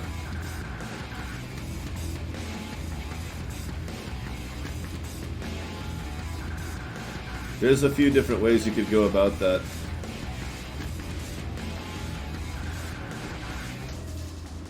So let's see, weapon capacity is 6 higher. That means I could probably just do that. And then what else are we looking at? 4, 8, 10, 12, 14. Yep.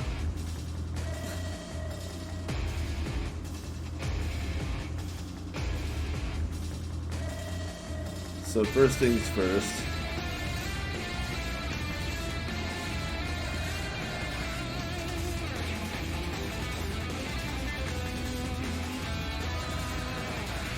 Correct, because where else would they be?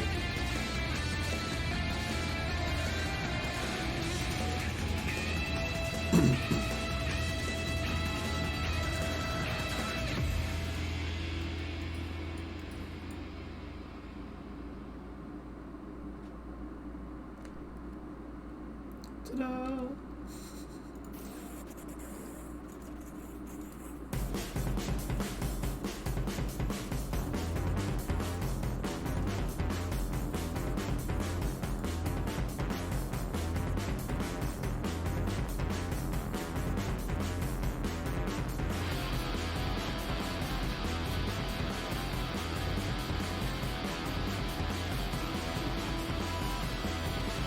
Already level 50.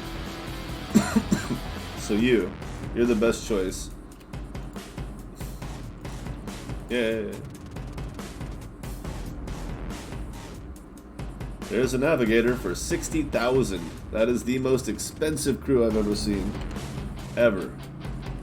Holy heck.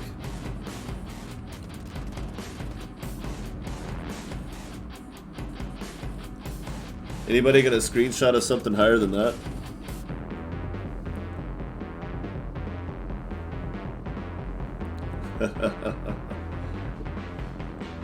Yeah, definitely get stronger.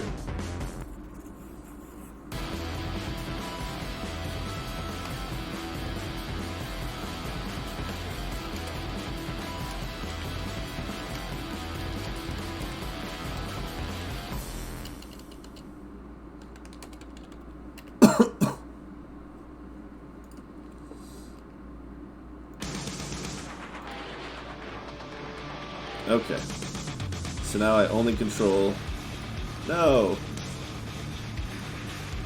You're my point defense. So that every time you fail, missiles hit us. That's how you're gonna get better.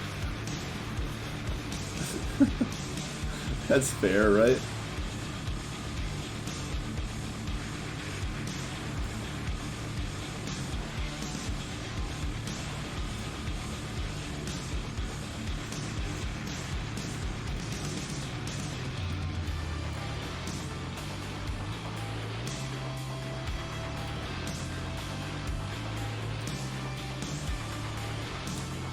I just want to be able to cover the heavy lasers, but still a bit much.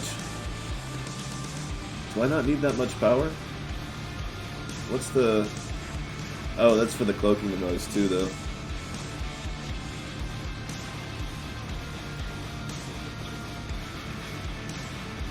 I need a battery for that. That's the problem. Like 800 power.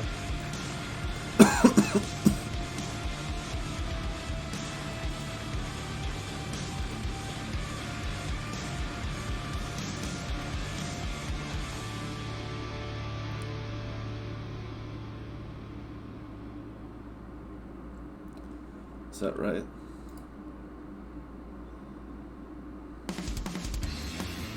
$448. Okay. No, I want that on. It's that.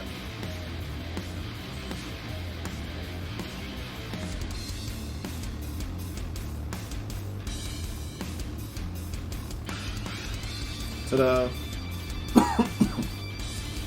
Done. Well, let's go smash through some stuff.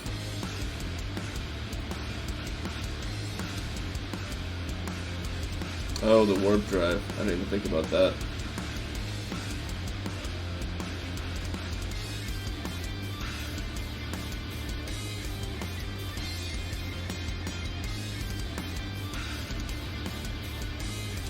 Oops.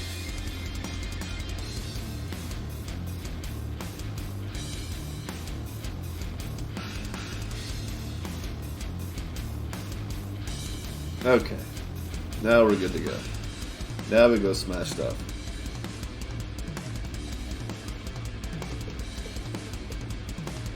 And hope that I don't explode on impact.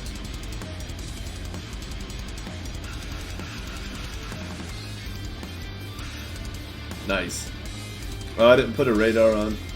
Oh yeah, because I don't have any Dio Sweet. Oh wow. Own Razor.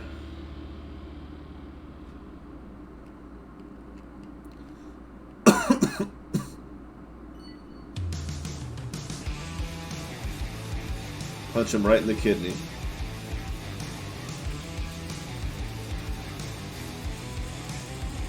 Woohoo!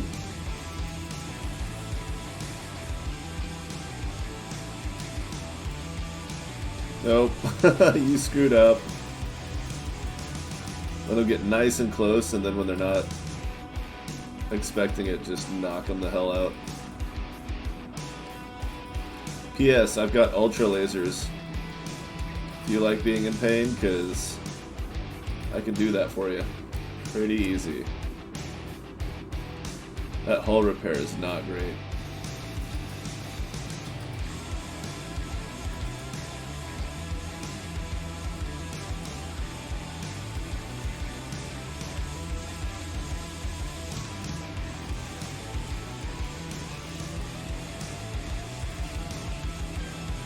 Shit.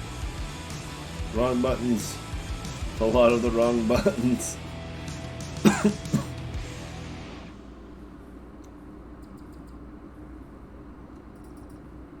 32,000. 33.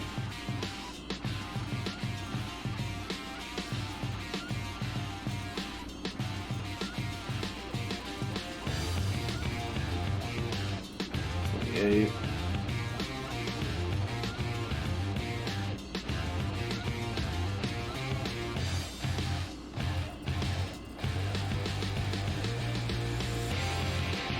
This thing's made for fighting Ravagers.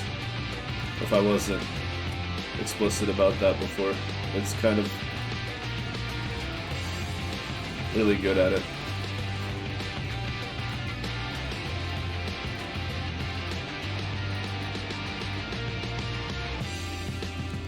Thanks, buddy.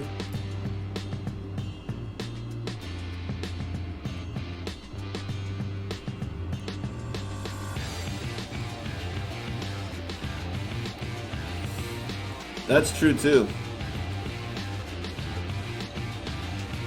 Prestige cuts it in half, so it's kind of wouldn't be a fair contest, right?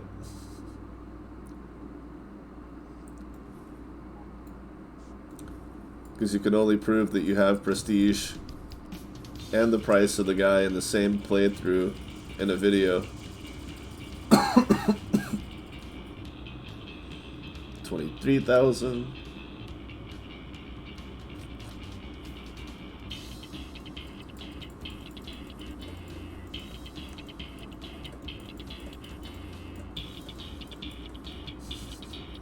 This song's too hot for my lasers.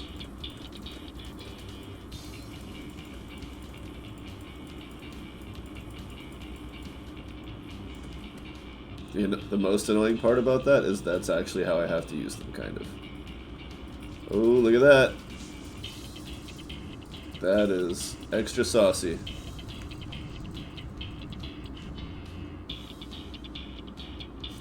That bug still cracks me up. The perma beams.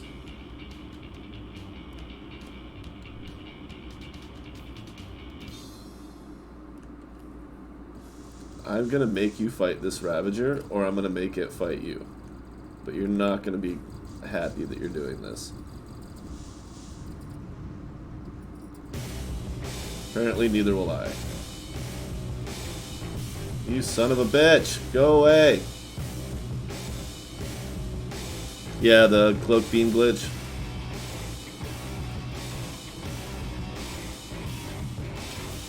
I want my Ravager kills. They keep getting them away. Look, they're already here.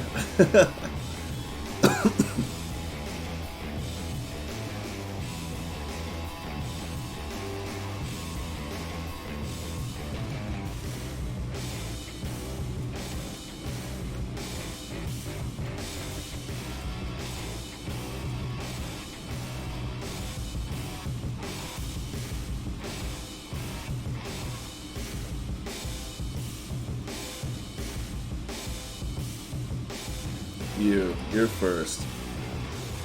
I already know. You're gonna be a big pain in the ass. Boom. Problem solved. New problem observed.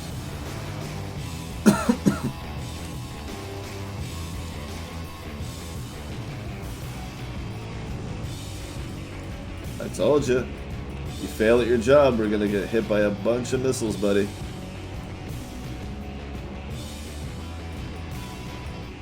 Nice, how you doing? You're up to 10 now, good job. That is a quick improvement. Damn.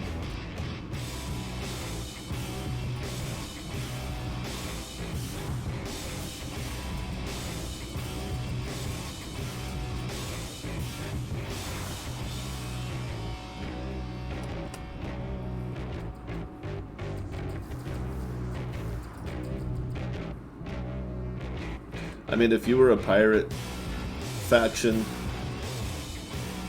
and knew that you had to make every kill count because you weren't going to have the resources of other factions, it would be a good idea to make a ship that's really good at fighting against Ravagers. It's a hell of a way to pull an advantage.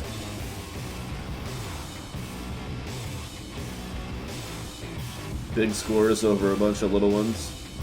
Why work a day job when you can fight the most difficult fights in the galaxy? In a ship that's designed for it. Incidentally or otherwise. Assuming I don't get attacked by another Hunter fleet. But that was my fault for not losing the Hunter fleet. Right? That's why I died. Because I went back in without getting rid of the Hunter fleet first. Tried to fight them both at the same time.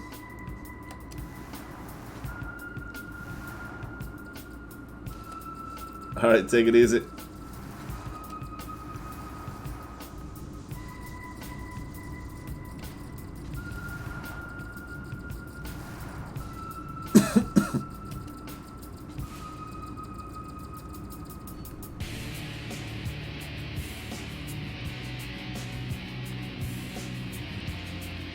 Nice.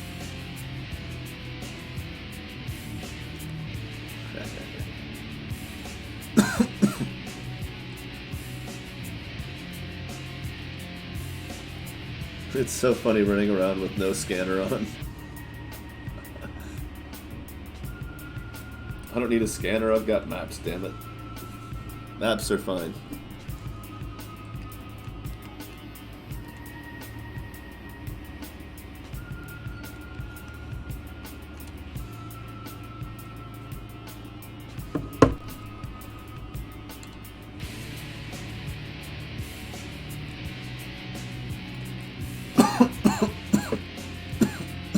I want it to be in the middle. Just in case.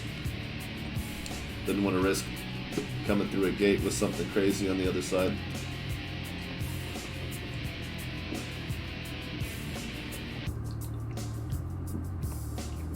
Although I guess it wouldn't have mattered.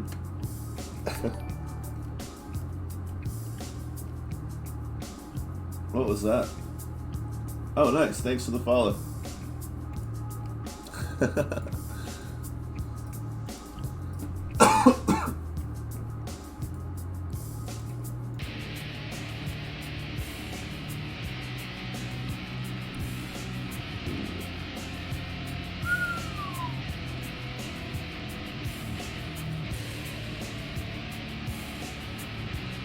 That's pretty good. 109.6.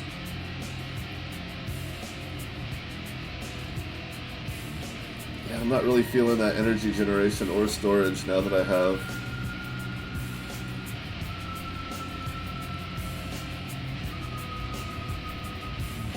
Yeah, that's gonna make my repair system more effective. Ooh, really? Really? Okay. I'll take an almost 200 point DPS buff. Absolutely.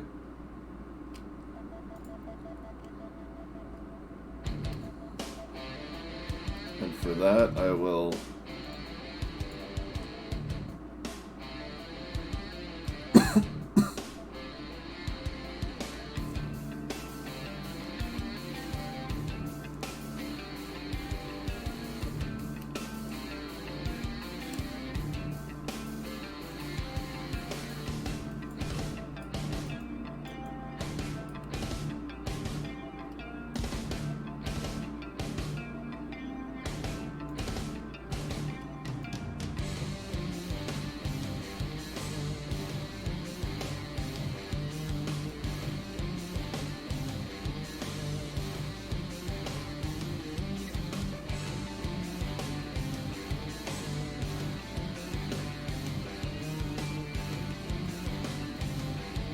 I will make that work.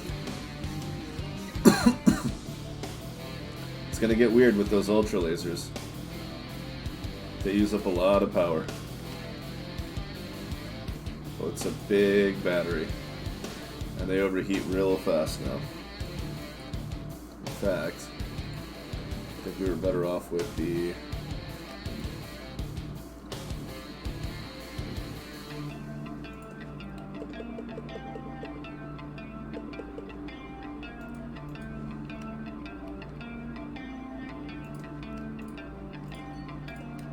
Perfect.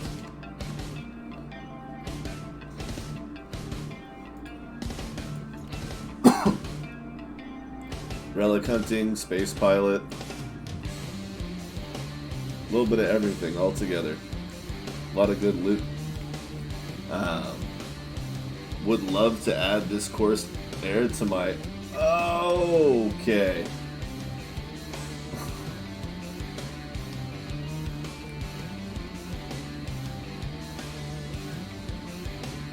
You know, there is going to be a bit of a problem, though, with not having a scanner on. So I won't see relics flying by.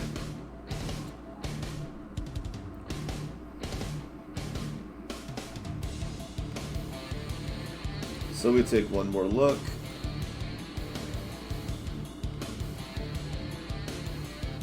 If I had a Dio sweeper, I'd be so happy.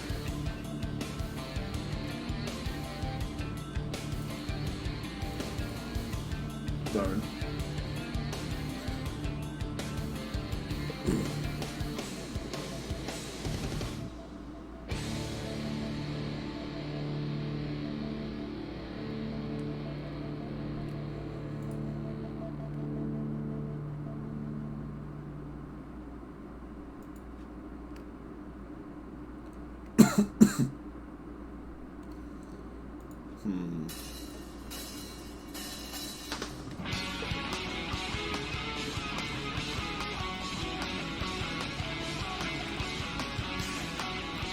Okay, I'll do that.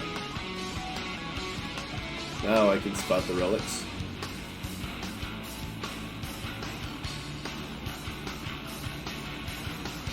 Pilot, bonus tech level.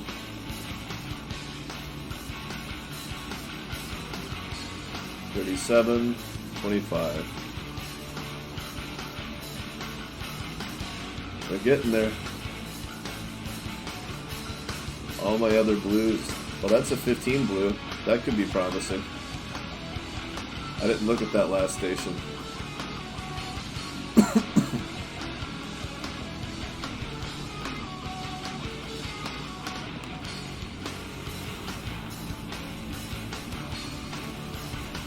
Damn.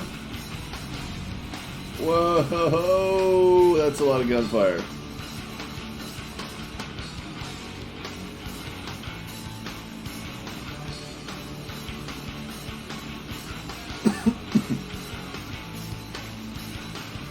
Maybe I need a heavier armor? Maybe.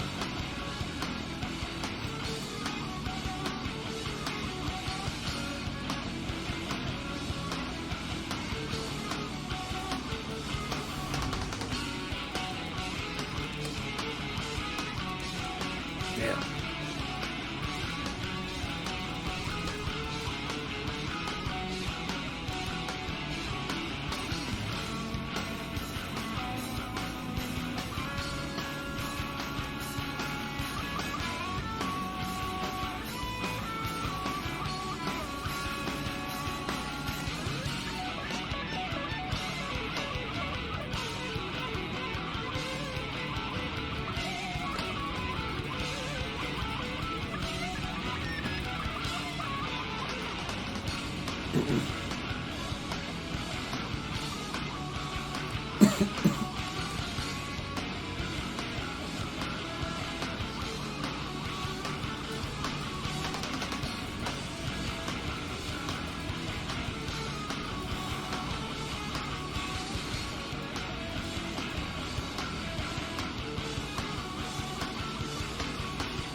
That thing.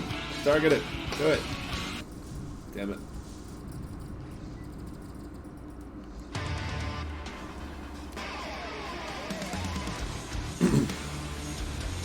Got some space pilot going. Oh yeah.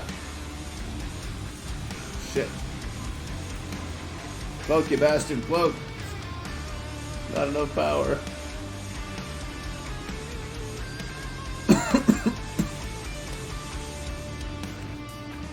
Yeah, that generator swap is hurting.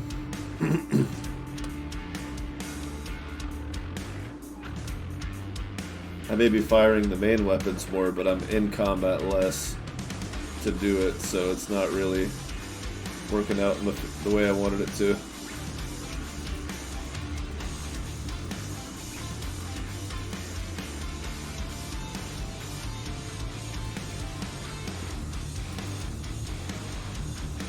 Damn it.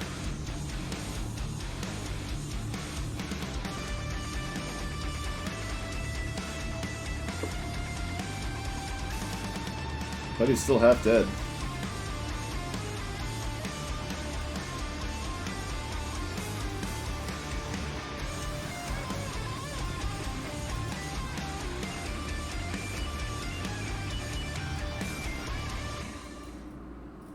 Oh yeah, torpedoes.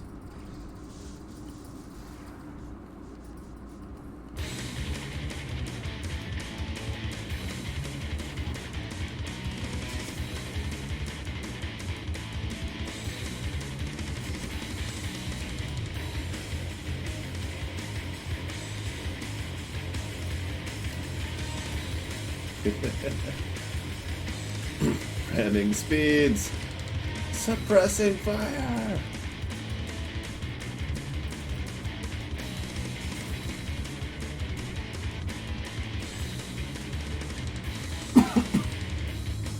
I may not be dodging all the shots, but it's definitely making it more difficult for him to fire all of his weapons. Ooh.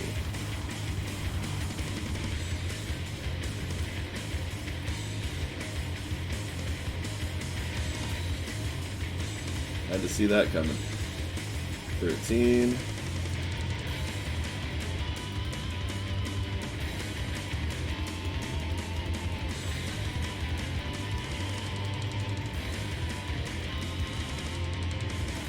Eight. Okay, now 8.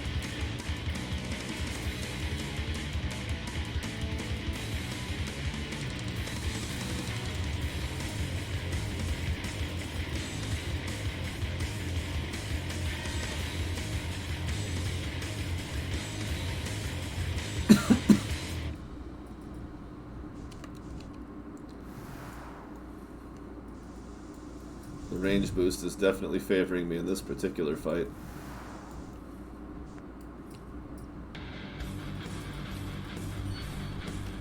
Got it! Yes! Woohoo!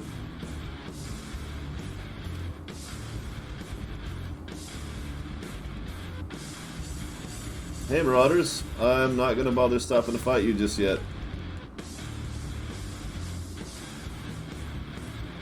Oh man, that's the last perk. I got them all now.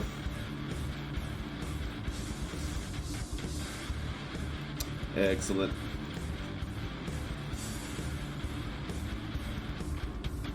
Critical chance, weapon range. It's not even like super amazing. She's just got 16 aim.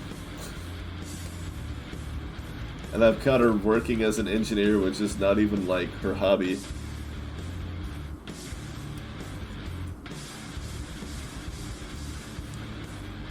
Yeah, she was definitely not gonna...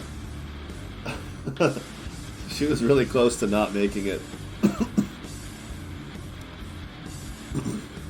And I do have some 16 aim gunners.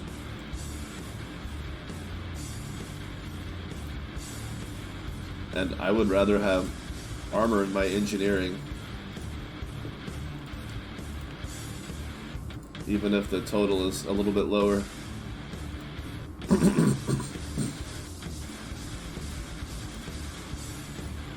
Oh, we're not putting her on the point defense.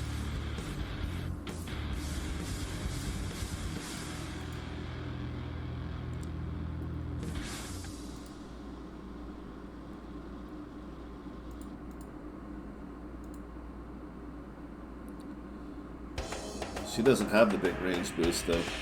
It's kind of the defining moment there. So I guess, yeah, we'll put her on point defense. Congratulations, you're a pioneer in your field. Man the tiny beams.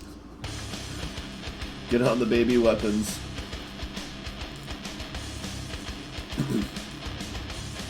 Oh my.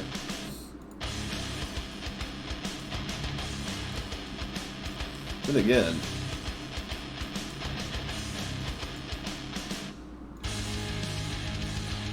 a little energy generation is nice too, considering how deficient this ship is in that area.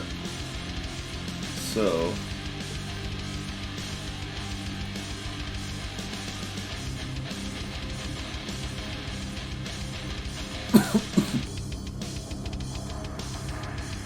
Wow, for a 50% increase? No. Nope.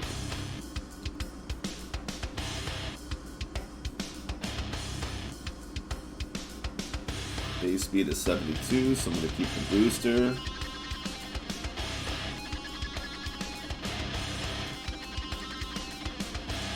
So I guess here comes another relic.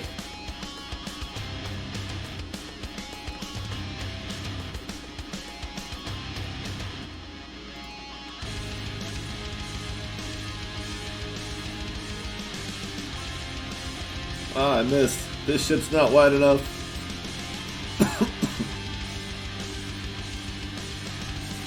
Alright, so boosters add to your acceleration, right? It just doesn't show it here the way it shows the increase in speed? Or am I completely insane there and they don't actually do anything? Because I could just be imagining it. I wouldn't be surprised.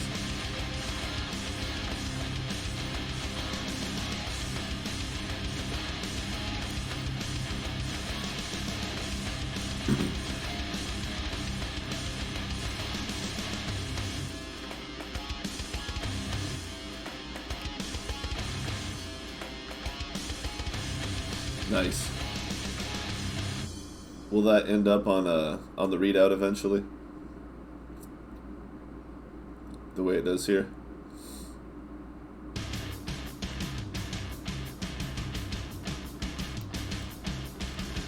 Or I guess it's kind of hard to... How do you apply the curve though? It could be weird.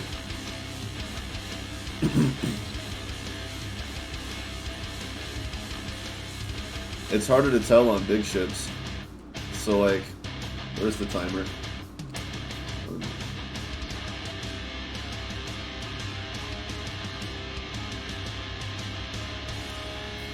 Damn, I can't watch both at the same time. 72.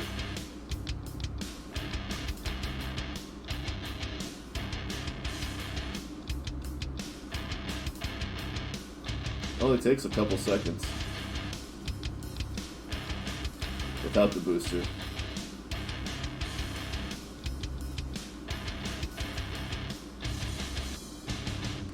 Yeah, it's just about 5 seconds. Is that another relic?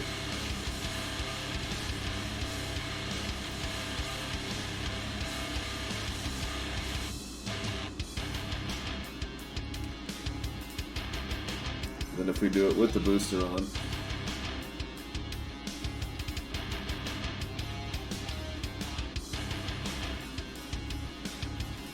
Four seconds. Barely, but yeah.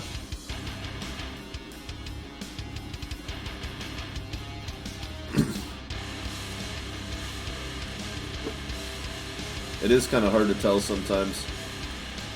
I better get there quick, he's already in a fight. Gotta take advantage of the confusion.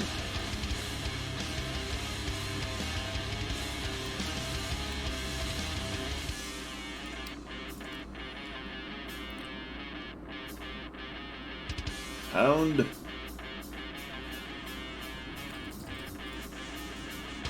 Ah, damn it. Uh-oh. Murderers!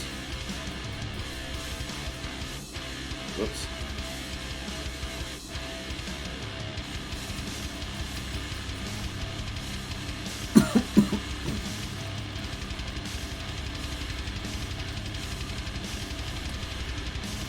Damn, that one did not want to dock.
Okay, so none of them really docked on that one.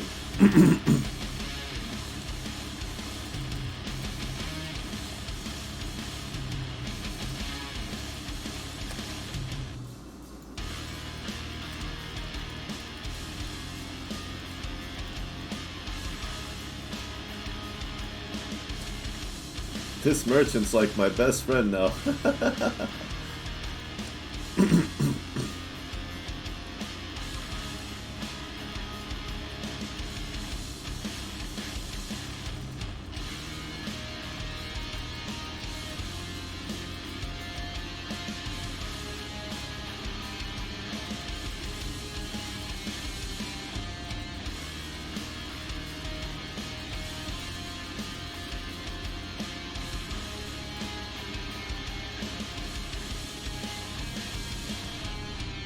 Oh no. Did I do that? I did that. They blame me for his death.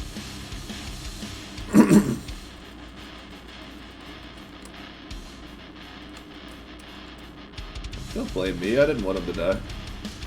He knew what he was in for.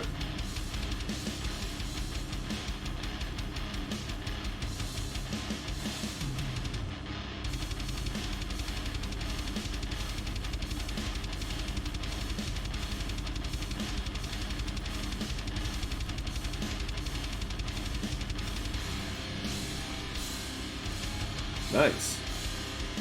I just picked up a purple ion reactor. That's cool. That's pretty cool, man.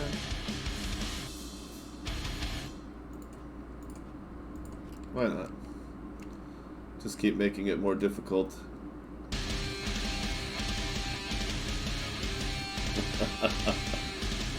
And welcome to you.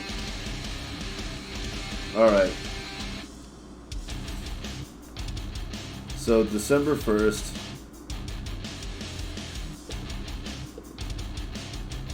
anything in particular that you're still kind of looking over?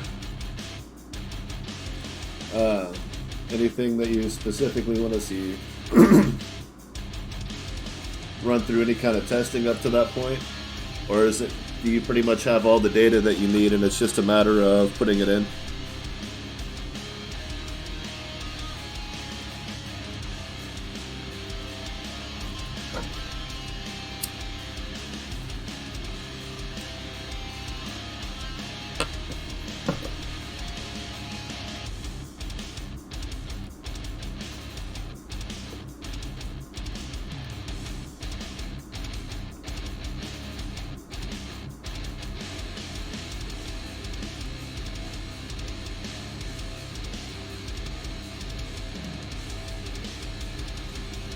If there's anything you want to see, let me know. We'll see it. If I can reproduce it, we'll do it. Oh, we got another boat. But it sounds like you mean that you just... you already have all the info that you need, you're just getting it all punched in?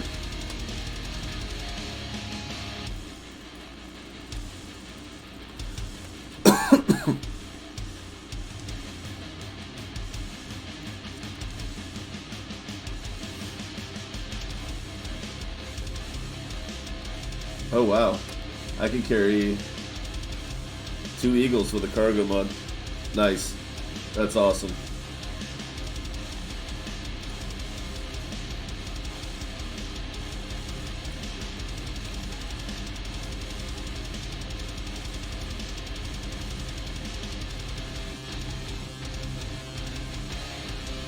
Oh nice. Boom. 169 for the impact damage. I wonder if it's worth having an impact booster.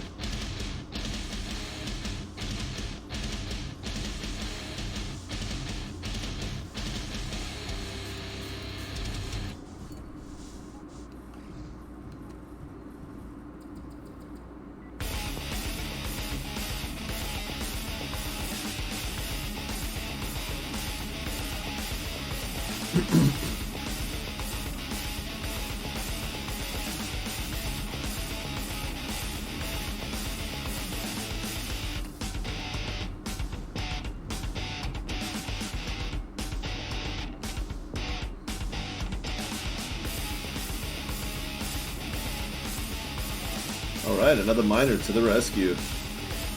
Cool, cool.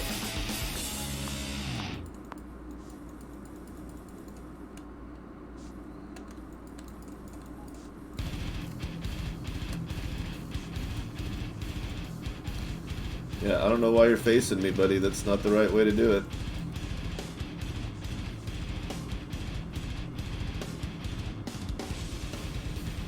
You know, it has to feel a little awkward even when they know who I am. They're like, we know you're not a pirate, but like, we've seen so many of our friends killed by that ship. It's kind of awkward repairing one of them for any reason.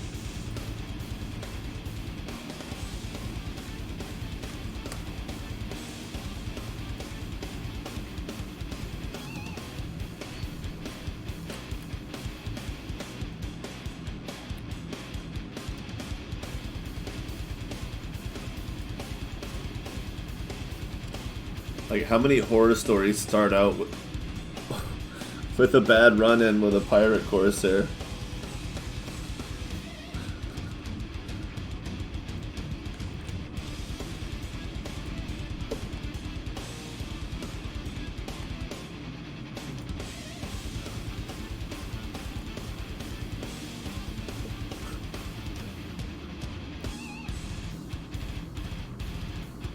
Oh yeah, no kidding.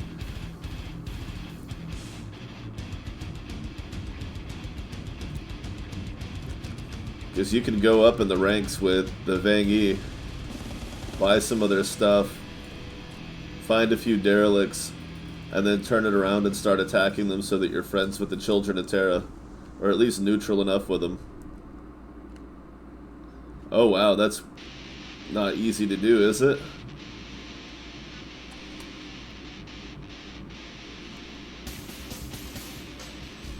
Are you mostly doing missions for...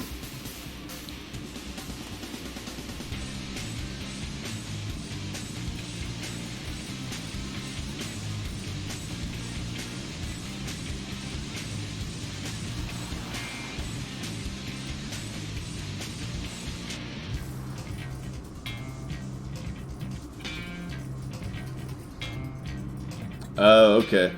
Yeah, I was gonna say, you must be doing missions for the reputation.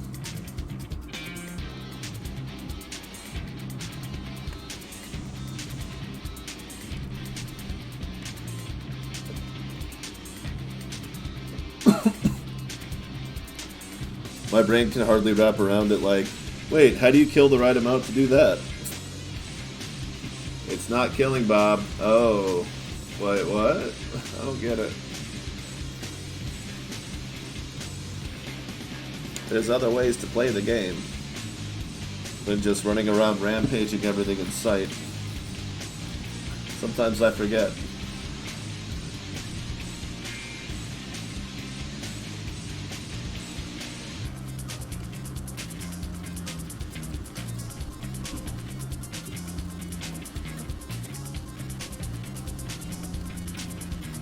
Oh yeah.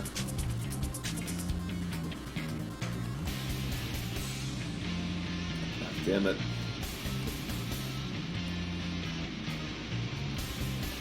Okay. Got it. Another ship. I'm just in derelict heaven here. A Hercules, that should fit. Nope. Let's get rid of that. And that. And that. And that. And that. And that. Because I don't care about any of it. And we're gonna go get that boat.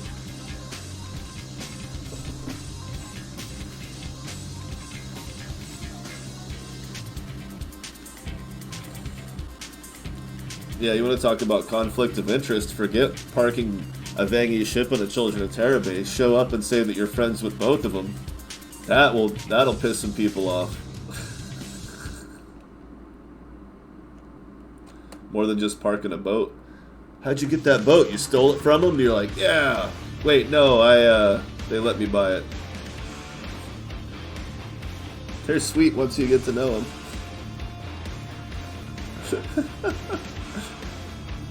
Oh my god! Again. What did I do?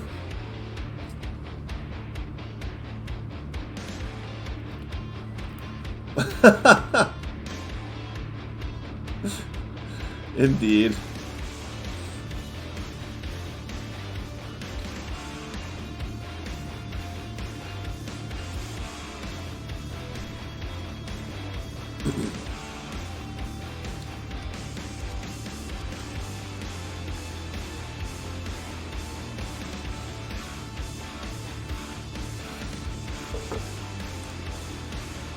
How did I get so lucky to find all these derelict everywhere?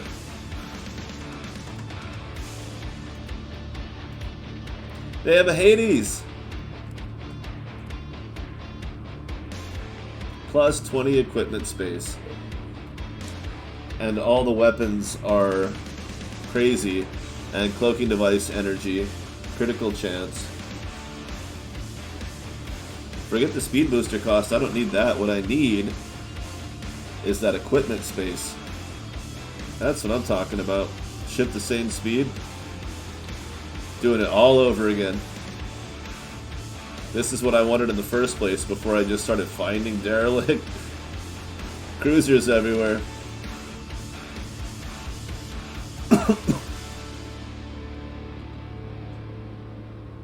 Welcome, Alice.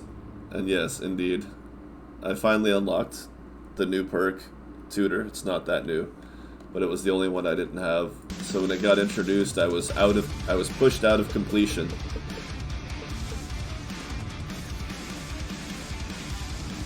The problem here is that the requirements are different.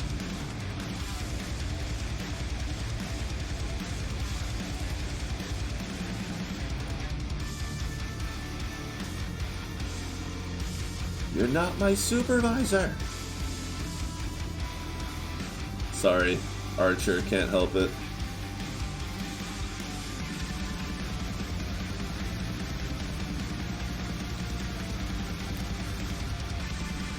Nice, energy generation, armor, shield, armor, and absorption. And it looks like I might need another gunner.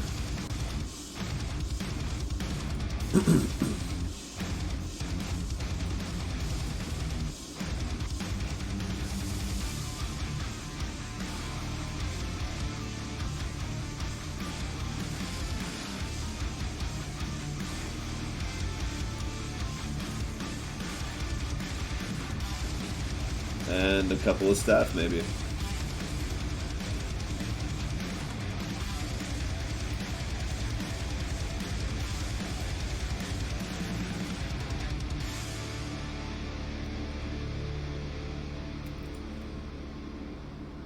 Wow, no more gunners? I got you for the tactician bonus, but it's not like I really need it. I was just gonna stick you there.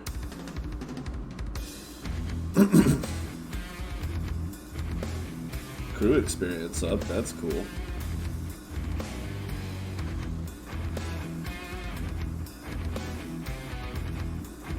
Not really, but it's all I got.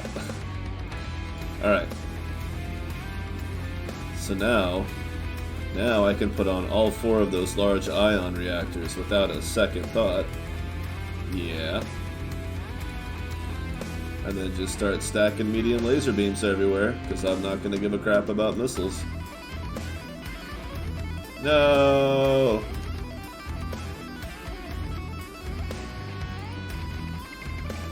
There we go. That's all I needed.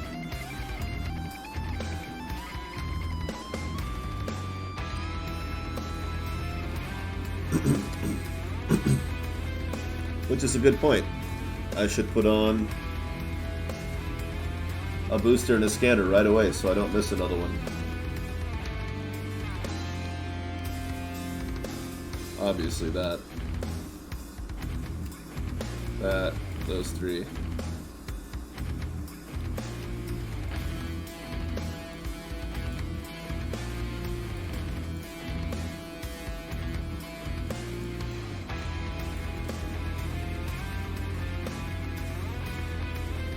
Nice. Nice.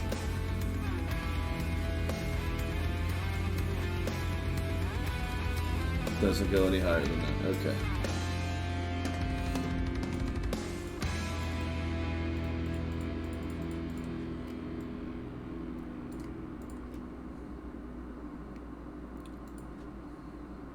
Yeah.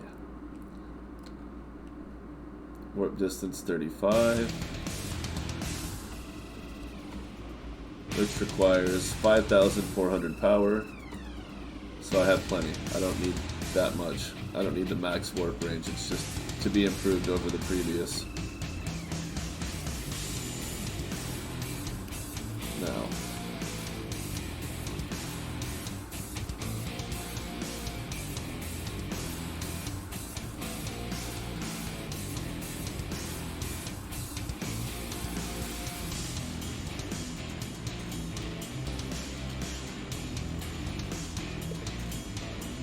Oh wait, I have 10 left. That means I could do 2 improved and a heavy, or 2 mediums and an ultra. I think I'll go with the 2 improved and a heavy. Keep the thermals as in line as possible. Even though I kind of wanted an ultra laser on that doubling point. I hope I don't regret not having any point defense. Oh yeah, gunner assignments.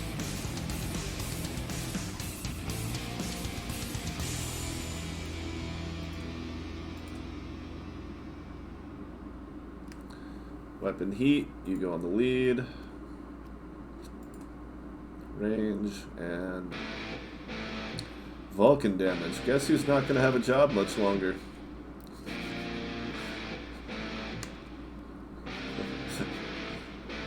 Yep. Yeah, no other gunners. That's what I thought.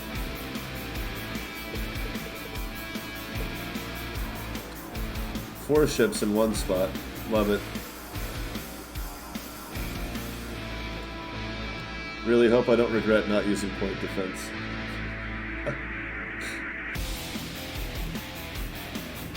Might end up saying that a couple more times just to remind myself I'm being incredibly reckless.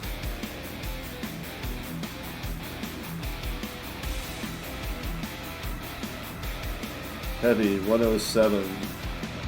Oh, we're starting to run into some errors finally. I haven't seen any so far. Muzzle flash, validate. Is that from firing this thing? No?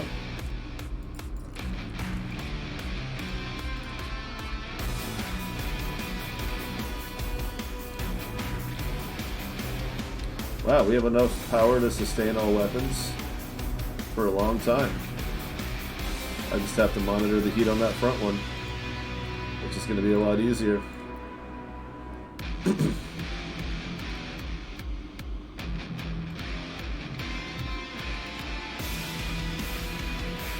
I have a repair system, I have a warp drive, I have a cloaking device. What am I missing here? Booster.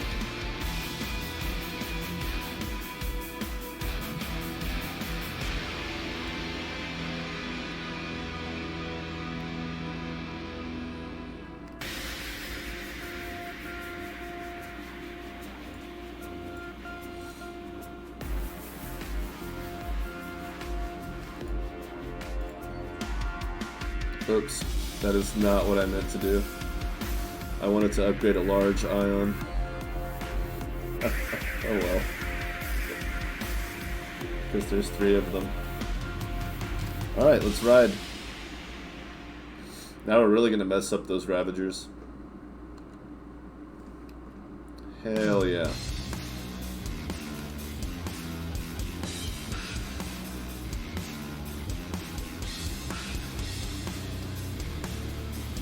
Oh, wow. Right off the bat, we're getting some good stuff here.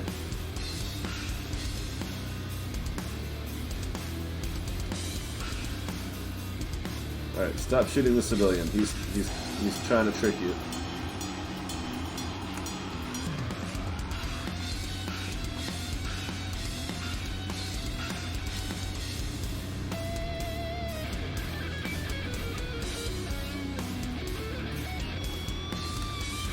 Should I control the lead gun or just watch it burn out a lot?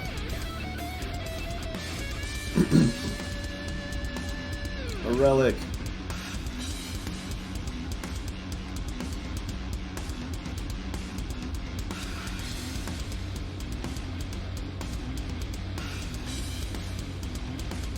So much more fun than a Corsair, but the Corsair is so much fun on it as well. They're both great.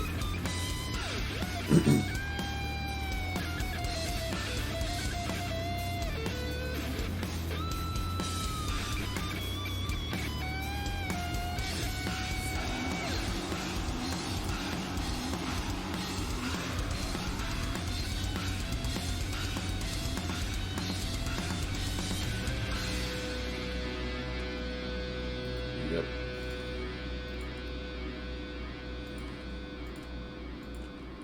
I wish that I could set those defaults. Wait, can you? I never even thought about that.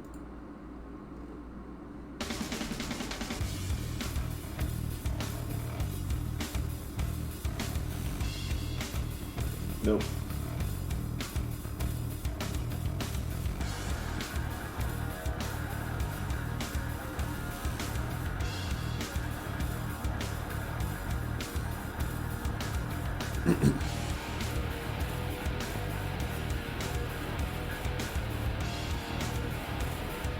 Oh well. That would be cool though.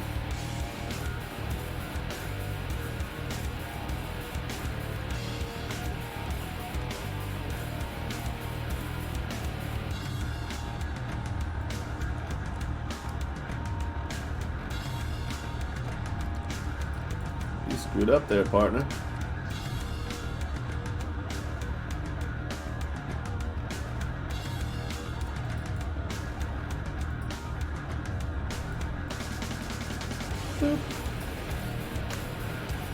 Like, this ship with a bunch of orange gear on it is really wild. It gets really wild. And you can say the same thing about the Corsair compared to other weapons, but this one above the Corsair by far. Which is not hard to imagine, I mean, if it's more your style. Plus the carrier bit. I mean, 14. What is it? I think you can carry 4 yachts in this thing.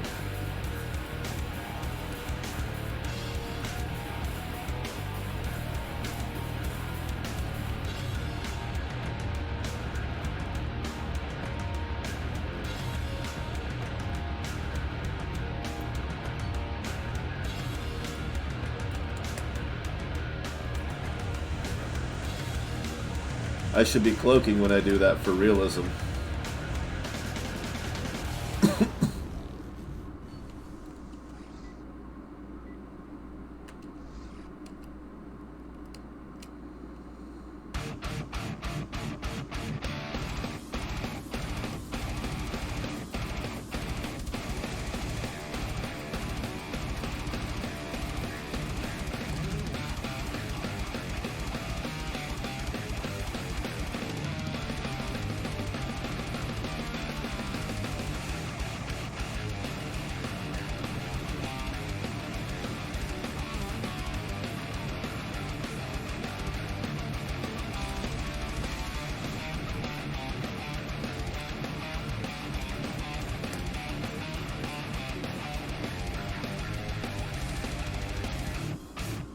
Sure.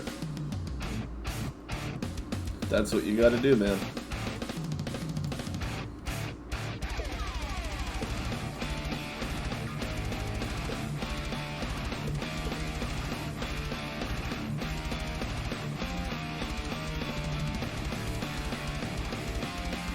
I'm just trying to get my space pilot up. You guys do whatever you want. Alright, let's see if I can crack this shield.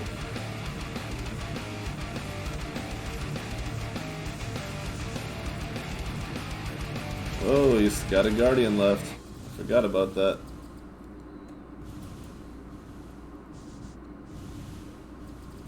But that Guardian's not really doing much.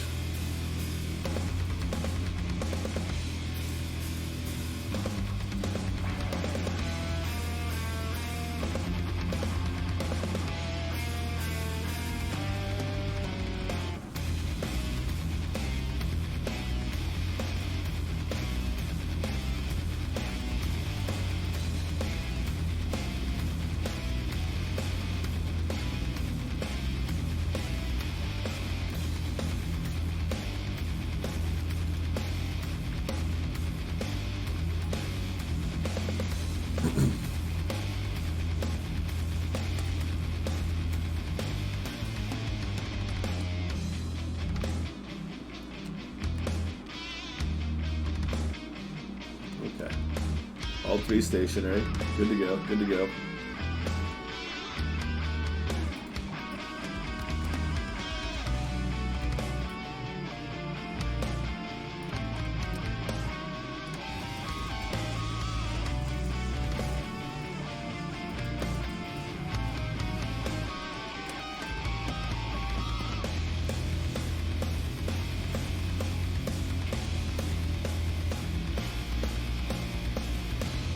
That range boost is great.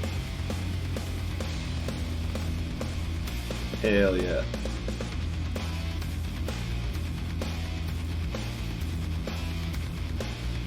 Actually, it feels like I could take one of these out instead of... What would I upgrade then? For the combat mod? Just keep pushing the cooling down. 71.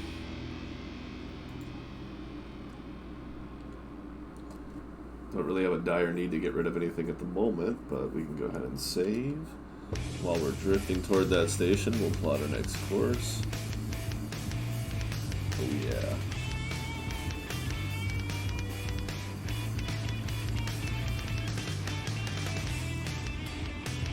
Excellent.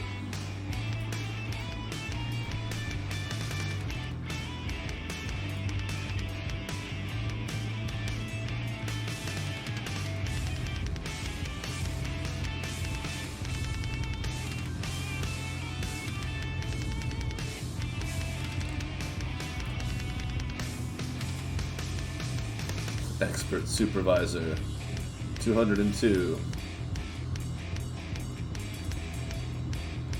Our efficiency's up 12% on supervision. Oh good, she's really good at watching people do stuff and, you know, telling them when they ain't doing it right. It's a tough job.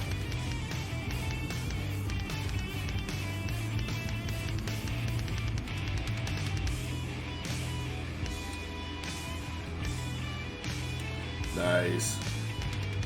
That skill's pretty handy for finding the... If you're Children of Terra, man. Where is it? That.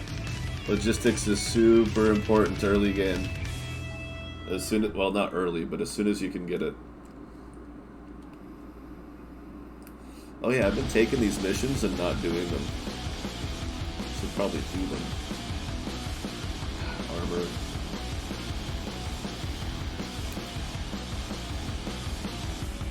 Archbad Fanfur.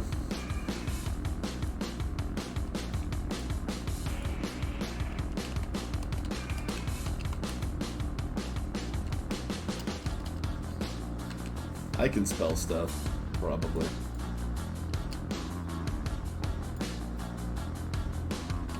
Alright. I took your little mission.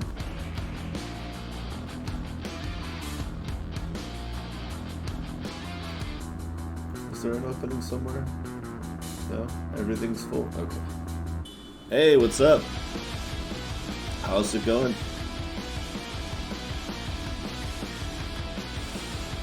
Well, only just now. I keep finding derelicts. I found a V4, a Corsair, an Eagle, a Hercules, a Dragon. I found a Juggernaut earlier. Like... I just went on a hot streak of finding derelict ships all in like the last hour. But that's not the part you care about. The part you care about is that I finally got Tutor.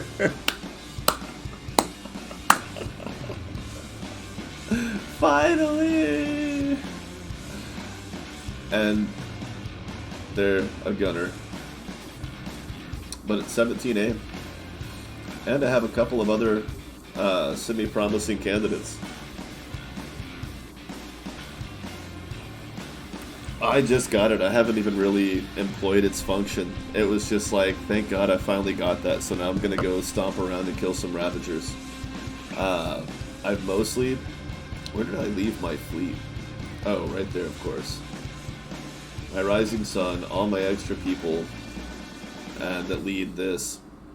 So... Technically now I can re-roll. Reset my skills.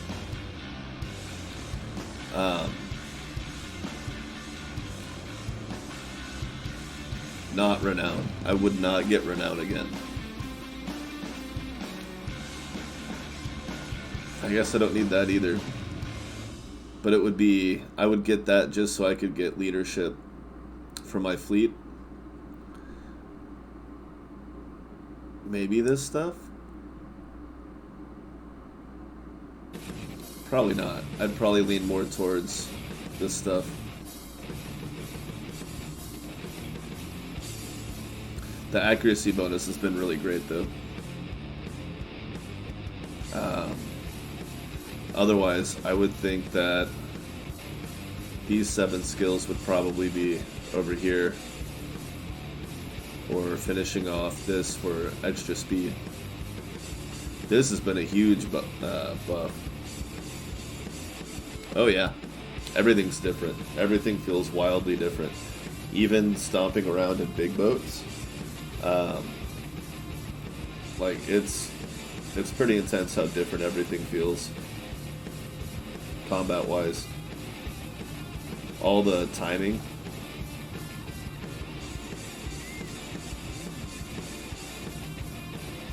All the combat timing, like my builds have been slowly changing because of the range, the way fleet ships work, the improvements to fleet ships has been huge. Nice.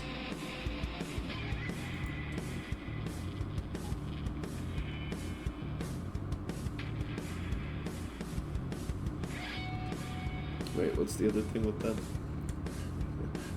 The cloaking device. Yeah, I just found a bunch of blue, single-digit level crew and started smacking them in, and it was those 3. It was Hannah, Anna, and Francine, which sounds like a comic strip. But the first one that I popped in was the one. I think there might have been one before that didn't make it. That might have been one. There were a few other tries, but I think she was the first real try. Yeah. Anna, Hannah, Francine. Alright. So let's go battle these bastards.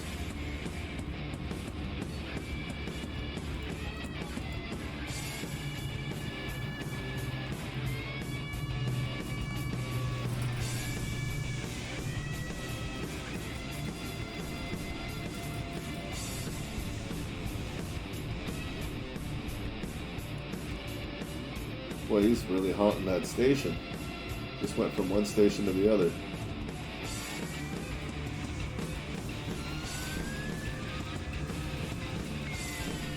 Okay, but if you do that, you're just going to watch me kill your friends instead, you know. Whereas you could be trying to stop me.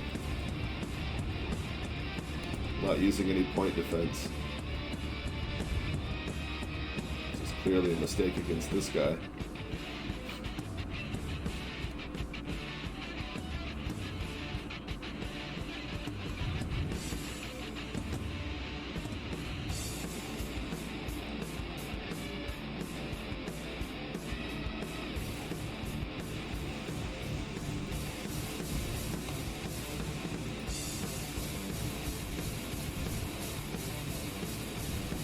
That's not so bad.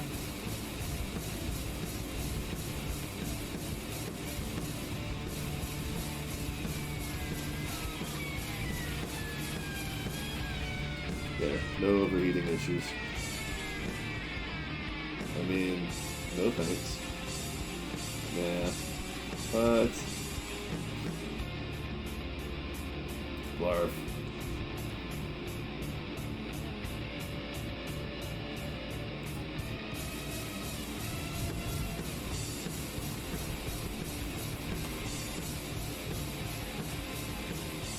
Guy thinks I can't outmaneuver his missiles. I just needed him to get away from the station first.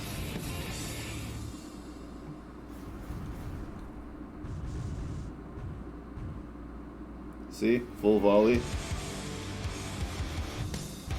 Just can't take them as fast as you're throwing them. I have to avoid most of them.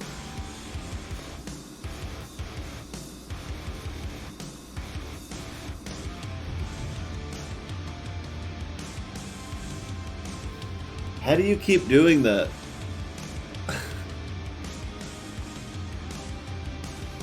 What's wrong with that? Oh, wow. How do you keep... You're like the only person that finds the weird, dumb things that Twitch doesn't like. I don't know how you do that, but, like... I'm not even going to say why that got flagged because it's so stupid and pointless and obviously not any kind of anything relevant. That was so dumb.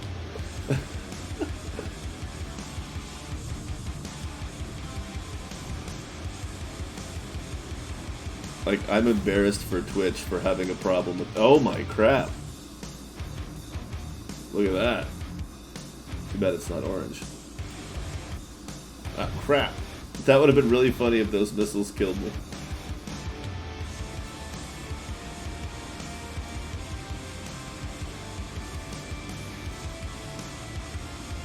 Yeah, Twitch flags some dumb shit. And I've specifically told them to just, like, take it easy, but every once in a while they override what you tell them because they're just so uptight and they get kind of scared.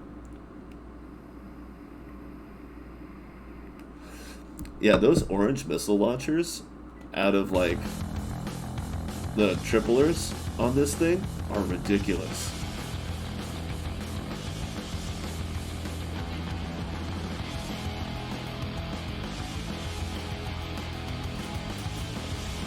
Wait. Oh, shit. Awkward.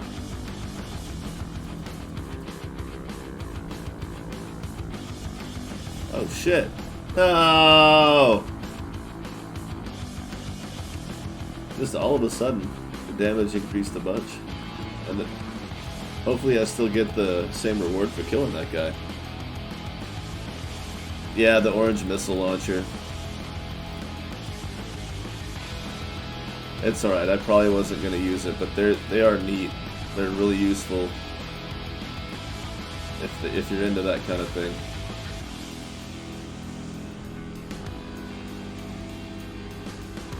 You should have seen me. I was using attack drones earlier. It was causing panic and children to weep in the streets.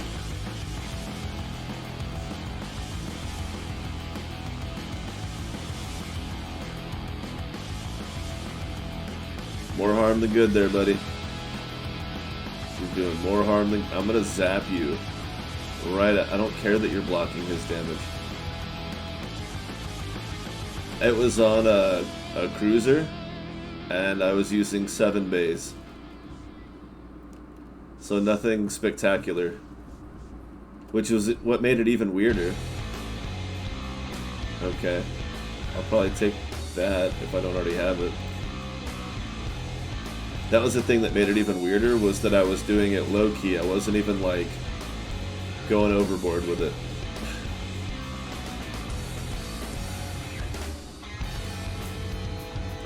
Like, if I had gone from 0 to 1 billion and just gone completely overboard, that would have made more sense. But I was like, no, I'm going to use a minimal functional amount. Oh no, it was with the Rising Sun, wasn't it? I think it was on the Rising Sun.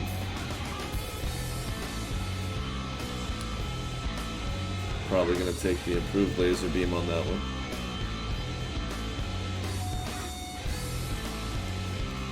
That one looks pretty big.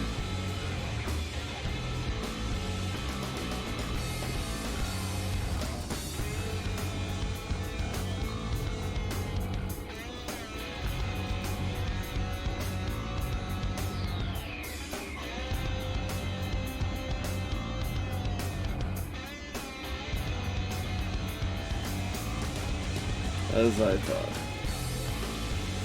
Once again, regretting my lack of point defense. Because of his drones and mine.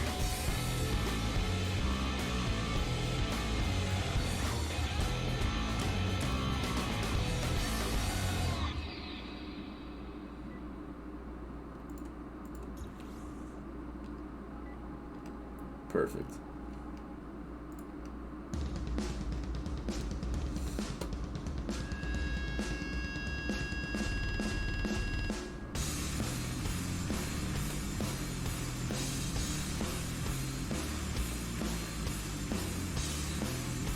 So now I will put on some point defense.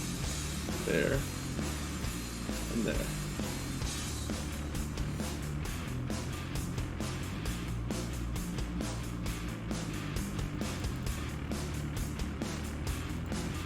Make sure they landed in the right spots there. And now I'll go back. Take that bastard out. Oh, both of them. Cool.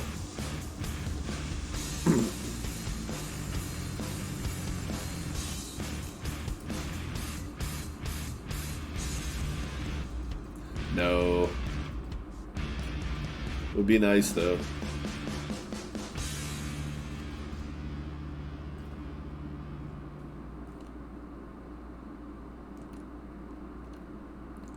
Hey, you can't repair that guy. That's not fair. It's not fair, man.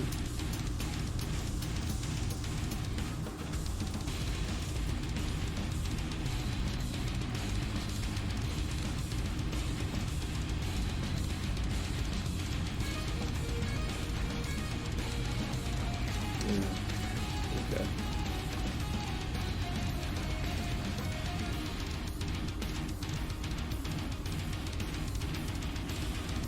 Oh yeah, the Vangie blasters on multi-turrets are awesome.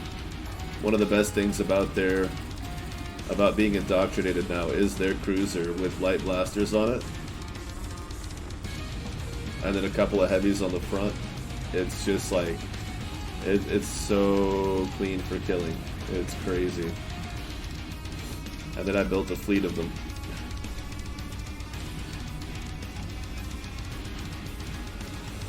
When I first saw it, the Vangie cruiser, I was like, oh cool, they're they're triplers, but they're only 1-point turrets, so okay, they'll probably be neat, I guess. It'll probably be kind of fun to use. I wasn't expecting anything.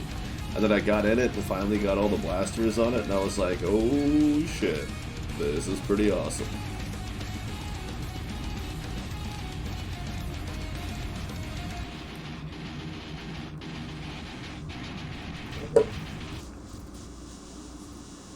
Exactly.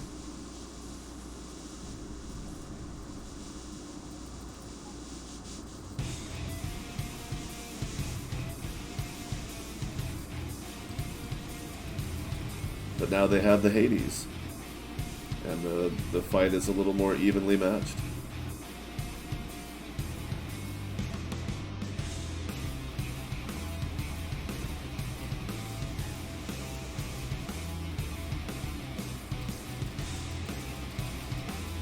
Cheater.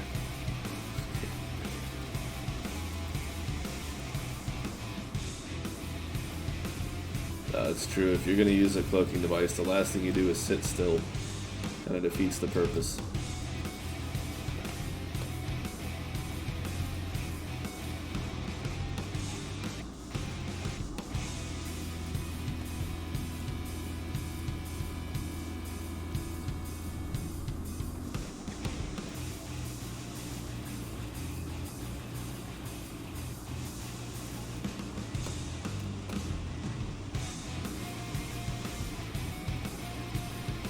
Excellent. Space pilot went up a little bit ago.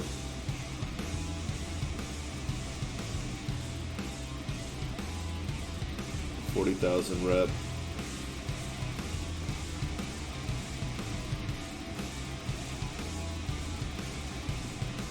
Accelerating sideways because he's using a couple of pew-pews.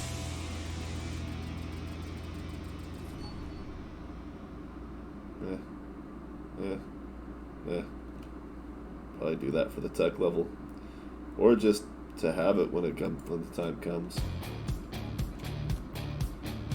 Damn, so I didn't get my Terran mantle after all. Screwed it up.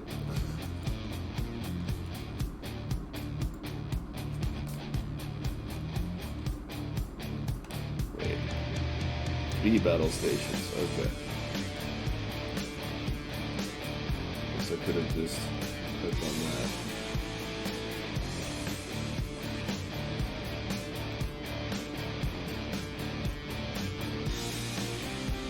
Oh, I should probably go turn those in though.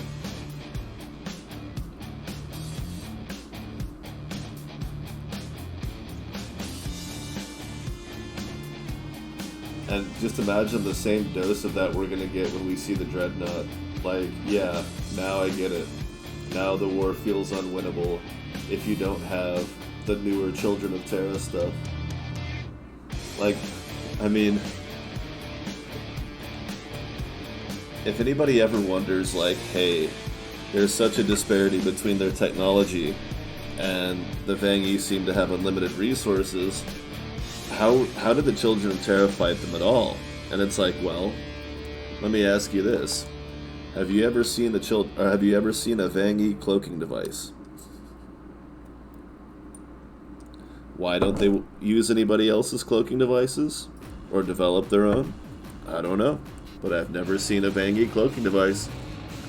I would imagine that's probably a big reason the Children of Terra were able to fight them off, is because a little bit of home court advantage, a lot of stealth.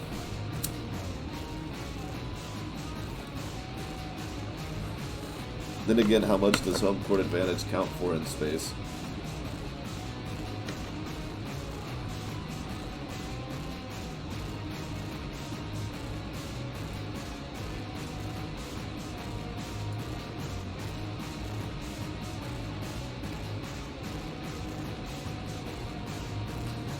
That's a bit of an improvement. Do I want to take that hit to the speed? Yeah, that'll be fine.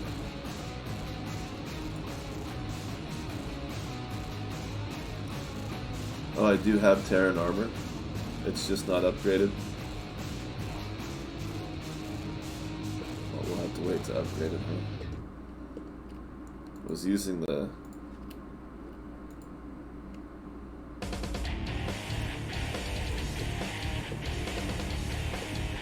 Vang Yi armor. It was doing just fine.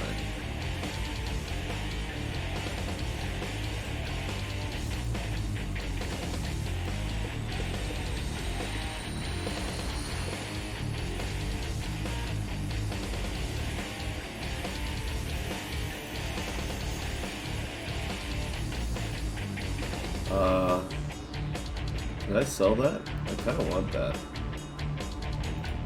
That might go good on a fleet ship or something weird. Something weird. For sure.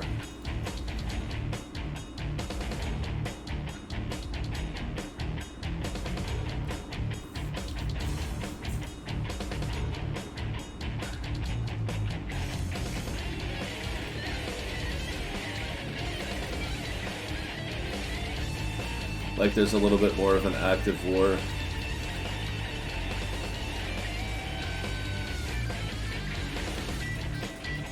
Versus the couple of battles that drove the Children of Terra into hiding in the first place was probably fairly minor. But now that they've regrouped, they're ready for a little bit more intense combat, but then it turns out that there's a new threat in the galaxy, and the Vang Yi are also in the same boat of having to step up their game and be prepared to launch assaults when necessary, so it's kind of this... What was once a couple of people bumping shoulders has escalated to all-out combat in a fairly short amount of time with very little...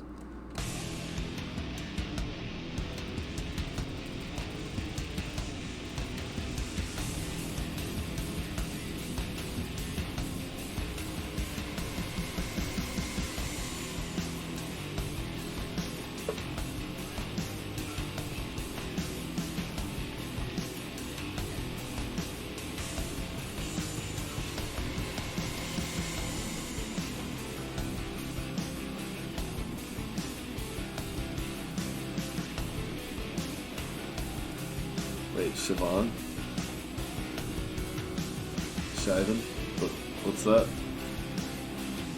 I'm not familiar with that one.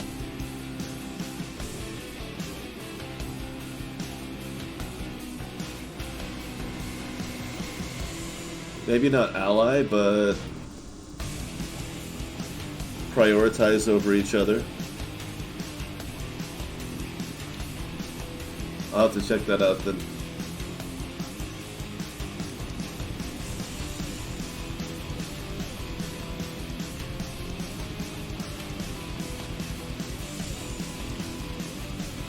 But yeah, I don't think they would ever stop killing each other. I think they would just focus the majority of their attacks on whichever threat was deemed the worst.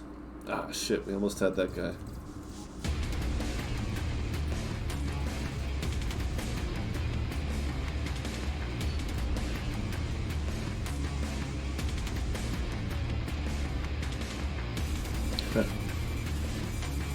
They wanted the other people dead because they weren't them.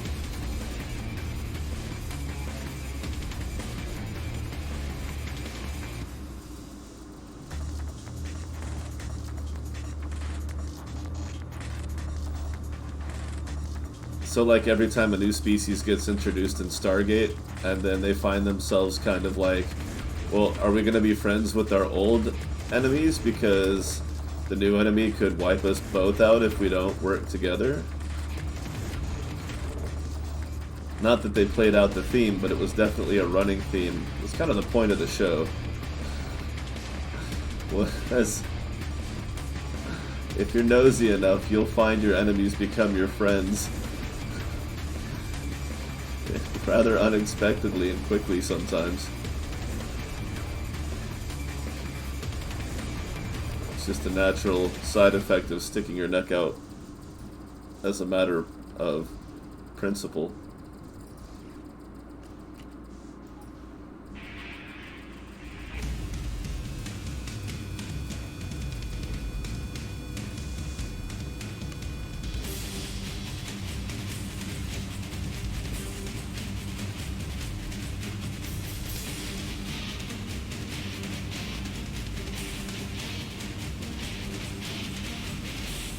Oh. So like the opposite of the Prime Directive in Star Trek?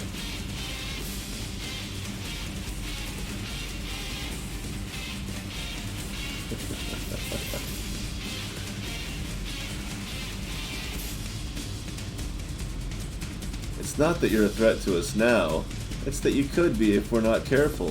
So rather than looking over our shoulder for the rest of eternity, we're just gonna wipe you out. Welcome to your genocide. Yeah, there's a title for a book. No, maybe not a title for a book. Maybe a chapter title in a funny book. A tongue-in-cheek sci-fi with a good chapter title. Chapter 1. Welcome to your genocide.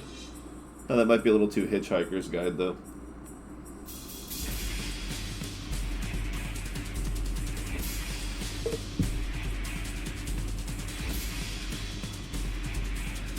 Jump gate discovered.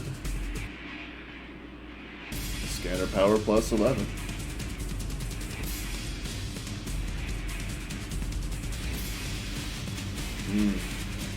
Excellent.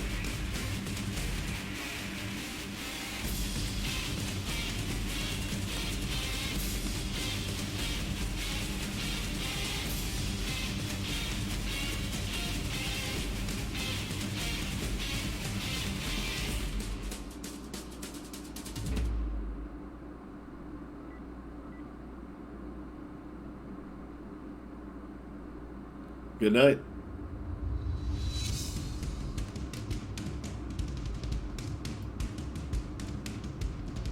Thanks for hanging out and for all the spoilers.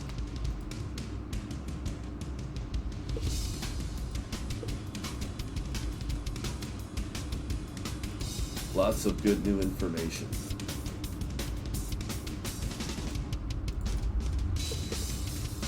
Oh yeah, what was the thing I was going to upgrade? Oh.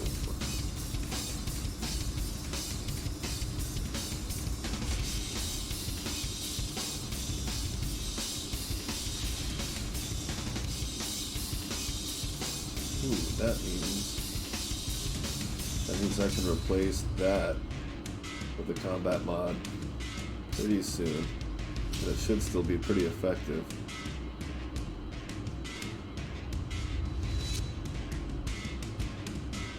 Probably wouldn't do a lot of good right now, though.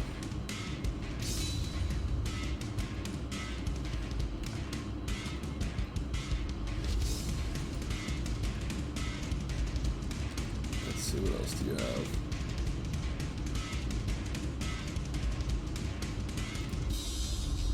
My brain's a little too fried for cruise shopping.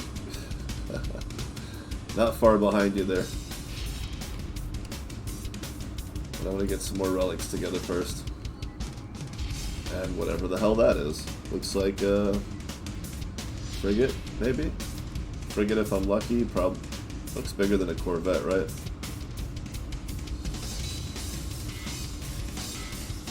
I don't even have to tag the station. It's a Raven! Yay!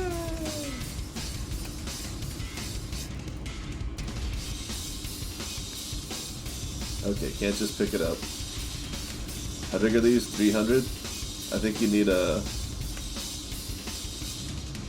dreadnought to pick up a frigate.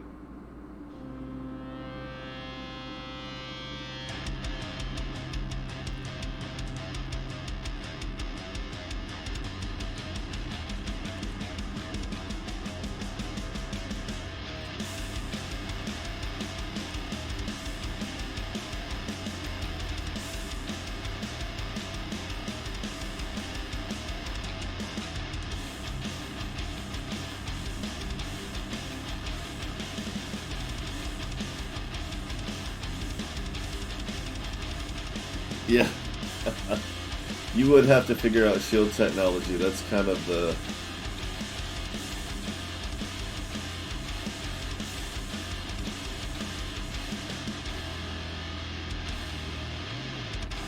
Nice. That sounds very interesting.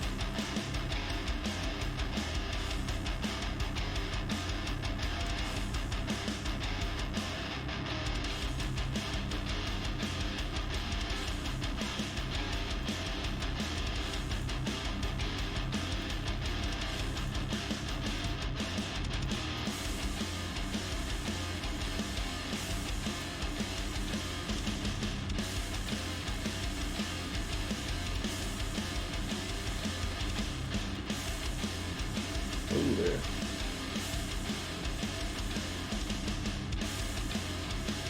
He's getting away. Shit.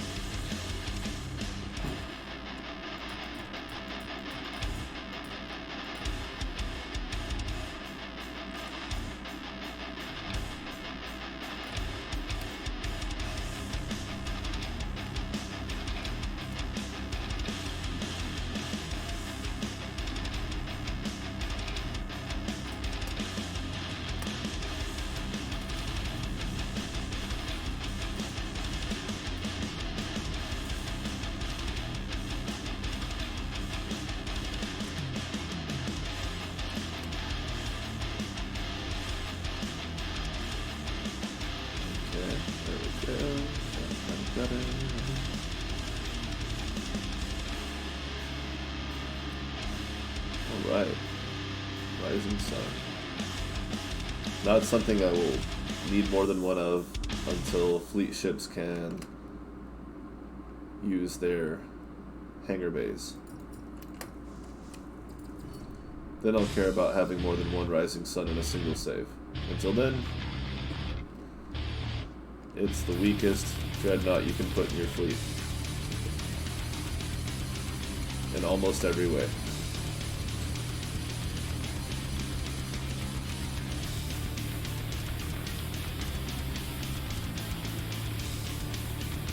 Almost. I would say...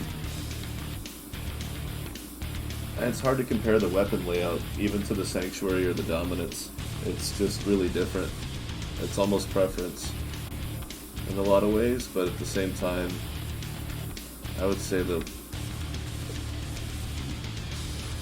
I'd say it's the Rising Sun is still the weaker candidate. It gives me no joy to make the claim. That is such an interesting setup. Like it almost looks like some kind of old stone artifact.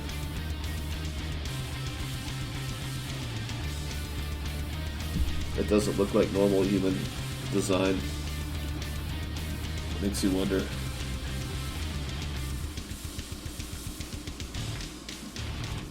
Exactly.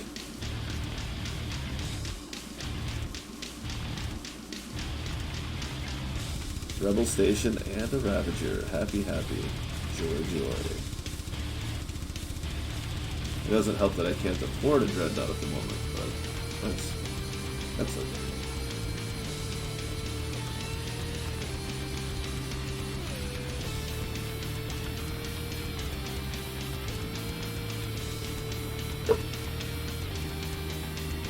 Let's do that.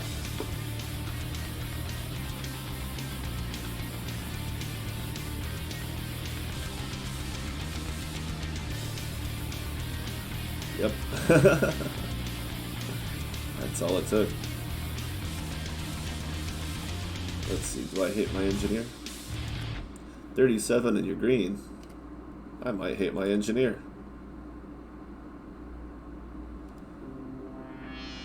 Energy generation plus 6 though. I mean, you're not going to match that. I guess I don't really need that at the moment. We'll take you with us just in case. If I notice any deficiency in the power system. We'll talk. We'll renegotiate your contract.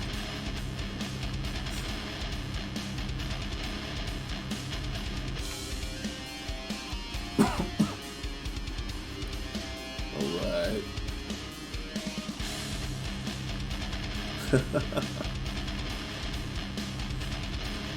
Relic.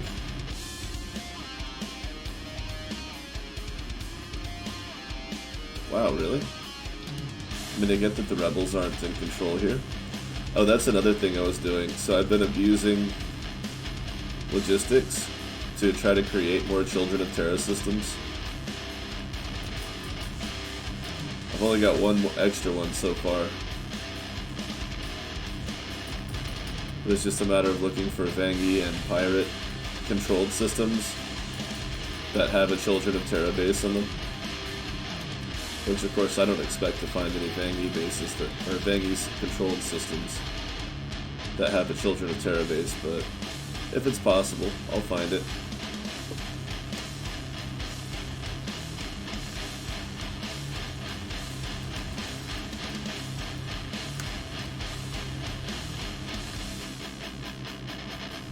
Yeah, that's the one that already existed.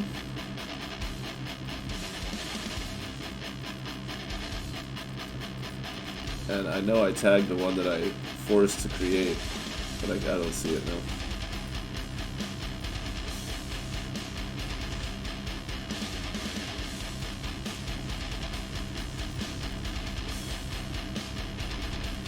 Or no, that's the one I created.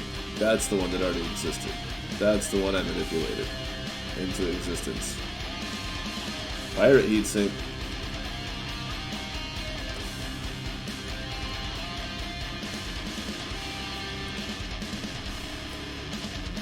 Cool.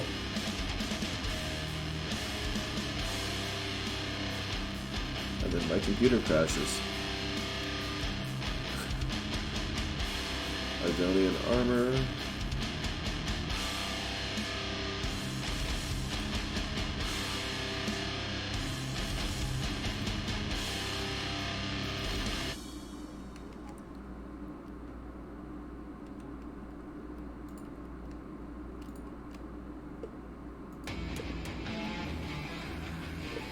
Guess I'm gonna give it to one of my other guys.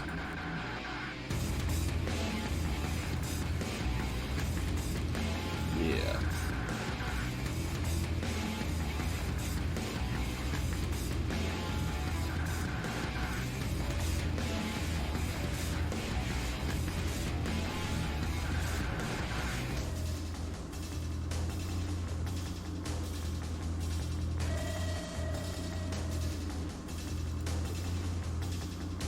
Yeah, I've got... Oh wow, both of them went orange. I didn't even notice. Nice. And level 40. Orange at level 40. That's almost as noteworthy as just getting an orange in the first place. Because that's going to go places. 45's not bad. I think Hannah was 48. So that's an engineer with armor and learning shielding.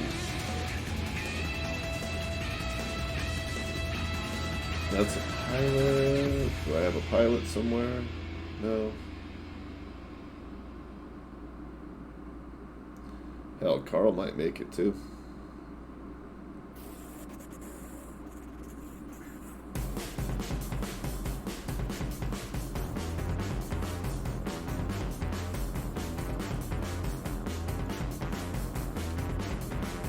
Like it's broken, like it doesn't work out correctly, or... Wait, where did that dreadnought go? I guess he left.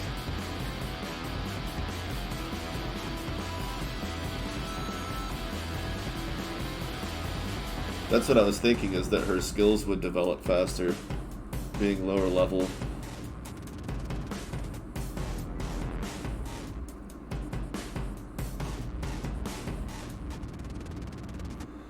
Oh, because he wants it to be an extra step further, to have not only an orange crew, but one that's so good that it's like all the skills are actually top notch.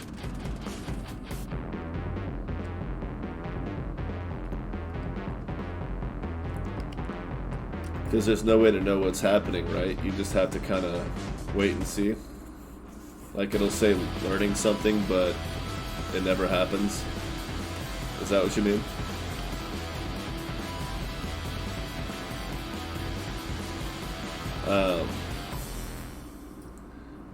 I don't know if there's if it's a direct ratio of experience points, but I mean, I would say the best thing you can do then is just to log this, what your actual experience total is here.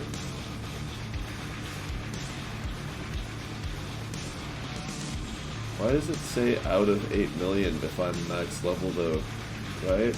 That's weird. Has it always been that way and I just never really paid enough attention?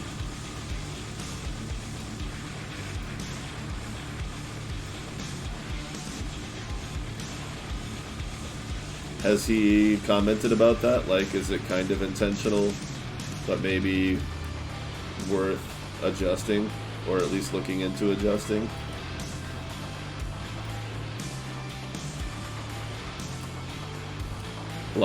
Has Lias commented on whether that's intentional or just something that hasn't gotten adjusted yet?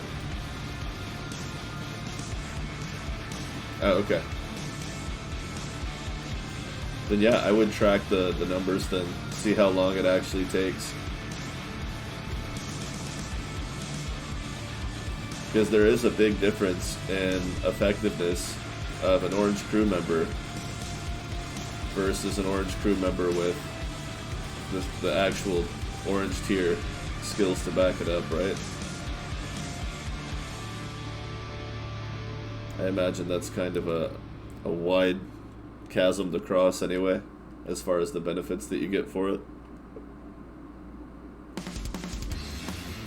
But if it takes so long to get there, then it's kind of like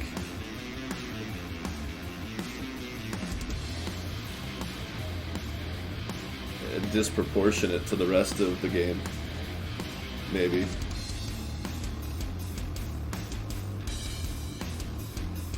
Is that the concern, that even though it should be something difficult to get to and somewhat exclusive and requiring a grind, that maybe it's gone a little too far? Or do you think it's actually bugged to where it's just... I guess we would just be guessing at this point, though.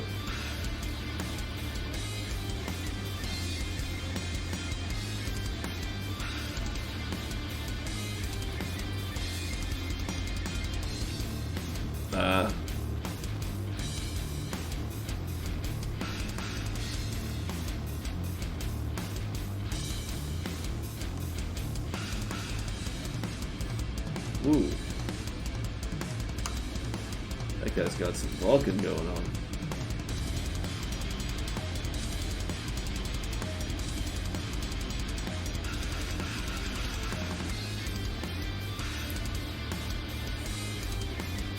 Like, like a decimal in the wrong place, somewhere that's causing it to be like 5-10 times longer than it should be.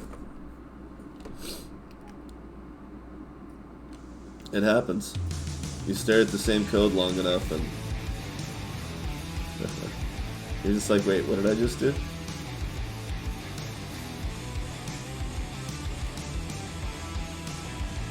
Ah, shit, I'm dead. Oh, thank God. That was close.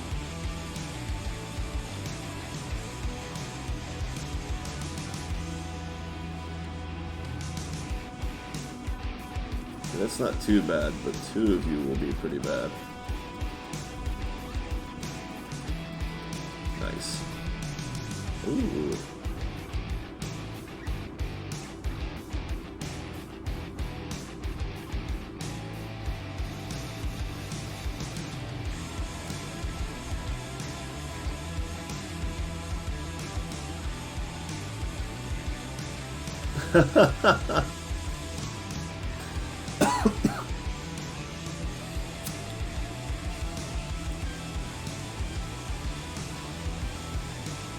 $120 million. I thought had gotten carried away on a profile that's got 41, but apparently that's not that much money. No, but I understand. If you have to choose to get there, it's kind of like, eh. Especially since you know that eventually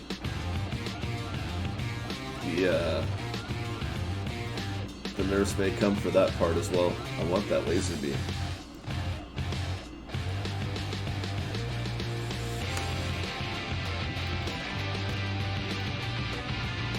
Ooh, look at that, another potential orange.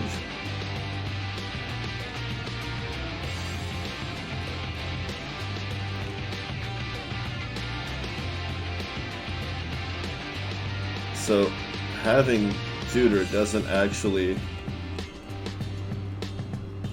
boost your crew at all. It just allows you to spend less time training somebody who's not going to work out. Is that pretty much it?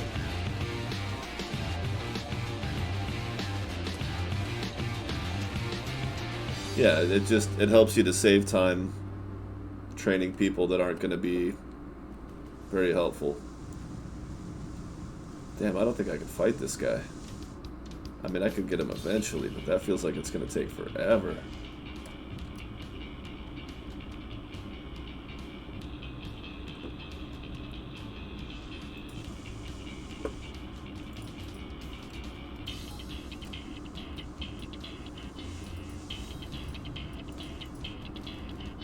I guess it won't take too long. I just have to be smart-ish. Try to... Eek. Not like that.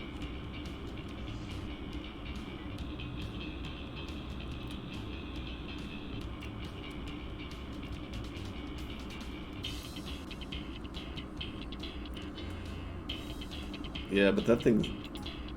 It's going to have a good cargo capacity, though. I don't expect that to happen anytime soon.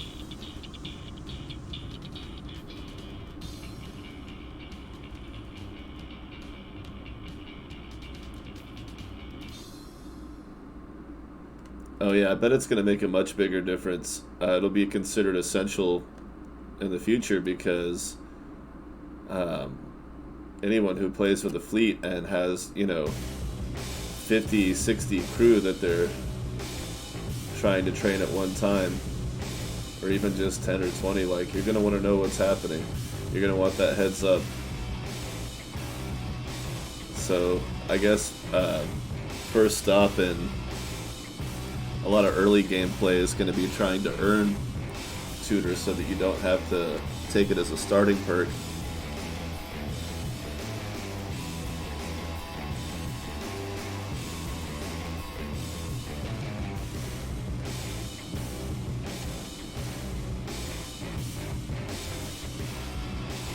And then doing what I'm planning to do, which is get tutor unlocked, and then do a reset.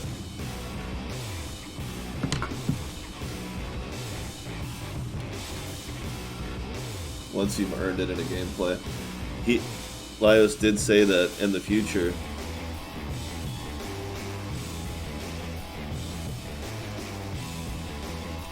Yeah.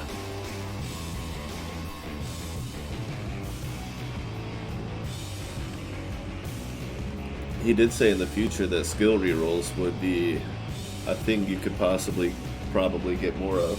So that'll be nice.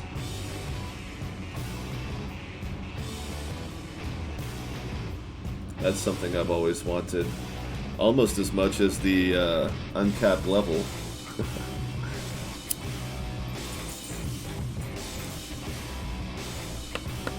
It's like, I get that, you know, you want people to make choices and stick with them. And maybe there should be like a time limit on how often you can reroll. I don't know why I'm chasing that guy. He's going like 120.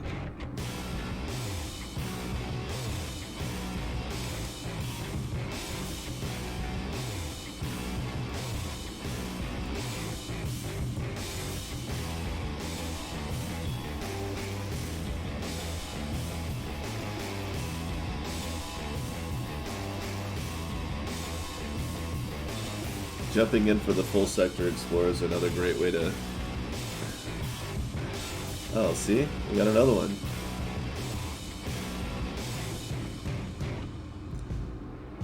They're balanced, they're not specialized, which is the thing that I need to start focusing on, is specialization. Like, these two are balanced. But she's level 37 in green, so I don't really want her anymore.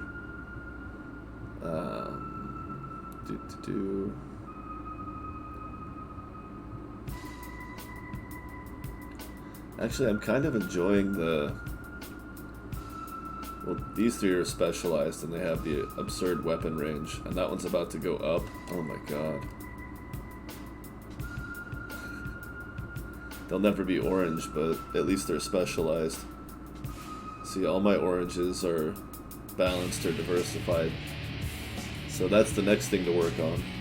While I still have my social tree, is building up a full orange crew of specialists. Except for the first officer, of course.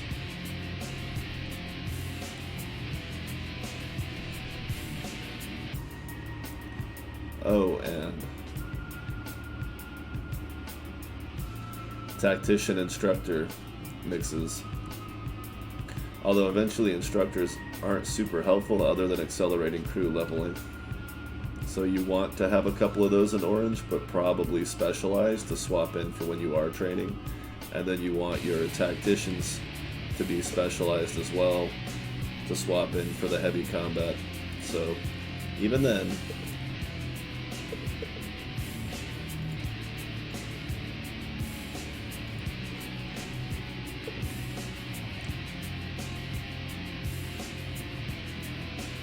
oh, right.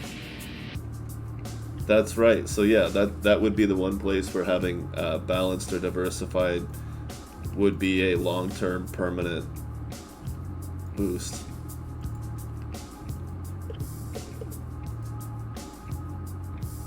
Other than first officer, of course.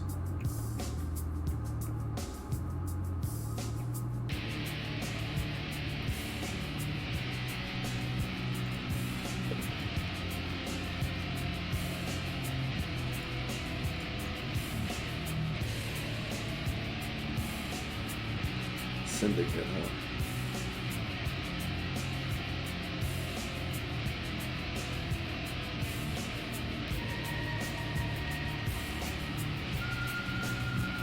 Yeah, I bet.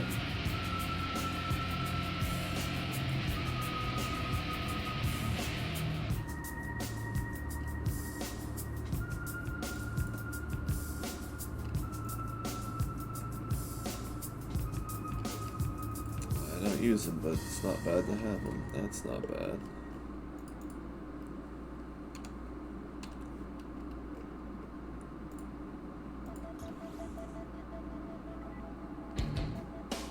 Oh, now we're talking.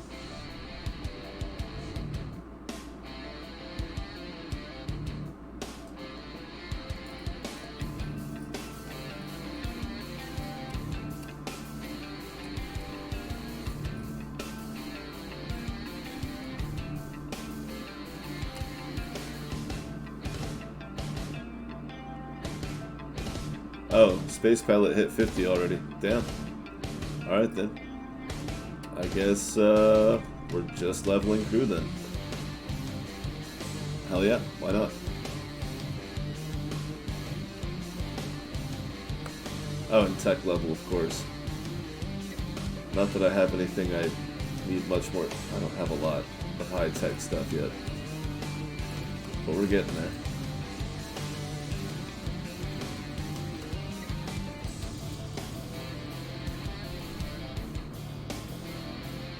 What happens to that vangy confidence you're always showing off? Oh, he's gone all of a sudden. Okay.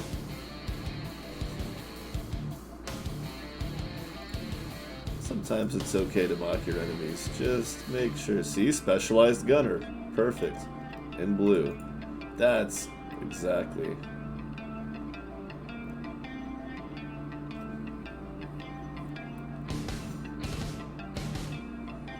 So you're probably not going to go orange. We can take you out. Beautiful. This is why we're here. That's all that's worthwhile. Scan your equipment one more time.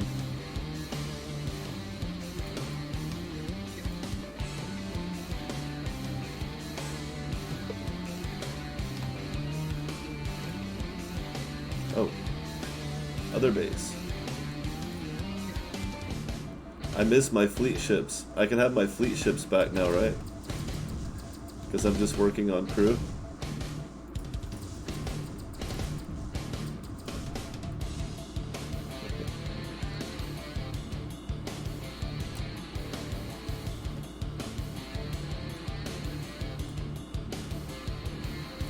Please. Rising Sun. Not quite in work range.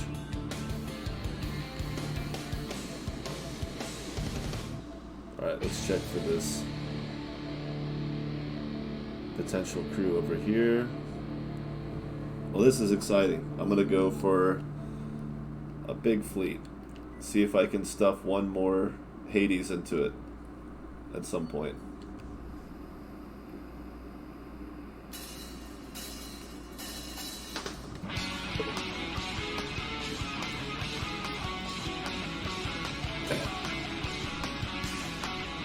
Of course, you're specialized.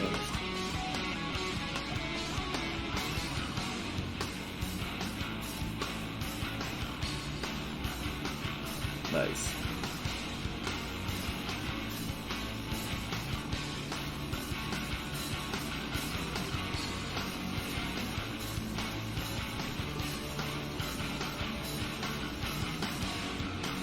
Is that close enough there?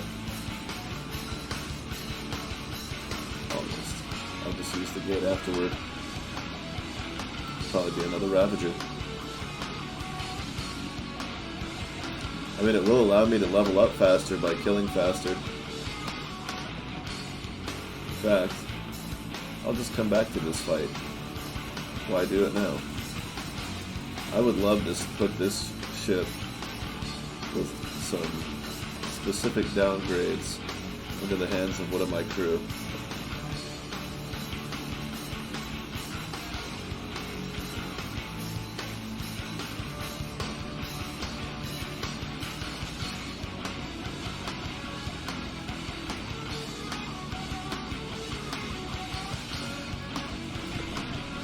Oh yeah, the attack drones that I was using on the Rising Sun, that's right.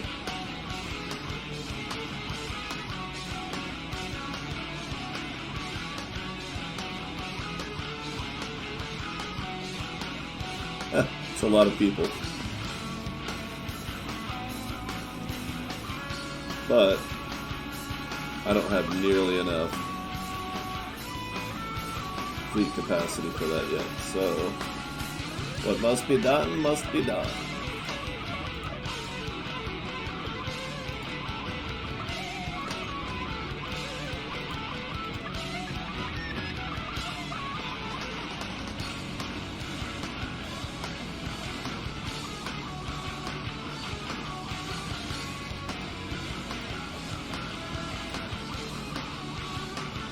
Yay! Bonus geology and mining speed. Gunner.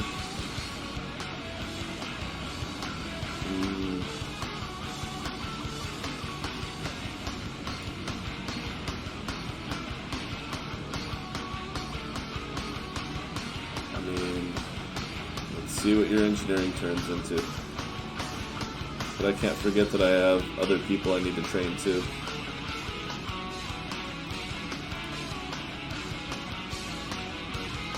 I think I gave up on her.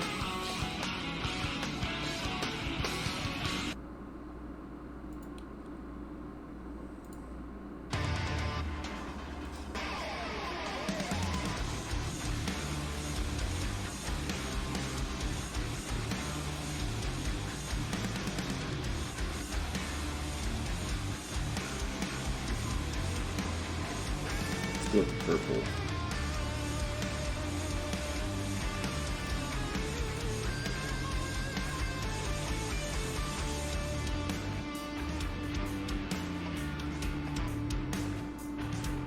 That's it.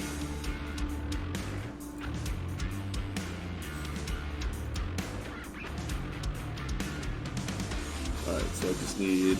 Man, I can't wait for sorting on this stuff.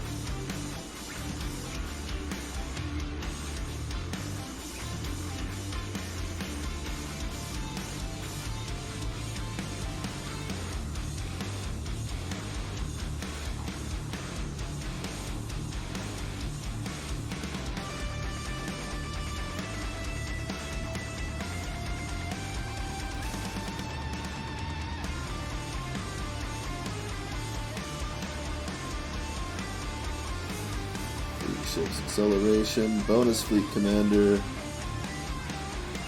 It's not much, but it's a start. Navigator. Straight damage gunner, sure.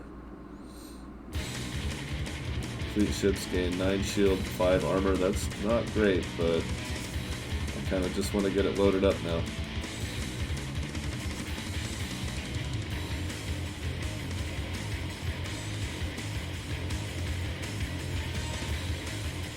Hangar repair bonus +3. Not really anything else going on there. A 15 gunner. Ooh. Energy generation and weapon damage. When you put it like that.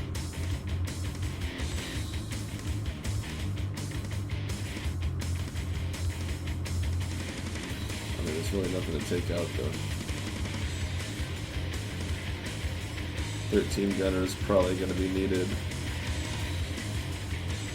Engineer suit. You know, that would be a good.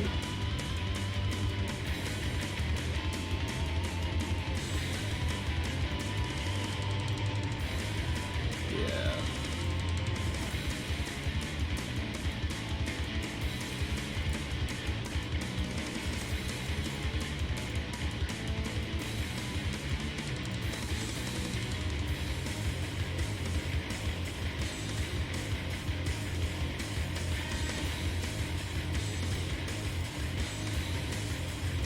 Oh, I need that one in there.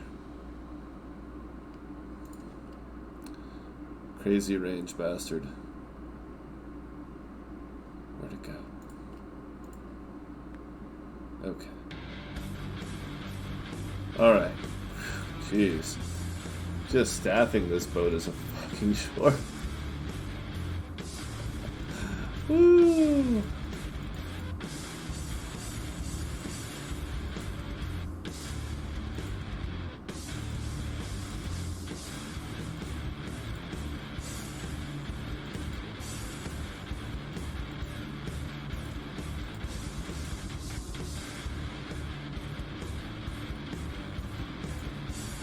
Oh yeah.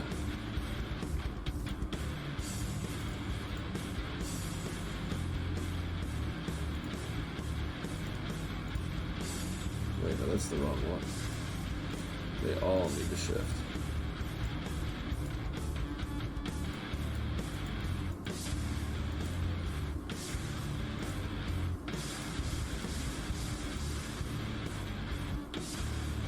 Oh no, that's the one.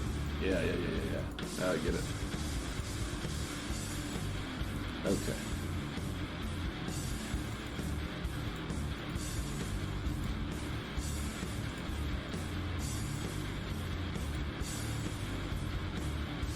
And then it's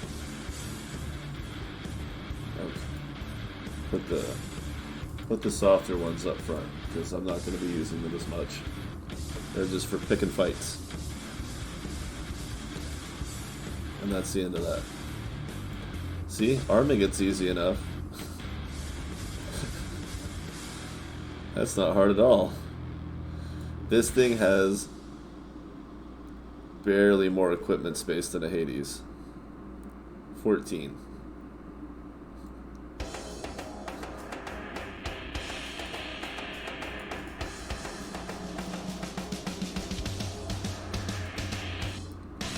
.6 max. It almost got us there.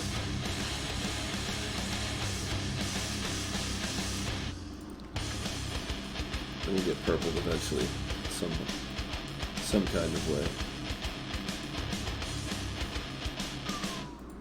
Well, then I'll just do that. Make it heavy as shit.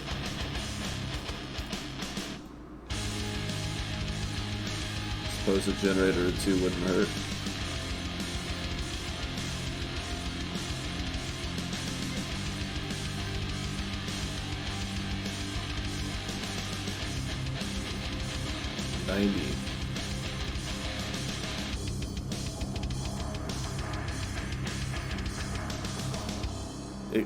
Fair enough. But when you're talking about going up an entire ship class, and it happens to be from the second to the largest, it feels like a really small amount. Just in the transitional point. It doesn't hit very hard.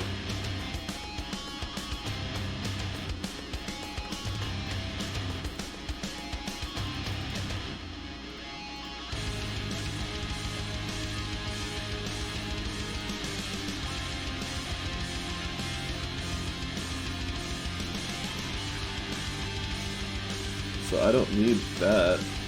We already have too much cooling from the other things. In fact, if I had the capacity, I could put 3 on these.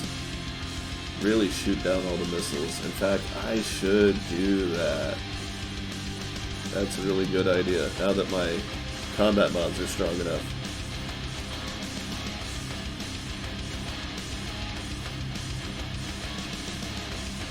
Oh yeah, like how the repair system is 8 points and uses way too much power for anything smaller than a cruiser.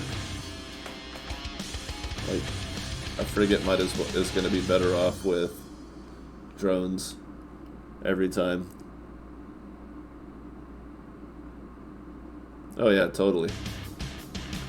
There's not, if you're in a smaller ship, you have to rely more on the consumables. Drones, nitrogen cooling, whatever the cooling system's called. Liquid nitrogen, yeah. See, I don't even know what the hell it is. Capacitors. And even then, though, you can't carry a whole lot. Oh, I thought the small one was a single. I thought it was a 1 and a 2 point variation. I don't know why I'm looking for it. I don't have any on this profile.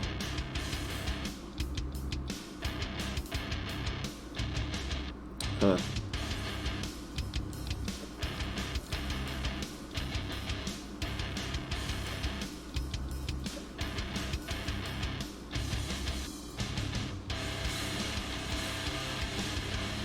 So these are 30.2. So we should be able to get away without PD ever overheating. And it just means that I put 2. Or I could even put a couple of torps on there. That'd be pretty funny. But I don't think it's going to work out with the playstyle on this thing.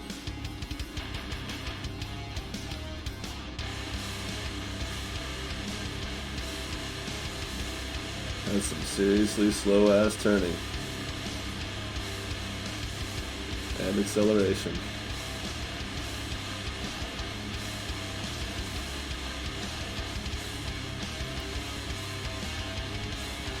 Should have saw that coming.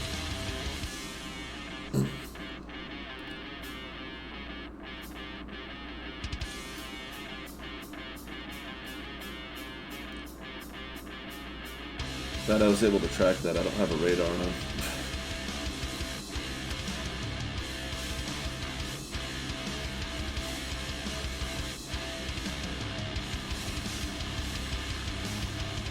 So I have 4 points of fleet capacity to play with.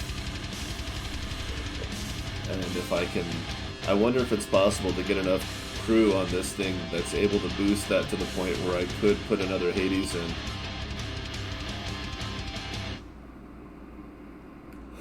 Or if I would be better off taking out the bad boys, putting the Hades in as a repair ship.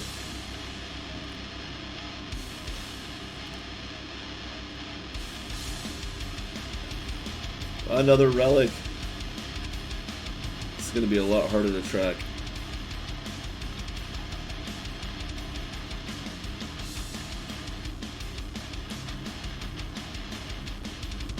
I feel like I need to go straight up.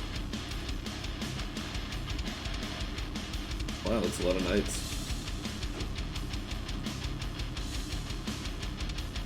I was right.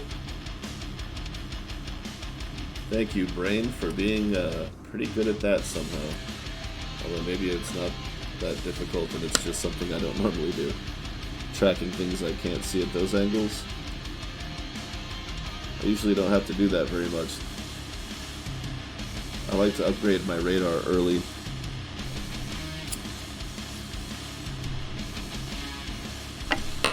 Plus optics. Alright, let's get that radar on now before it happens again and I lose one.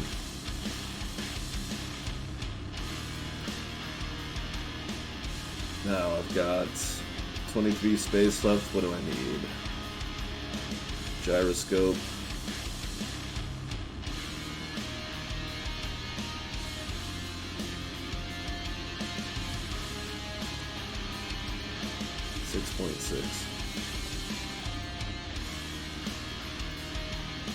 Good enough.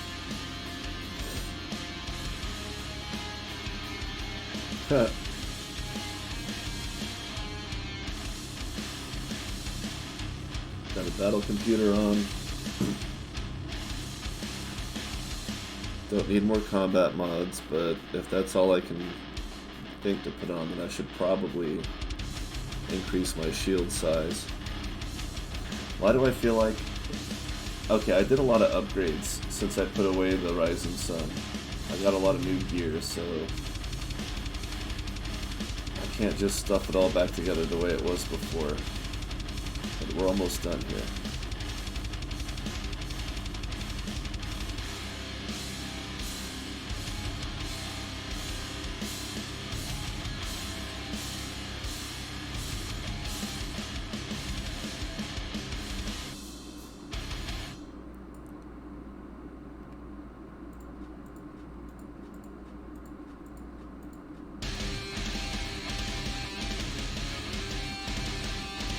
Now I'm going to want more generator power.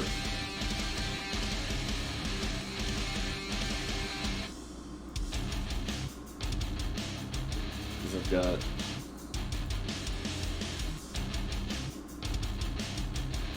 I feel like that's a pretty safe bet that I'm going to want that.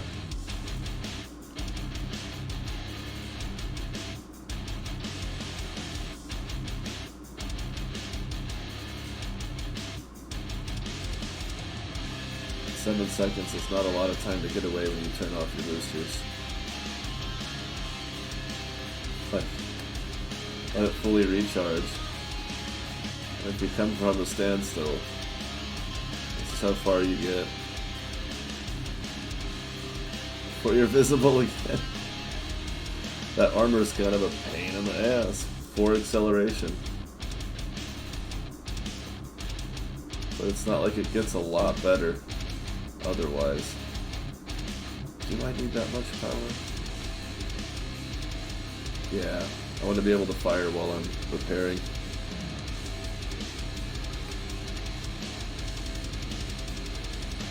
At least the boosters do help with acceleration a wee bit. Alright.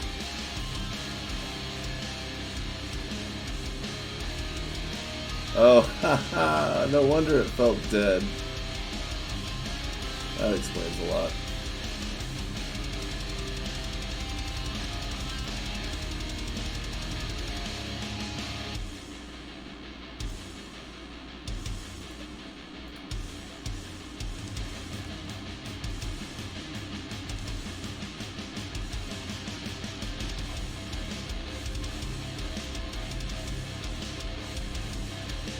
What's the battery consumption at that range? 7,000. Okay.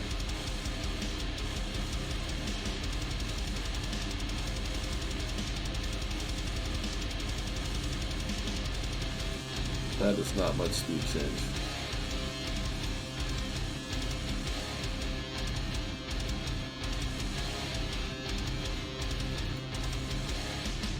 Good enough.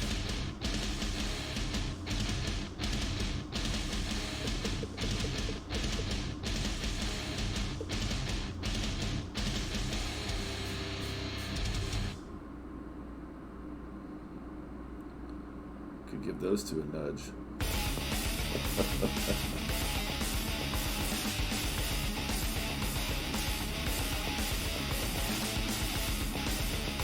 Excellent. Now, back to those Ravagers.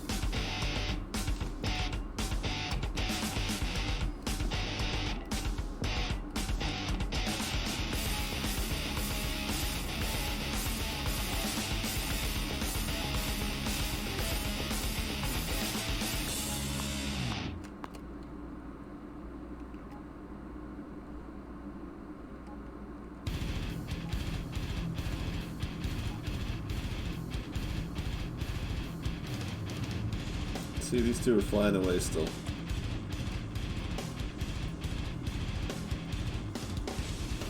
Well, at least she went in for it finally. Now where are my repair guys?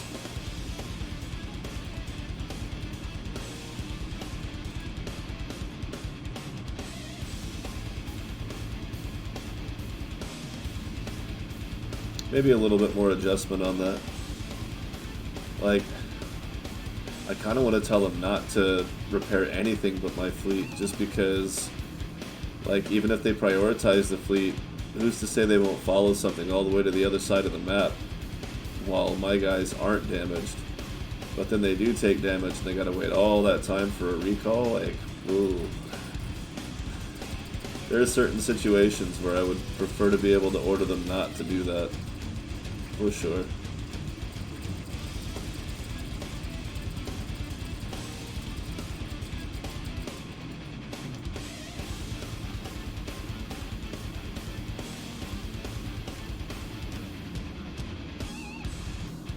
Yeah, like within a certain range, especially if I have it set to 20. Their range for getting away from the fleet in general should be like half that. Like basically whatever value you set that to, your guys should treat that, your repair, anything set to repair roll should treat that as half, but in reference to each other, not just to you, to the other combat fleet ships. Which is weird and creates a web and could be a problem, but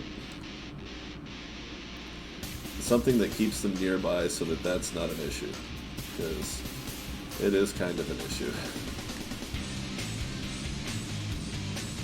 Part of me really wants to replace that Hephaestus with a Hades, but I don't know, every now and then those broadsides really shred, but the Hades has great broadsides too. It's just the Hephaestus has all my best gear, and I feel like it's not my strongest at all.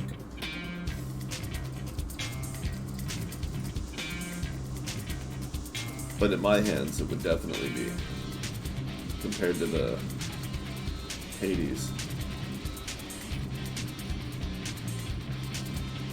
Look at him go.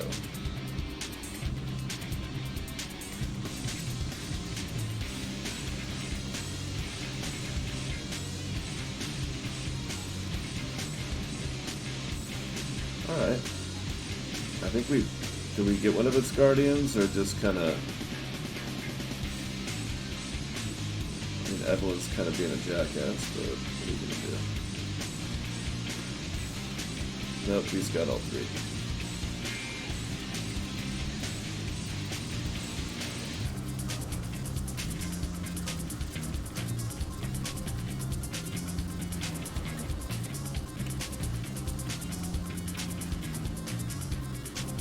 Alright, surround him, guys. Don't let him out. Nice. Zap down all those things. Evelyn's still in the fight somehow. It's not getting any aggro from this Ravager. Susan's on fire. Does it make sense for fleet ships to at least slowly repair a little bit when they're out of system? Or at least get their shields back up? I don't know. That's something I keep wondering about. But like, if there should be a delay for being able to recall them in because there's already a warp delay.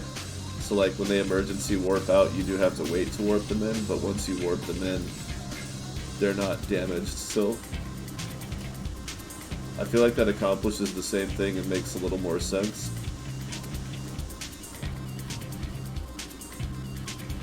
Just me though.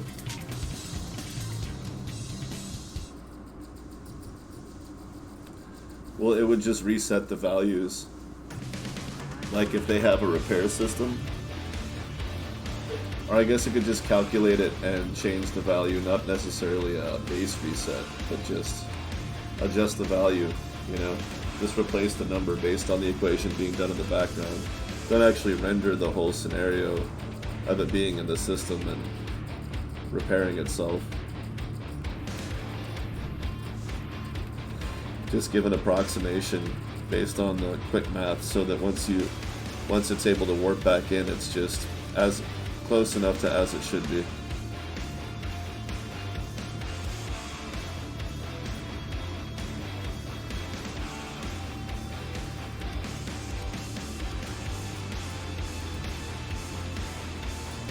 What are they hung up on down here? What's going on?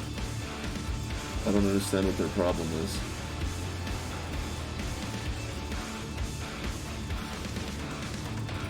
I'll just leave the enemy back to them.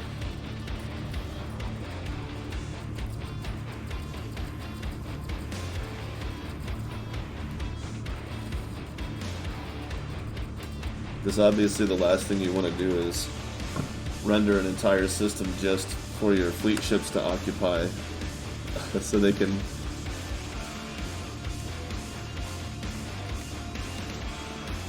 correctly wind up at the right values when they warp back in. But I think there could be an easy equation put in place that it just assigns to a ship the series of values based on how long it's been away, and it would just update it based on time versus you clicking on the recall button.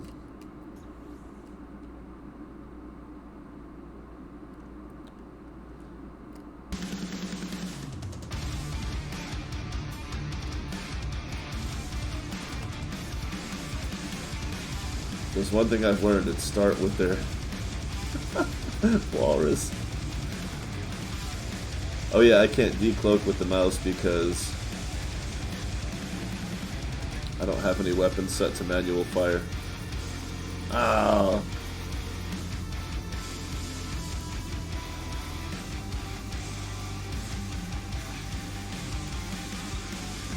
Anyway, I think that would make more sense that if a ship has repair equipment on it and a rechargeable shield and is spending real game time existing, then it should, you know, return to you having done some repairs. Something.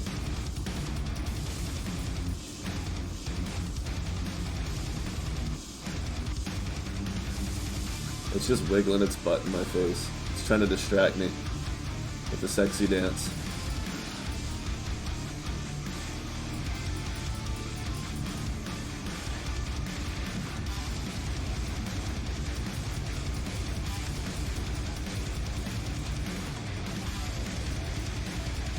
I still haven't decided if it's worth trying to kill Guardians before taking out the Ravager.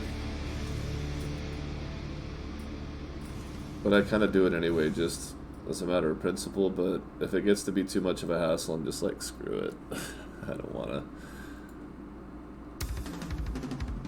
I am digging the challenge of the super slow, indestructible Dreadnought, though.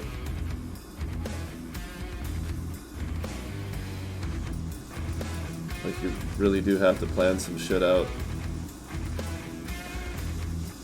But there's still plenty of decisions to make in the moment, just not as critical.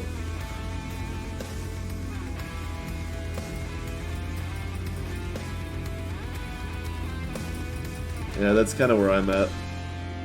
Like, if I can get to it, I'll get to it. Whoa! 2 of them. Holy crap.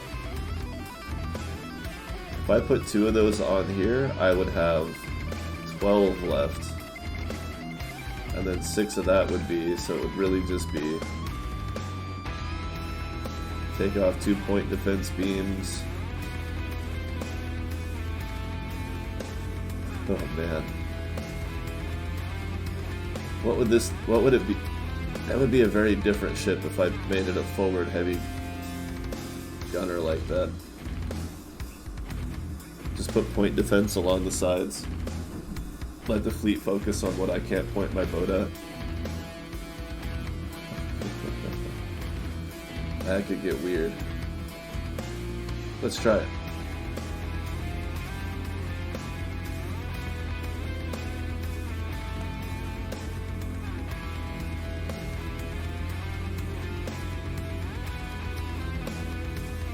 Susan, you had less than 100 armor left. Bring it on in, bud.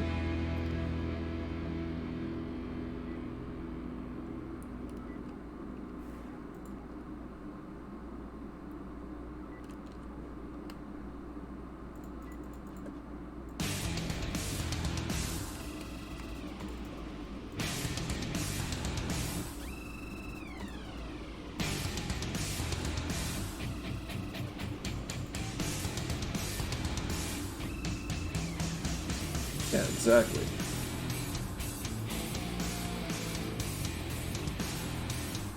Are you one of the ridiculous range ones? Nope.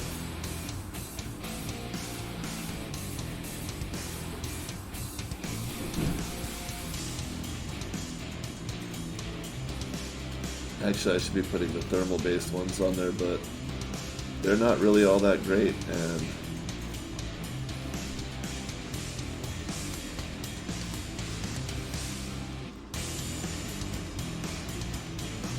wait, what? It's only 96? Oh, wow. Deal. You got yourself a deal. This is truly an offer I cannot refuse. You're hired.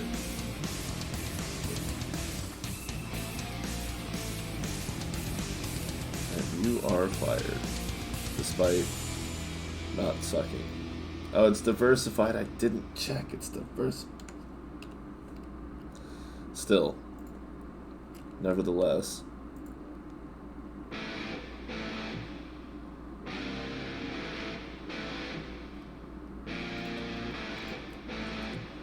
Oh well. Now let's go take down some Ravagers.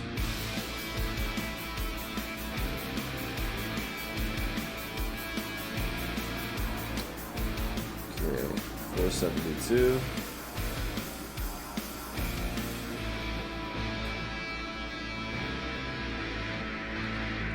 Let's get some exploration points while I wait. No big deal. Is it time to really start shitting on the Vangy? I mean, I'm equipped for it now. And it's actually a lot of fun with the fleet.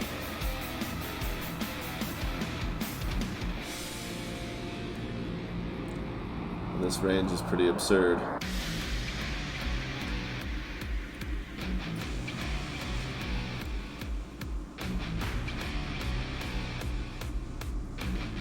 Oh, it can't even hurt me.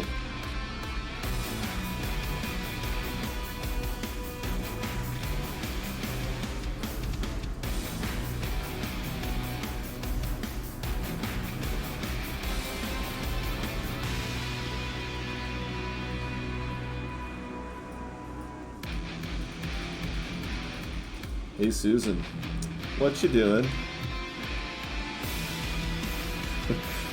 Just curious. Seem really intent on whatever it is you call that.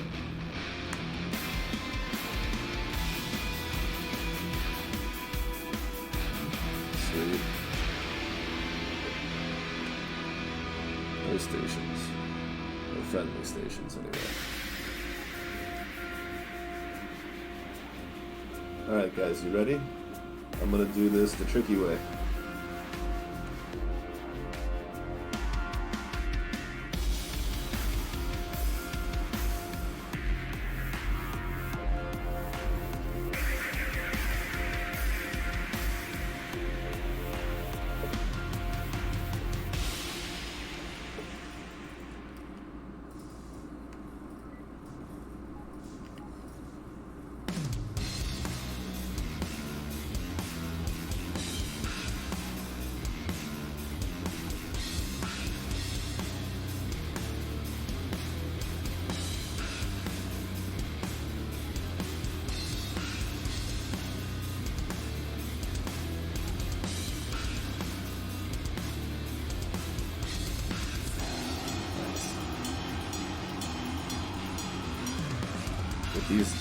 The extra power on these forward guns, I'm maintaining aggro pretty well. Although that Guardian is still beating up on Francine something fierce.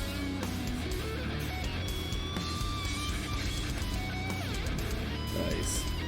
They didn't all last till the end, but I didn't have to retreat at all. And in some ways, most ways, that's just as good.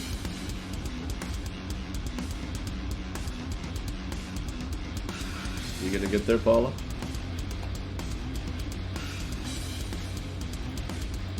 Alright. Yeah.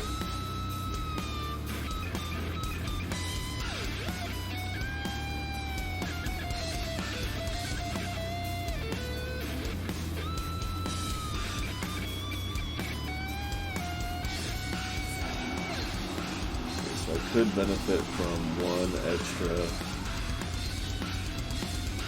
cooling bit. But it's not necessary. Whoops. That almost got out of hand quick.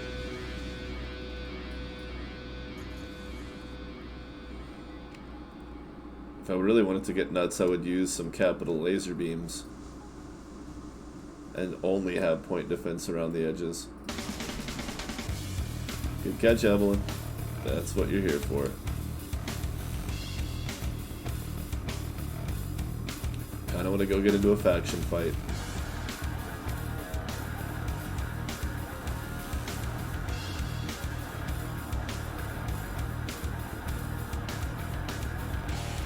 No, not a hostile one. And a friendly system. They're all in hostile. There we go.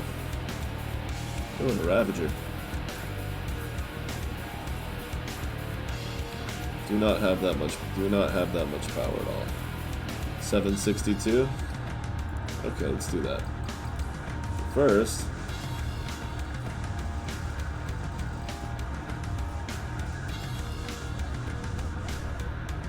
ta-da! Excellent. Flawless victory. Now we're off.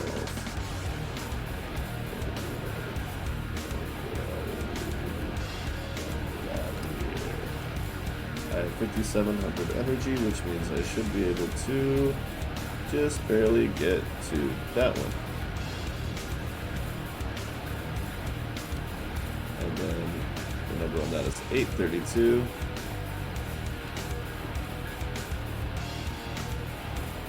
Murder! Nice. See, they're so helpful now. They're doing good stuff. They work well on their own. It's just a matter of getting my repair ships to split their focus between me and the fleet ships. It should be based on whoever is aggroed by the highest number of enemies multiplied by those enemies' ship size. The way like fleet size is calculated. The value of ships and the fleet size.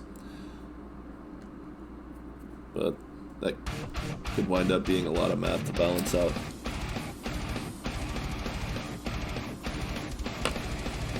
But if you wanted to upgrade the repair AI, I would say that would be a good place to start.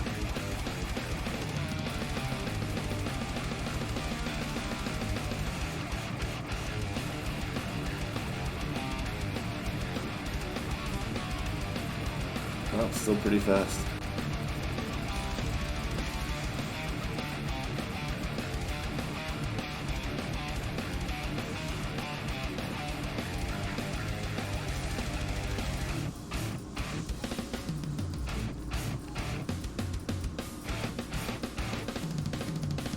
I like that when you recall them, they repair you a little bit on their way into the docking bay.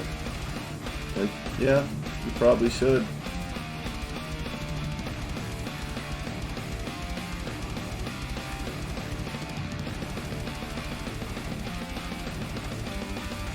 That couldn't be too terribly difficult, could it? To have your repair drones prioritize who they repair based on who's actually in combat, rather than, you know, something proactive rather than waiting for the damage to be done. I mentioned it to him earlier. He was like, yeah, you can see how that would be better. Just a matter of figuring out how to make it work right without spending too much time on it.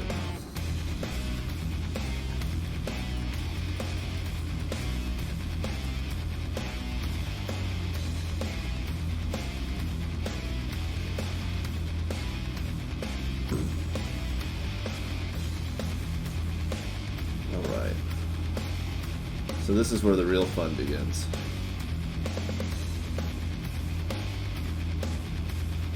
And then it escalates into hunter fleets, of course.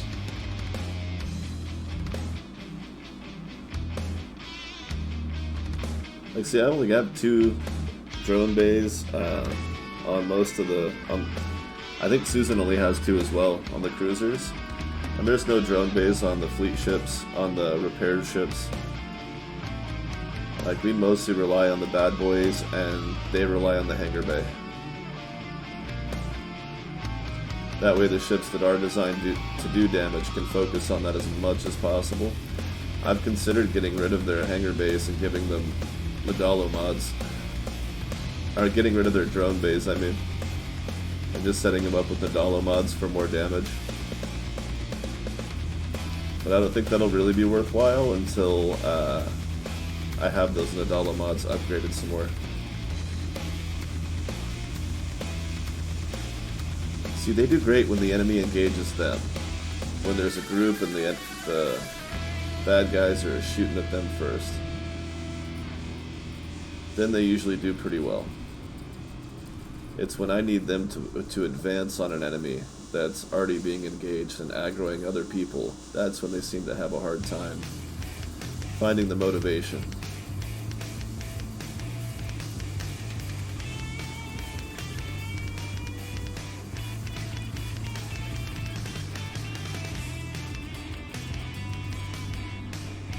I lost a ship. One of the bad boys exploded, I didn't even notice.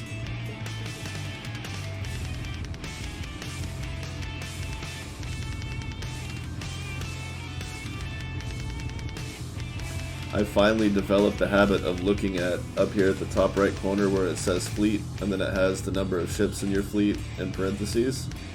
Finally in the habit of keeping an eye on that. So I don't foresee myself saving without my Hephaestus anytime soon. But like I said, I'm not even sure how much I wanted in the fleet anymore compared to a Hades. So,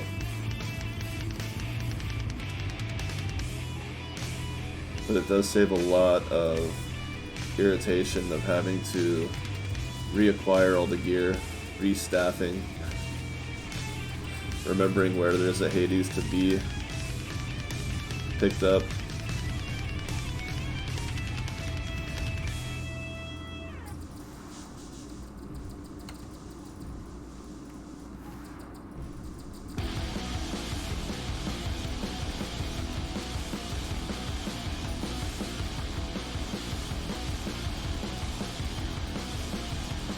It's tough against pirates, though. The fleet ships still have a hard time not getting rammed by the pirates. The repair ships especially, because they're kind of moving around all the time. I think it's going to be a matter of them not trying to get in front of me that's going to have to be what prevents that, but there may need to be extra measures for that as well. It's hard to say. But they do like finding those ramming weapons for me.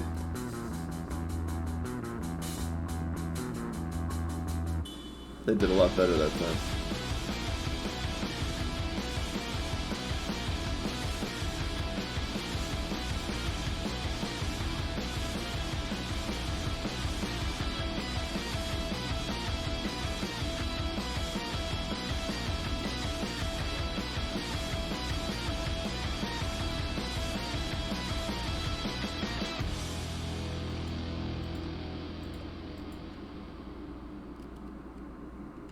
Wow, it's recharging so slow. No wonder. I was like, why didn't I realize that's what was happening?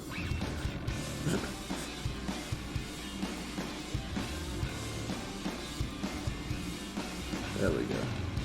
Ooh, perfect.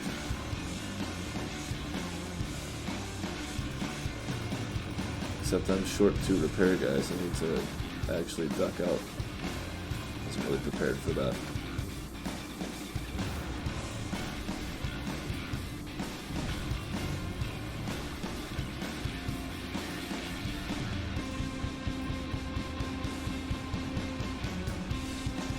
Good job, Evelyn.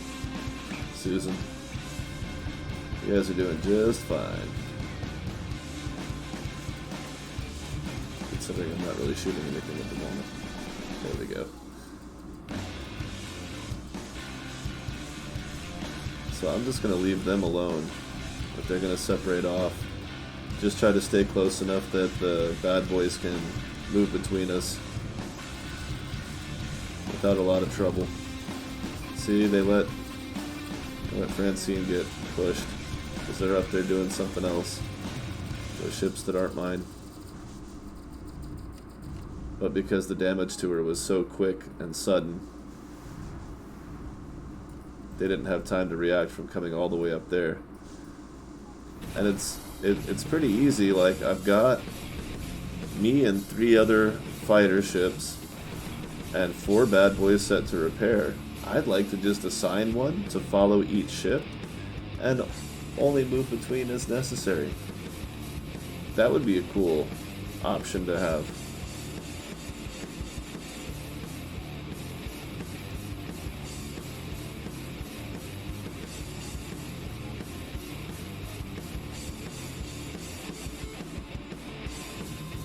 Just little bits of behavior here and there.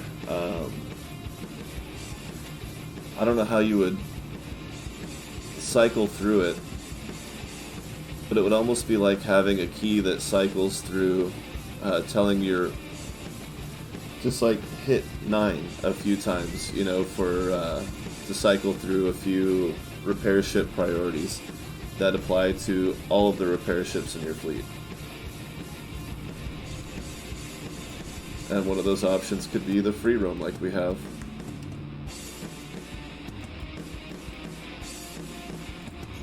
One of them could be, you know, follow everyone. One could be stay with flagship. And then there could be a similar option for my attack fighters to either be willing to spread out and go away from each other, or to focus targets together. You know, fight my target. Focus on the target that I'm focusing on. no matter how much I switch it up, you know, adapt and switch your targeting to where whatever my priority targets are, it's theirs too. And if I have multiple targets, then they just pick whichever one's, you know, the one they can shoot at the moment. Because if I'm getting crowded, then they probably can't just pick whichever target they want to shoot at. There's probably going to be an obvious one based on their position. Oh, this is Children of Terra controlled, right. I was like, wait, I'm fighting Vangy.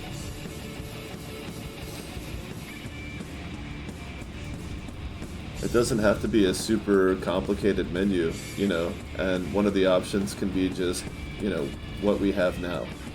Just free. Whatever they do based on that number here for the range, or distance, and the behavior that you set all across here. But just to be able to override it in a heartbeat to say, whoa, like, recall the whole fleet, focus on this one guy. And they do. That would be super fucking cool. That'd be so cool. Like, you could really get carried away with how tough of an enemy you could fight when you have a well-organized fleet of ships.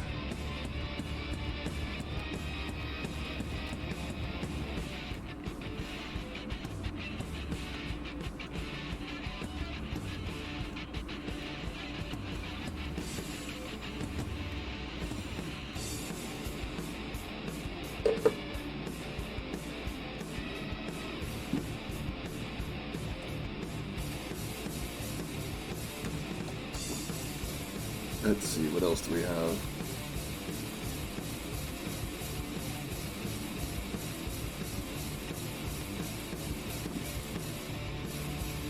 Okay, well, we'll try to get there. They're being attacked by pirates. But first, I want to see what's here. Ah, damn it. The opposite of what I wanted.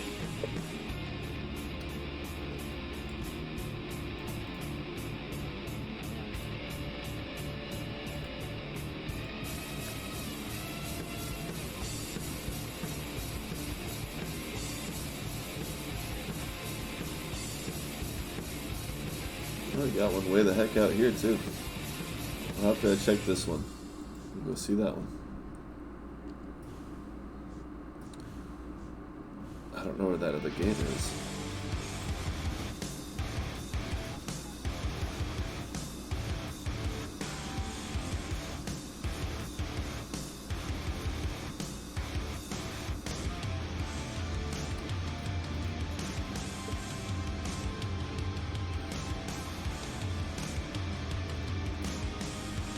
Okay, I've already discovered this place. Well, let's go look at that rebel station anyway, just for the hell of it. While we wait for the recharge. Because we're not going to get a fast gate past there.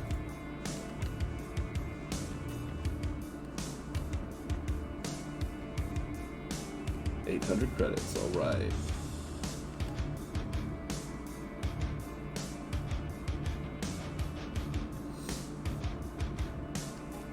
And by the way, if anybody, ever asks if this game has passive income,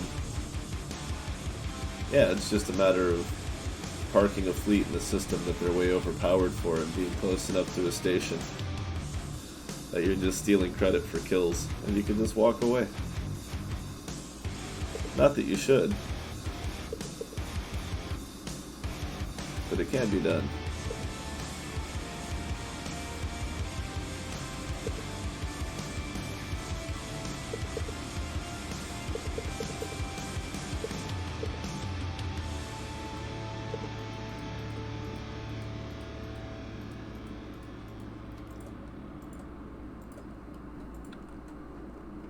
But yeah, walk away passive, not watch passive. You can definitely do it a lot faster if you're in control, of course. But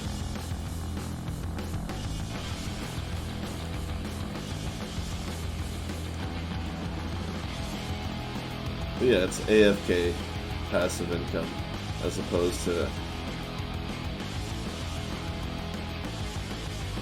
the game-breaking passive income that's fast no matter what you do.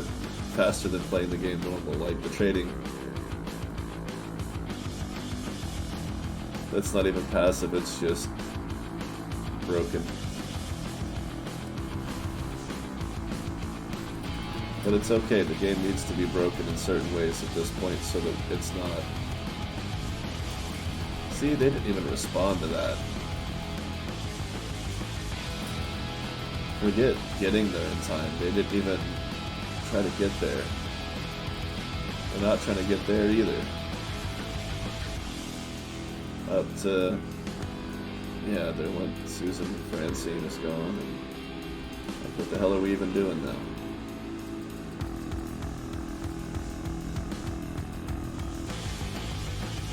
Besides, getting ready to run away. No, granted, I did get some kills.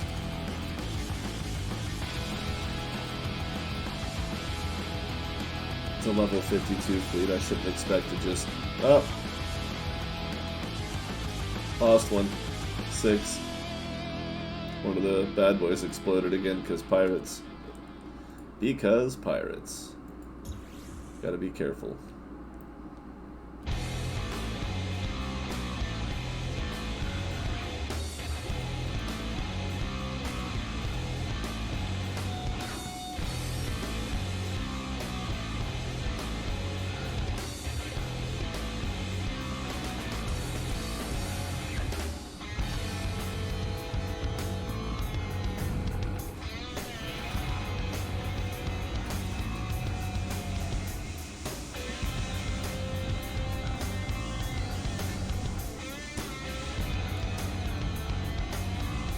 My weapons keep desyncing, or incorrectly syncing.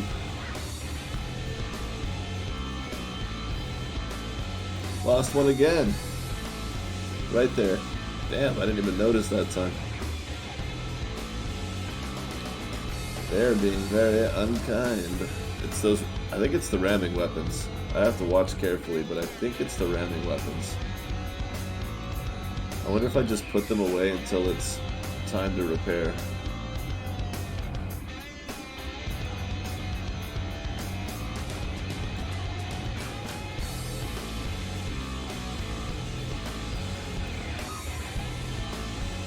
Whoa.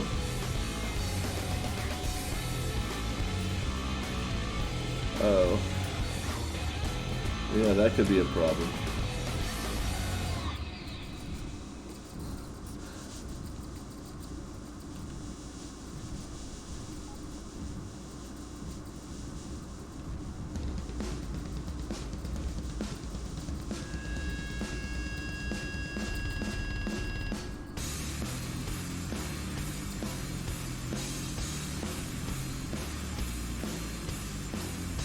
How you doing, Susan? You having fun up here by yourself? I don't know what the hell you're doing.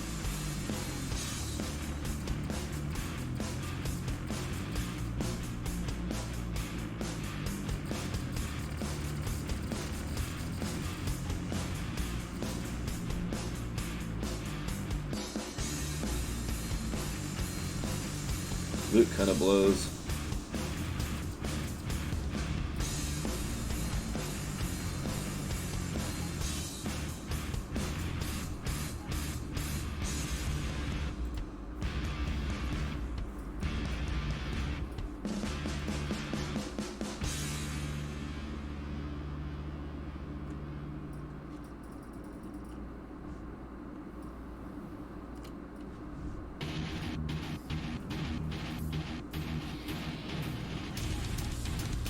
So let them clean up the back line while I go intercept the fleet to try to aggro it so it doesn't get near the station, so I get all the credit for all the kills.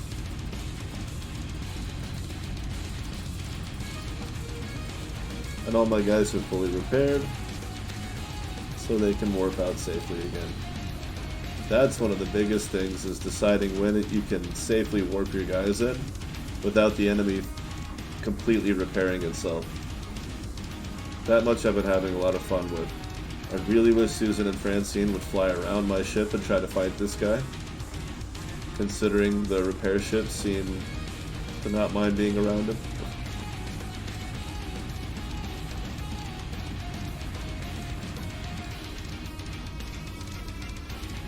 Okay, well, it looks like that's...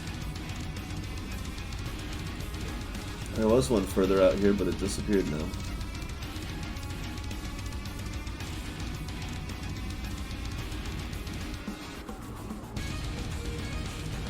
So let's just pick a random place and warp. Cibbies! Alright, let's look for some new crew.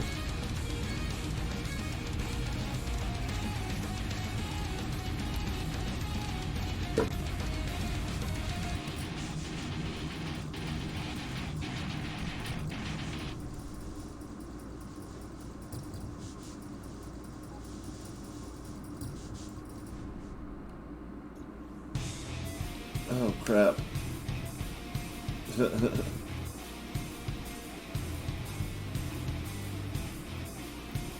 Ooh, I just got a wave over me. Suddenly got incredibly sleepy. Oh my. That was pretty intense. Okay. Yeah, I'm gonna go ahead and call it a night. We're gonna go raid. Pretty sure Grant's still going. I mean, not Grant, Andrew. So Andrew's been marathon streaming for over 24 hours. I think he's over 24 hours now. He took a nap and left some movies playing while he slept for a little bit, but he's been writing music, and he's in the band Unleash the Archers. Their singer came in today and did some recording session with him. Like, he's been going live the whole time. And he's going to keep going live tomorrow, and they're actually giving away a guitar, a really nice Vigilante 7-string, and so I've been trying to throw as much his way as I possibly can. Yeah, he's still going, and every time somebody subs or something or spends bits, he's been it adds to the timer for the stream. So he's claiming that he's going to go for another 25 hours at least. We'll see how far that goes. You know, my record was over 12 hours. And it's a little different when you're playing a video game nonstop versus, you know, coming in and out of the studio to make music. And again, he slept for like 4 or 5 hours, so with free movies. So it's not quite the same thing, but in a lot of ways it's actually more intense because you're dedicating a longer stretch of your time, of your life to it. So I've definitely been supporting that stream, and well, who doesn't want to win a guitar? It's a pretty awesome guitar. It's a lot like the one he uses on stage. So let's go see what they're up to over there.